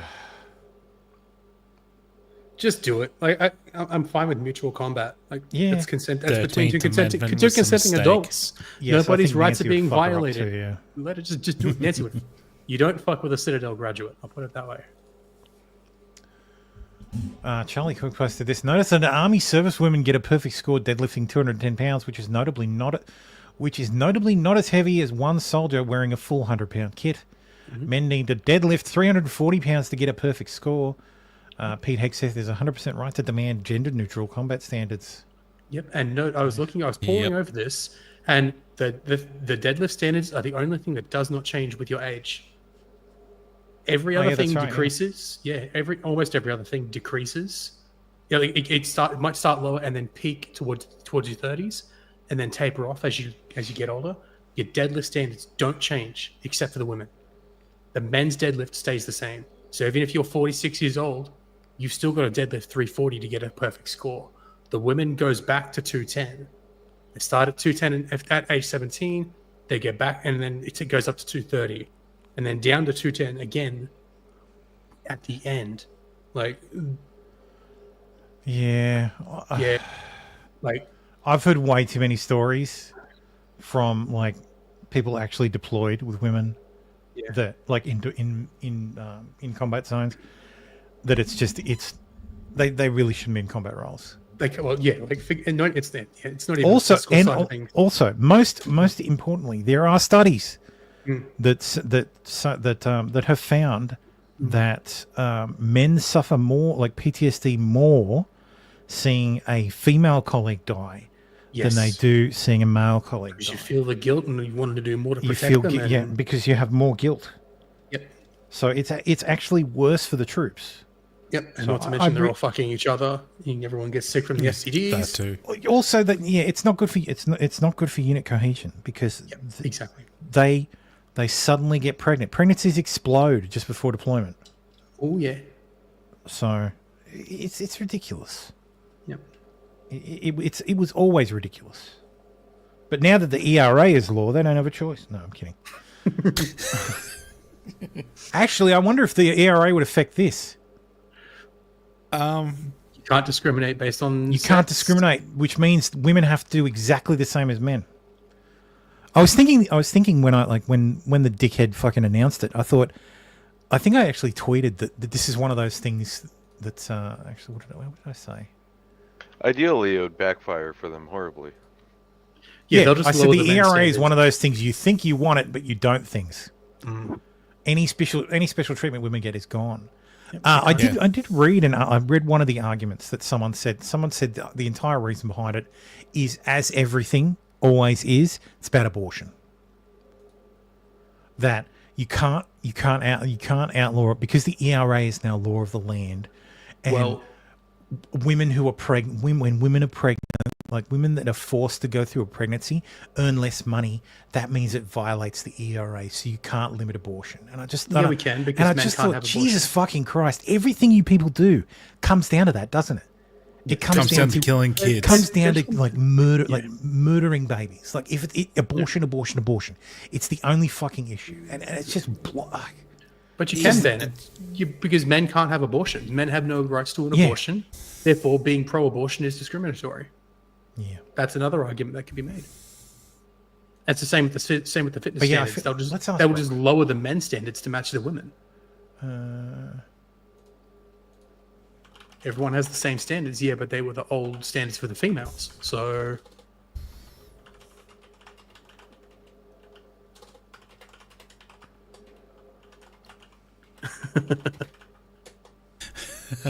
let's see. Yep, conscription. If the ERA were to pass, Yeah, it might that's be right. interpreted to necessitate the inclusion of women in the military draft. Yes. Physical. Yep. Actually, ladies, Biden said you all have to sign up for selective services. Yep. Chop chop. Oh, hey, bitches, you have you're no all women's equal now. sports anymore. So, you know. Bitches report to your nearest. Physical standards. There might be pressure to eliminate or adjust gender-specific physical standards in military training Potentially any debate about safety and efficacy in those roles. Yeah, absolutely. Fuck, do it. Yep. Privacy in restroom and yep, there you go. All the men get to go in your bathrooms now. Well, if you reduce the physical standards, then holy shit, you'll solve the recruitment problem. Competitive equity, yep, that's gone. Loss of protective legislation. Laws that specifically protect women in areas like workplace safety, maternity leave, or domestic violence might be challenged or reinterpreted if they are seen as inherently discriminatory. Yeah, say goodbye to domestic violence leave. Some argue that the ERA might further challenge or diminish the recognition of traditional gender roles, which some women might still value or prefer. There could be societal backlash or resistance to the changes perceived as too radical or rapid. Economic considerations. While aiming for equal pay, the ERA might complicate negotiations around family and maternity issues, potentially impacting how companies view hiring or promoting women. If there's a perceived risk of higher cost or accommodations, yes. If you're a company and offer maternity leave for women, if the ERA were to become law, you would have to offer paternity leave for men. Sweet. So you would have to just fucking drop it entirely. My employer does paternity leave. Like they do it in addition to maternity leave. So, and it's like 8 weeks, 8 or 12 weeks. Isn't it law now that? Ours is more. It's like an extension to the law, extra, the main one. Yeah, we have. We've got domestic violence. Enhanced leave and all legal that equity could shit empower too. women by ensuring. It's crucial to understand that some concerns, yada yada. Many protective laws could be refamed or strengthened to ensure they apply to all genders without discrimination. Yeah, this is it's a Pandora's box. So, best of luck. Yep, I think tomorrow, someone who is subject to selective service should file suit against the government. Like straight up. First thing Monday morning, should file suit in federal court and just say, well, the Biden says the ERA is law, and just say I shouldn't have to register selective service. Women don't have to. That selective service violates the ERA. Mm-hmm. So, I think that'd be hilarious. Terrifying zombie deer disease may have jumped to humans as US government scientists issue warning. A zombie deer disease that is fatal to every animal it infects could soon spill over into humans. Please do. Experts have warned for years that the nearly 100% fatal chronic wasting disease, which leaves deer confused, drooling, and unafraid of humans, could jump from animals to people. The disease has now been found in wild pigs that eat infected meat, with researchers warning it's steps away from spreading to domestic pigs and then humans. If they can get infected, sure, it's possible domestic swine could also become infected. What would that do to the swine market? What would that do to the cattle market? These are huge issues. Both pork and venison are normally cooked before consumption, but researchers say this would not stop someone from catching CWD because cooking only concentrates the misfolded proteins behind the disease. Oh, it's a prion disease. CWD is incurable with no vaccines or treatment available for humans. Someone can catch the disease just via contact with the saliva, feces, or blood of an infected animal. God damn! We know that people are being exposed to CWD through consumption of meat with prions. Yeah, it's a free prion disease. Dude, it's like mad cow. Or, sorry, Creutzfeldt-Jakob. Dr. Osman gave the statement to raise awareness of the disease, potential risk opposed to humans. Jesus. A consensus raised last year that the disease had already spread to humans and had been diagnosed as Creutzfeldt-Jakob disease. Researchers later pushed back on this, saying their work did not prove that patients had in fact caught CWD. CDC says no cases have been detected in humans today, but adds this may be possible in the future. Holy shit. So, fun. That's at least in the US, so, I mean, they'll have enough guns to shoot the zombies. The zombie deers and the zombie humans. Highly pathogenic avian influenza confirmed in commercial poultry flock in Georgia. All poultry activities in Georgia suspended. Effective immediately, all in-state poultry exhibitions, shows, swap meets, and sales are suspended until further notice. So there you go. Chicken is going to be hard to cut, more expensive at least in Georgia. Global emergency. Nearly half the world's adults hold anti-Semitic views. ADL survey. Who wants to guess what the least? Who wants to guess what the least anti-Semitic country is? Nobody wants to guess? Israel. No, because they weren't surveyed. It was Iran. Iran is the least anti-Semitic country. They like Jews. They hate Israelis, but they hate Israel, but they like Jews. Yeah, they take the Zionists. So, anyway, it is time again to reset the clock. God damn it. It's been a while. Wealthy businesswoman who's married, mum of 3, repeatedly raped boy 13 in a park. A New Jersey businesswoman repeatedly sexually abused an underage boy and sent him nude images of herself over a 3-month period. This is the thing that always baffles. Like, it's always different when it's boys, because if this was wealthy businessman who's married, father of 3, repeatedly raped girl 14 in park, it would have been one incident, and she would have never gone back to that park and never talked to him again and avoided him at all costs. But when it's the boy, it's like, oh, it happened over 3 months, and she sent images of herself to him, and they exchanged him. It's like, Tara Carr, 46 of Woodside, is accused of performing sex acts on a 14-year-old boy multiple times inside her car. Irony. Carr, who once owned a hugely successful summer camp for 900 children. Well. Oh, boy. And a cheerleading squad, was investigated after the teen spoke with police. She owned a stunning 4-bedroom, 3-bathroom home worth $600,000 in Woodstone, which was sold just last month. The alleged child molester is married to Michael Carr. It's interesting. It's nice that we're calling them that now. Female child molesters instead of glamorous. Michael, a marketing executive at his wife's family's firm, Rastelli Food Group. According to the court documents seen by 6 ABC, police had been notified of the married mother of 3's alleged behaviour last May before arresting her on January 6th. The teenager told investigators he had a sexual relationship with her and that she frequently sent him explicit messages and images on Snapchat. Authorities said that she would pick the boy up from school before sexually assaulting him multiple times. Carr admitted to sending the images to the team while she was interviewed, according to a criminal complaint. Investigators also obtained her cell phone, searched her car, and gained access to her Snapchat account, which stood up to the teen's allegations. There she is. There's her unfortunate cuckold husband. The mugshot's never as good. Spokesperson for Rastelli Kids Complex said she worked in management and did not interact with the children.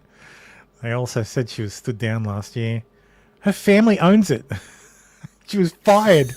There were no charges filed against her when these allegations first came to light. Despite rumours, no previous charges were ever filed. That's right in the wood chipper. Mm-hmm. I want to understand what makes the boy come forward, though. That's always interesting to me.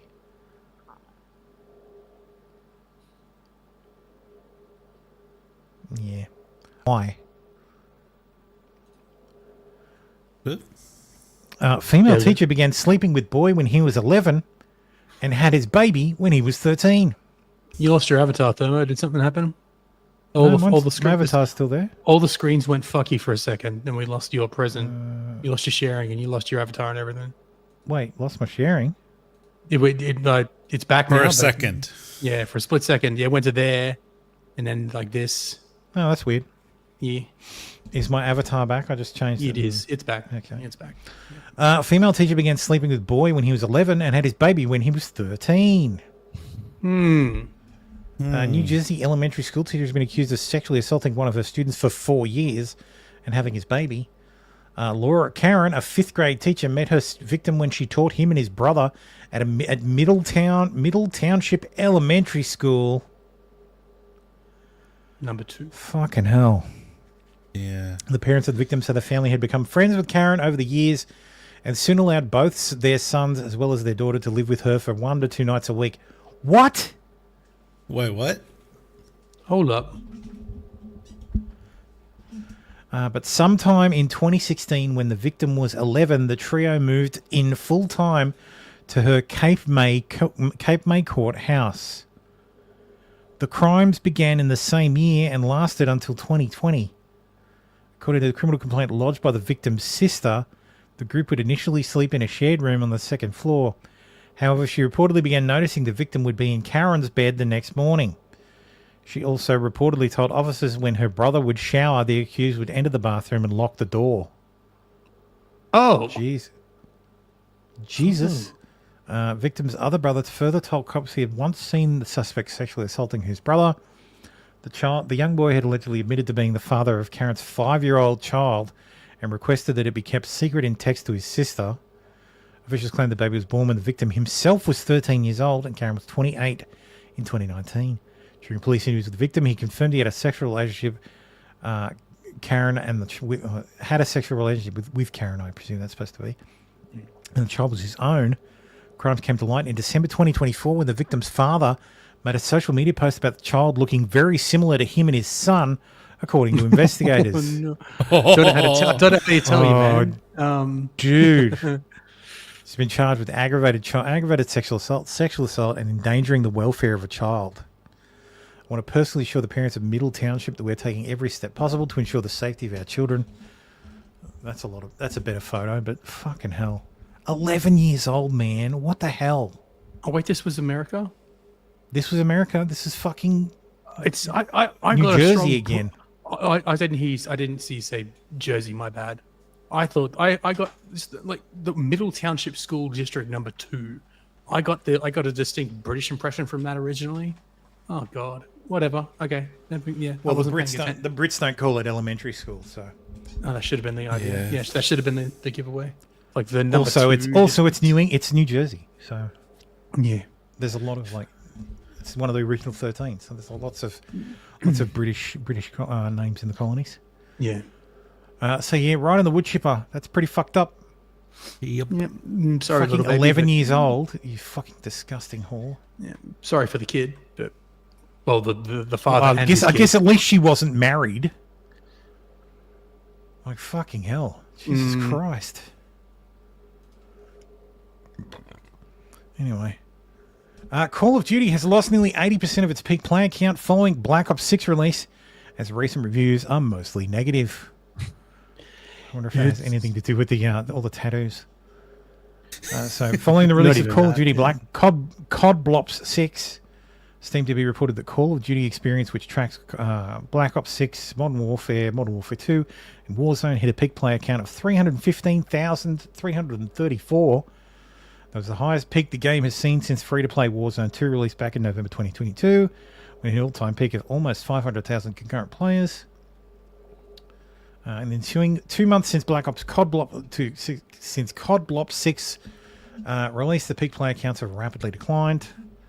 So nobody's paying COD Blops. No, they're playing Warzone because it's free. Yeah, like AI is about to ruin. AI is about to ruin AAA gaming permanently. If Activision sets the standard here, replacing voice actors because they want job security from having their own voices replicated with AI, so they don't have to pay them for sickening. They fired core voice actors over this and replaced them with shoddy new actors. Okay. You could see 6-fingered characters on a couple of in-game screens, which is a clear indicator for AI-generated images, and who's to say this is where they draw the line? Damn. They ought to Luigi whoever. Oh my God. I really can't look past the endless amounts of cosmetics. I don't even care that I suck at multiplayer. I get it. I'm UNC status, but I don't particularly enjoy exploding into confetti or rainbows or a marijuana leaf when I die to a dragon-esque Fortnite-looking skin. It just doesn't feel like COD anymore. I don't care about 30 specialist operators. I just want to play multiplayer as a nameless soldier or play zombies as one of the memorable group of 4 cast members. I didn't touch the campaign, so I can't discuss that. Also, apparently they're using AI for the art in the game, which is crazy because the company has so much money. They can't hire more artists, buddy. This game is monetized like a free mobile game. The game uses AI for their artworks. They have garbage servers. crashes non-stop. They have serious cheating issues. Please don't give these guys money. Using AI and charging 60 quid is grim. Yeah. Constantly crashing. What game's this? COD Blops 6. Black Ops 6. To be fair, it was on Game Pass, so I did play It's this. COD Blops. COD Blops. COD Blops 6. COD Blops 6 COD Blops and Modern 6. Warfare 3 were both on Game Pass. So that's the only reason I played the campaign. And yeah, they suck. Can't believe I wasted They money on this suck. trash. Australian servers have been playing up more than a month. Dude. Wow. I wish DICE had a fucking clue. If DICE had a clue, there would be a good fucking milsim style almost. Arcade-ish milsim. Like Battlefield. But they keep fucking it up. Like the last Battlefield wasn't bad. Like Battlefield 2042 wasn't bad. I've put in a couple of probably 40 or probably 60 hours into that. So that's a fun game. But yeah. There's not enough maps. I was having track. We bring the COD series back from 2 years of back-to-back mid. But holy hell did I fail at that anymore. You can't keep churning this shit out every year. Like, you can't just recycle it. It's the same fucking game. Just watch us. Yeah. It's the same fucking game. You'll, in a quite literal sense, it actually is, because you have to install... I think you have to install a base version of Call of Duty, of the modern Call of Duty, and then Modern Warfare 3 and COD Blops 6 are both installed on top of that. Like, you actually, when you go in and play, you actually access all those different games from within the same menu. They're all built off of... They're basically expansion packs, really. If you want to... Yeah, that's probably the best way to say it. They're all expansion packs. Yeah. Like, fucking lazy. Lazy and overpriced as shit. Yeah, I was going to say £60 for an expansion pack. That's... Well, it's full price. That's the thing. Yeah, because they do have campaigns, but their campaigns are not like the old days. The campaigns are literally half just open world missions. Like, it's basically playing the game, but single player. Please, EA, make a good Battlefield. Yeah. Please. I'm begging you. FDA bans red dye number 3 from foods. Oh no, not red dye. It's happening, boys. US regulators on Wednesday banned the dye called Red 3 from the nation's food supply nearly 35 years after it was banned for cosmetics because of potential cancer risk. It's okay. Red dye number 4 is just nature is healing. Yeah. Slowly. David Lynch, visionary director of Twin Peaks and Blue Velvet, has died, age 78. I don't think I've watched anything from him. You've never seen Twin Peaks? Sorry, Mulholland Drive. Okay, I take it back. Yeah, Mulholland Drive, yeah. Yeah, I know of Twin Peaks. I just never watched it. I was too young for that. Yeah. Yep. I haven't watched any of that. I think I did start watching it. Never finished it though. One of the greats. David Lynch, Paul Thomas Anderson, Steven Soderbergh, all very good. Yeah. January 16th, Gaza ceasefire deal news. So there is a ceasefire, probably. I don't think it'll last. The Israelis just cucked. Trump put some pressure on them, and Trump wanted a deal before he took office. I don't understand why. Because of all his there'll be hell to pay, that you'll never see, but all his threatening words, and then he sends his little helper to Qatar to speak with the Qataris about, because this is the thing. This is what I will never understand. Hamas is a terrorist organization, flat out. Yep. American, the West knows it. In most Western countries, it's a terrorist organization. The Qataris harbour terrorists. When I was younger, countries that harbour terrorists got invaded. Granted, it's not when I was much younger, but at least, or at the very least, got airstrikes. I'm sorry, but is the airbase in Qatar worth that much? You're telling me that there's not a base you can use in the kingdom that's better? Fucking hell. Or Kuwait. They owe America a favour. That's true. On I just think that Trump wants to get it wrapped up so he doesn't have to focus on that while he's It focusing won't be on wrapped up, domestic. though. Yeah, that's the issue. It's not going to be wrapped up because Mars is going to start shit up again. And he's going to have to get involved. They're already saying, "Oh, we'll do October 7 over and over and over again until the Jews are done, until the Jews are gone." It's like, fuck off. Yeah. Bulldoze the whole fucking thing into the Mediterranean and ship everybody who lived there to fucking Jordan, and then close then annex the West Bank. Anybody who makes trouble, ship them to Jordan, and build a giant fucking wall. And create Greater Israel. Doesn't need fucking Greater Israel. Jesus Christ. Hunter Biden, on the heels of news that Jeffrey Epstein's estate is getting a $112 million tax refund, we now learn that Hunter Biden might be getting a massive $30 million insurance settlement. The 200 or so of his paintings that burned in the LA wildfires were insured for millions. That's a nice racket. Yeah, that's a very nice racket. Hang on. When did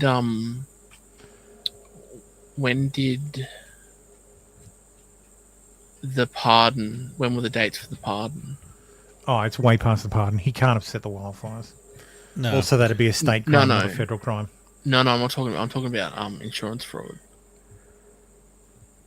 Well, it's not insurance fraud if he insured them and a wildfire burned them down. Like, he didn't start the wildfire. Unless he did. Maybe he did. It was him with the crack rocks in the bush. He was the homeless crackhead. Yeah. Bootleg alcohol claims lives of at least 30 in Istanbul, while dozens are hospitalised. Turkey's state-run news agency says at least 30 people have died in Istanbul in the past 3 days after drinking bootleg alcohol. It's very similar to what happened in what was it, Bali? Was it Bali that happened? Yeah, it was Bali. I think so. One of the touristy backpackers. Don't drink methanol, It was kids. methanol poisoning. Don't drink methanol, kids. Yeah, that's right. Learn the temperature. Sickening moment. Teenage mob stabbed transgender girl 9 times for lying about her gender and performing sex act on boy. Warning, oh, God damn it. Warning, the following video contains images that some viewers may find upsetting. Transgender.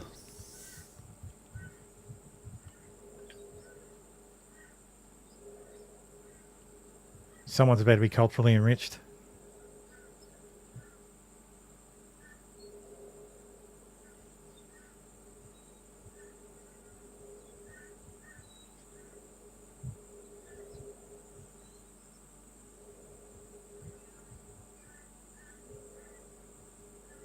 Whoa.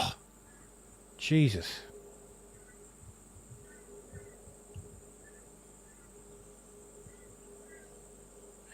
Oh, stealing its shoes.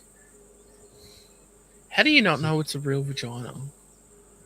That didn't even look close to a fucking real girl. Yeah, that's what I'm saying though. How do you not know that it's like? You Sure, I can understand. you got to do the Crocodile Dundee test. Yeah, that's On what a I'm knife. saying. Like, Ice on a knife. Whips it out. This is a knife. He's got a pair of balls. but how can you accidentally have sex with a troon? I'm pretty sure it's a BJ. So.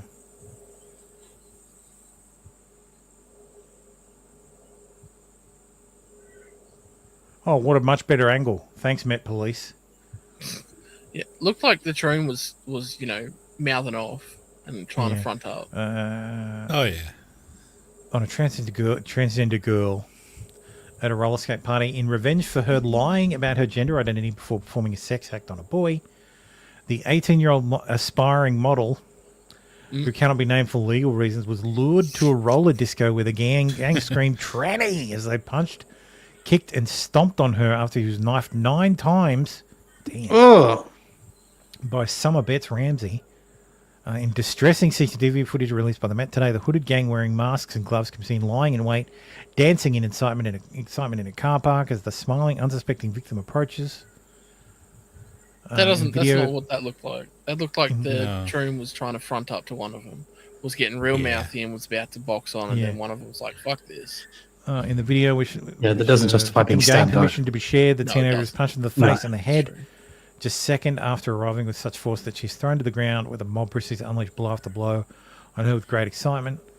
The victim was kicked at least 7 times by Betts Ramsey before the 19-year-old pulled out a knife at Harrow Leisure Centre in northwest London on February 10 last year. While the girl lay helpless, Betts Ramsey lunged at her 14 times, repeatedly knifing her on the nose, thigh, hand, and buttock. In an orgy of violence, which was filmed and plotted on Snapchat. All 5 teenagers piled in after she was punched to the floor, kicking and stabbing and stamping her while she lay curled up in a ball. The mob, unmasked for the first time at their sentencing hearing today, also senselessly beat her with a pair of roller skates and boots before snatching her handbag and fleeing, leaving the victim in a pool of blood. The victim only survived the attack after a member of the public intervened and stopped Betts Ramsey stomping on her head and called an ambulance. I've watched the CCTV footage of the attack more than once. It's sickening to watch. The judge, Philip Katz, KC, said as the teenage mob were locked up today.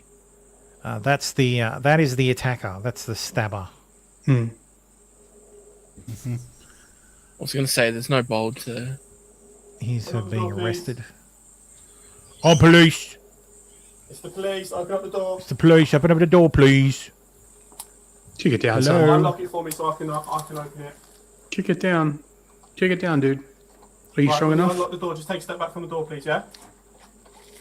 Blah, blah, blah, blah. Show me your hands. Wait, they're British. They don't have guns. No, but shoot the door. No, these are the armed police.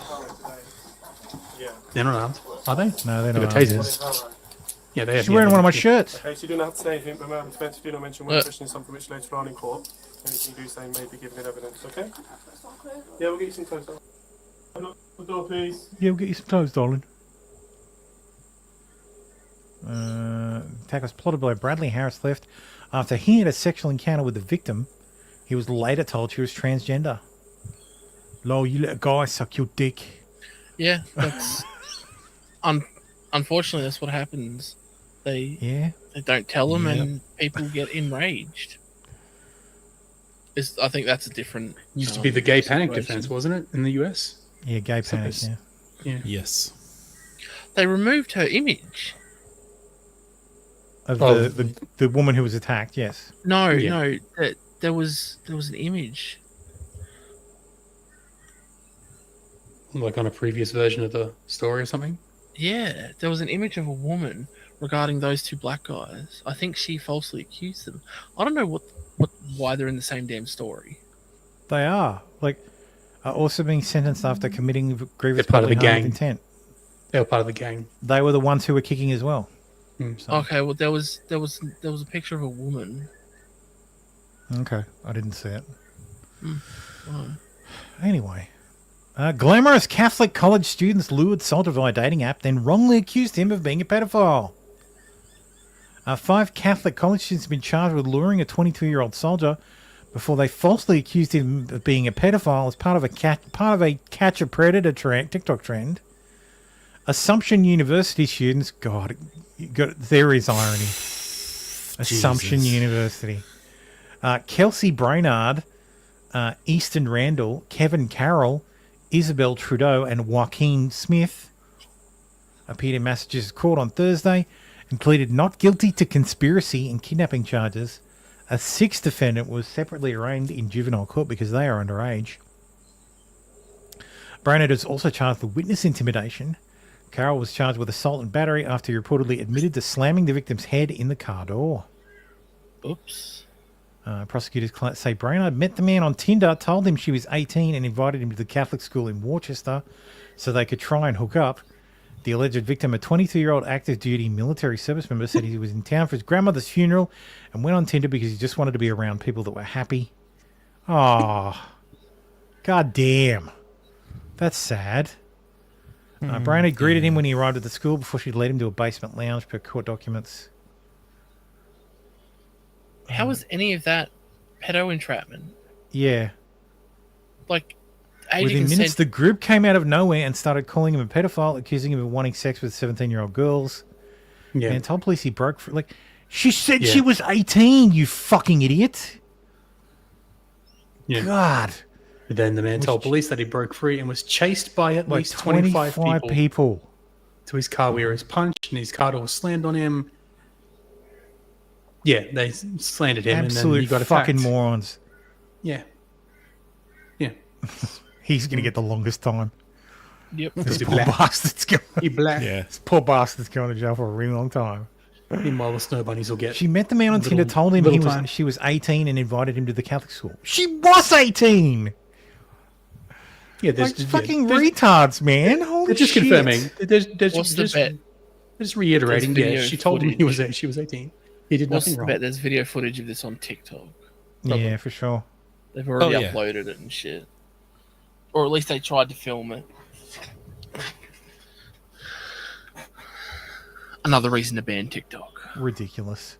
Well, apparently Marvel. This is Snap like got nuked this as is well. this chick looks like Bella Ramsey. Hillary Duff, fat Hillary Duff. Kinda. Oh yeah. That looks like Brie Larson. Yeah, in a way. angry Brie Larson. Angry Brie Larson's younger sister. Yeah, Brie Larson's younger, angrier sister. Frisky husband and wife lawyers are suspended after the mum changed into very provocative nightgown and straddled babysitter to entice her into sex. No, this is not a Minnesota couple.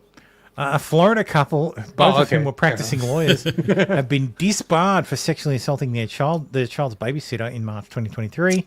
Jesus, yeah. Gabriel and Sarah Warren, both 40, received interim felony suspensions as attorneys for the state Supreme Court after they pled no contest to charges related to the sexual assault in Leon County Circuit Court, according to the Miami Herald.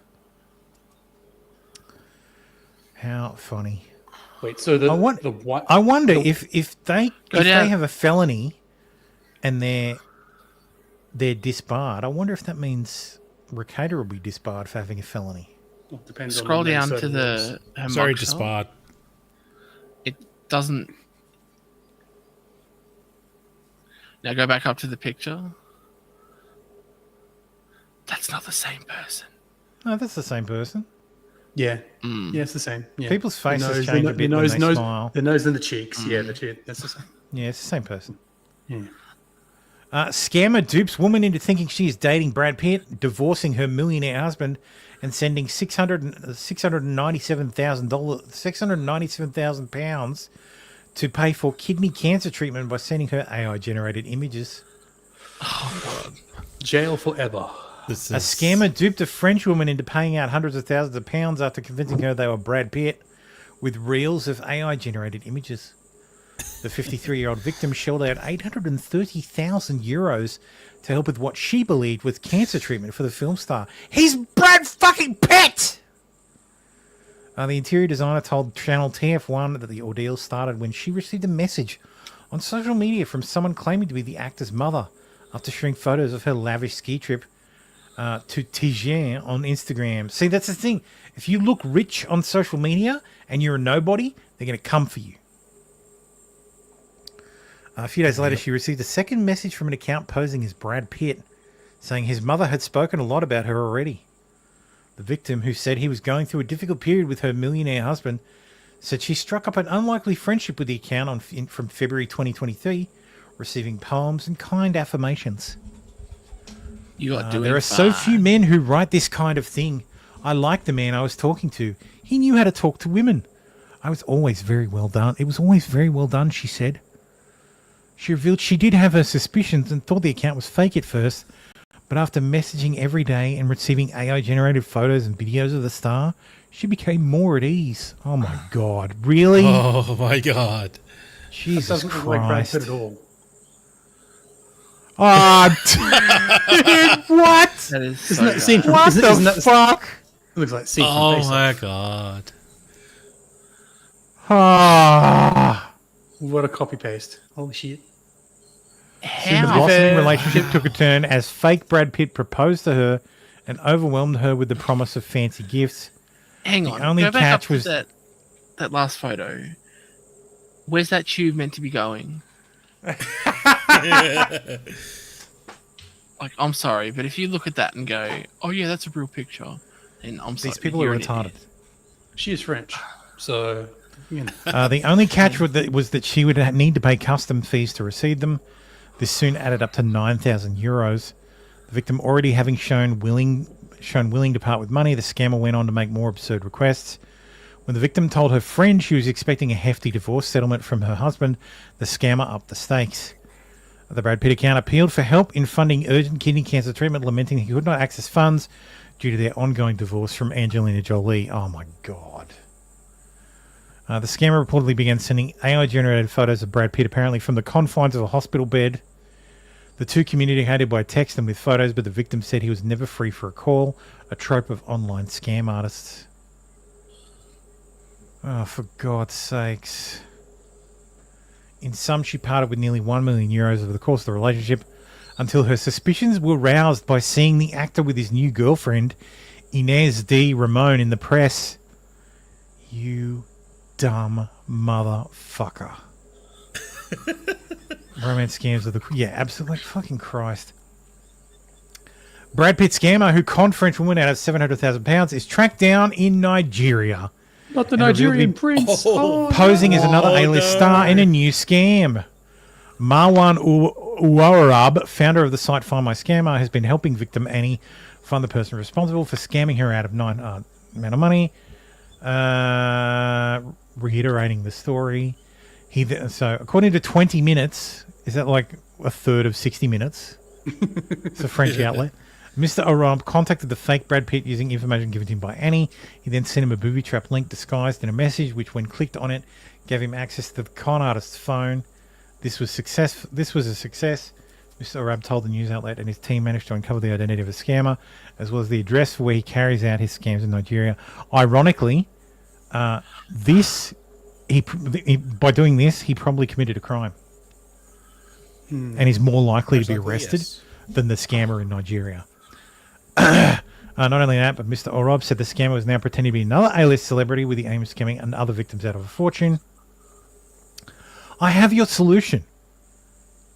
Drone strikes. There you go.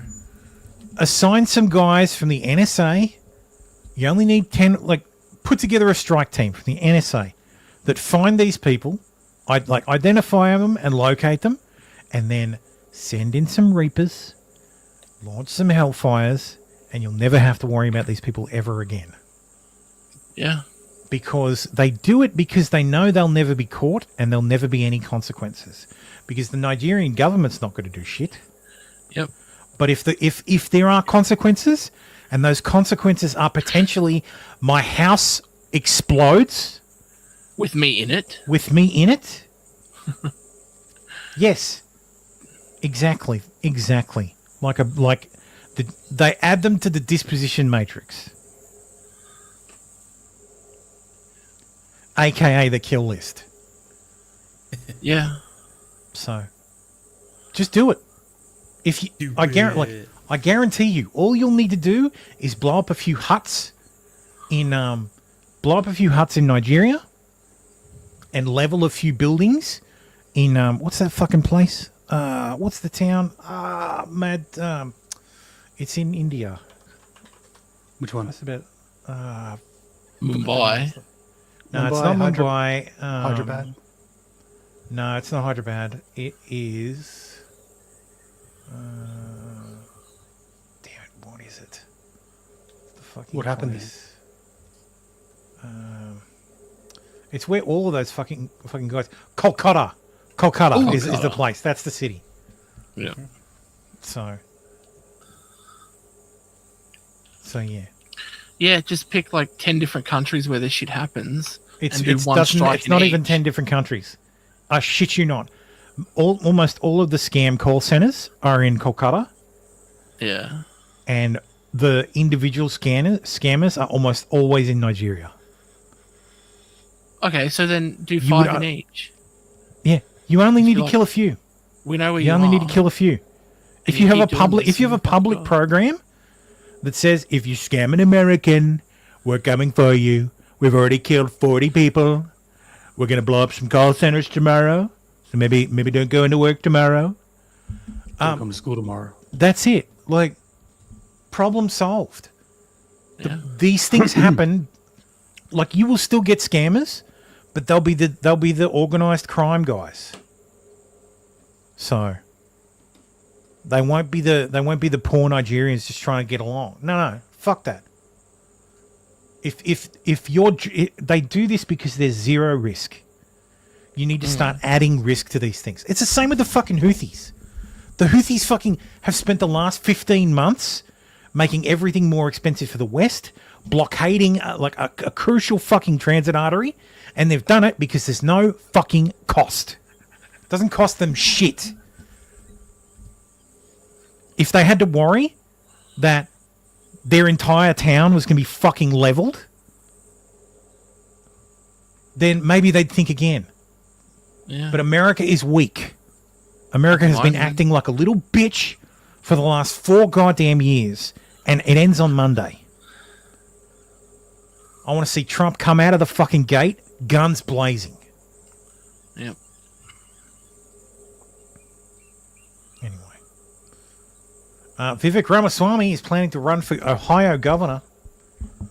Mike DeWine is term limited, so his next the next election he will be Vivek will be unopposed, I guess, at this point. He's going to swarm Ohio with more H-1Bs. Yep. So it's going to be Ohio is going to be very brown. The browning of Ohio. Well, Cleveland's got to have some competition, I Yep. guess. So. Rip Sean. Yep. Ohio.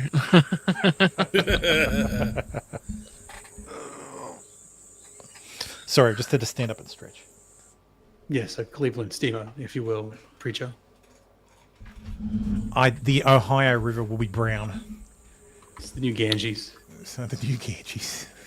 Wait, does that mean Full the of street trash. shitters are going to move from... oh, shit, we're under Ohio. We're fucked. That's right.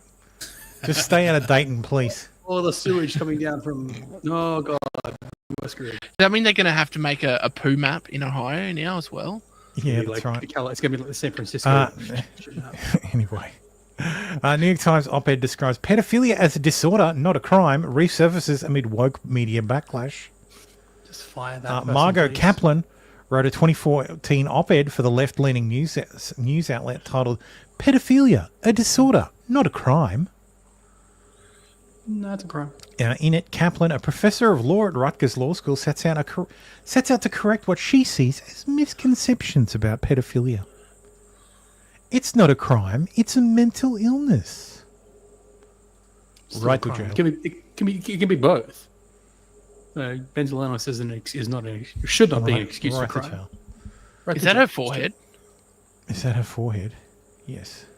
Sorry, I misspoke. Is that her Is five? that her 5 head? Yes, that's her 5 head. Go directly to jail. Straight to jail.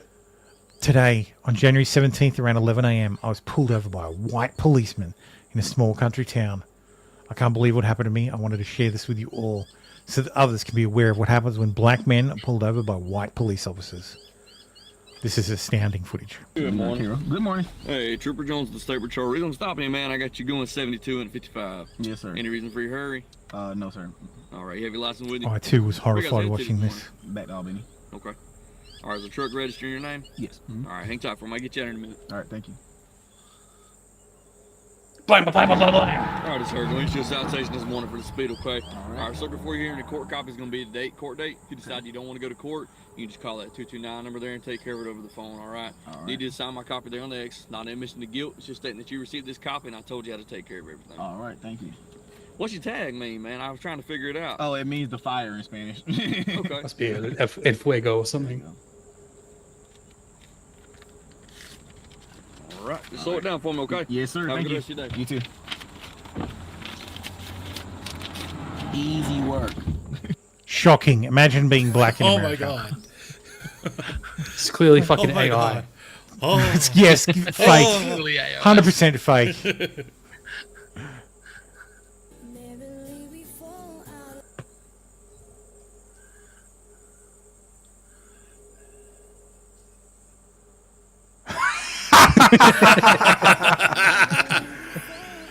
I wish he'd let you off with a warning. Anyway. You're doing 72 and 55 though. That's a that's that's a massive. That's a That's fair like 140 and 100 zone or something close to it. Oh, I didn't have any of the footage from the Coco Keeling. Was that where it was? No, it's not Coco Islands. You're brave. Oh yeah, we good. Might have been in trouble with that one.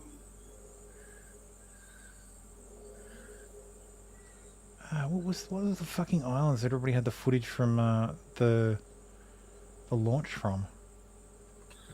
Not the Coco Islands. Thanks for having me.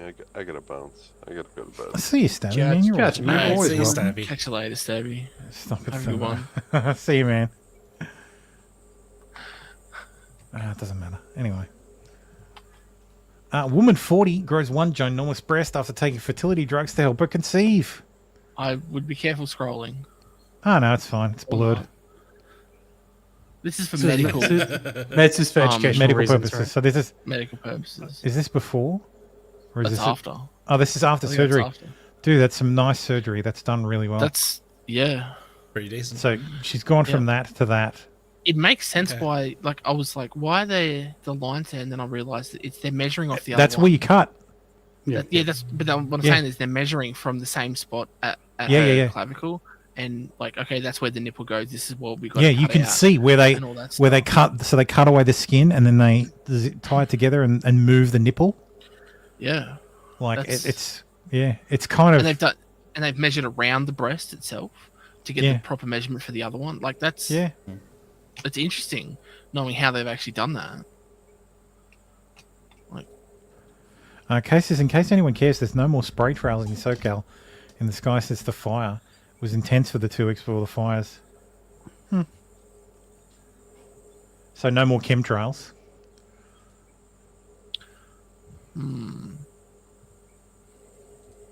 Interesting. And finally, because I can't be bothered looking up the Elon stuff, Pennsylvania woman's heinous excuse after falsely accusing a man she'd never met of attempted rape and kidnapping. A Pennsylvania woman said she falsely accused an innocent man she never met of trying to rape and kidnap her, all because he looked creepy. Yeah, this is fucked. Angela Borisova Urumova, 20, pleaded guilty on Thursday to filing a false police report against 41-year-old Daniel Pearson, whom she accused of attempting to kidnap and rape her. Pearson was held on $1 million bail, charged with multiple felonies, and spent a month in jail as a result of the false claims. Meanwhile, she just gets done for filing a false report. Yeah. He Fucking spends Christ. time behind bars. Cases, these false accusers need to suffer the same punishment for the crimes they accuse. Realistically, they could be sent to jail for a really long time, but it would require the federal government to charge them. They could be filed under. They can be charged under a civil rights claim. Same way they got the federal charges for what's his name, Derek Chauvin. The federal charges, they were deprivation of rights. I would argue that by filing the false report, she knowingly used the police to deprive this man of his rights. He was wrongfully detained for a month. So, and she's the cause of that. The feds should come in and liberty. the feds should come in and charge her. Yeah, maybe it was this one. Sorry, go on. Oh no, I was just reading the thing. What were you gonna say? No, I was just gonna say maybe it's this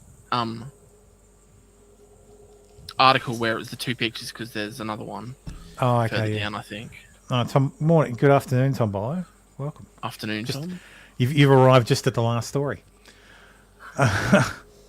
As part of the investigation, according to Bucks County District Attorney Urumova, alleged that on April 16th, Pearson attacked her outside of a supermarket.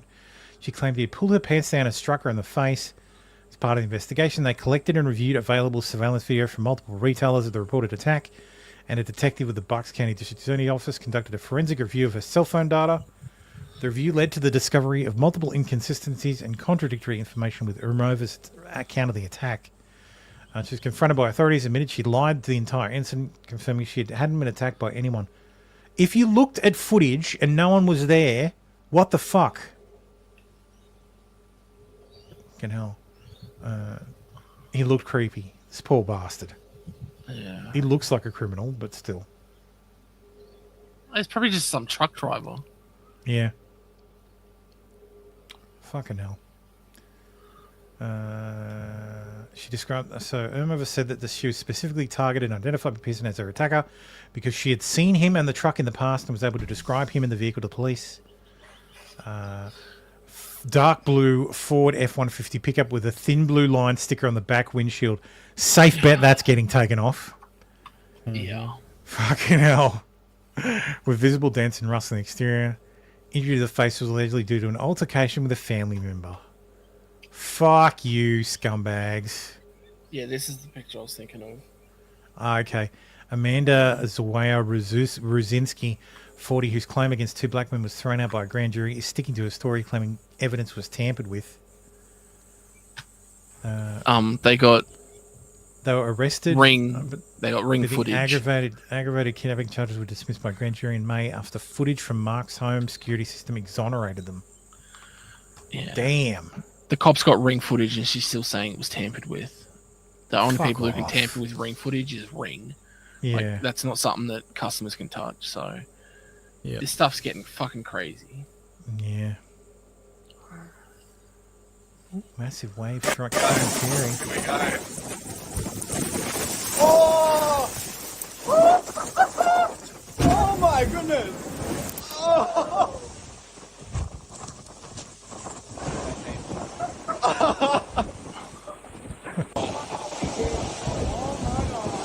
I see the boys are having fun out there. Yep. Anyway, that is it for this week. Because my cat passed away, we're probably not doing Christmas on Australia Day. I don't know, but I will probably take the day off anyway. So there will be no show next week. So I apologise in advance. So yes, thank you, Fallen. Anyway, thank you all for watching. I hope you have a great week. And yeah, like, subscribe, all that stuff. You know where to support us. And yeah, I'll see you guys. Catch us later. See you in a fortnight. Bye. Bye.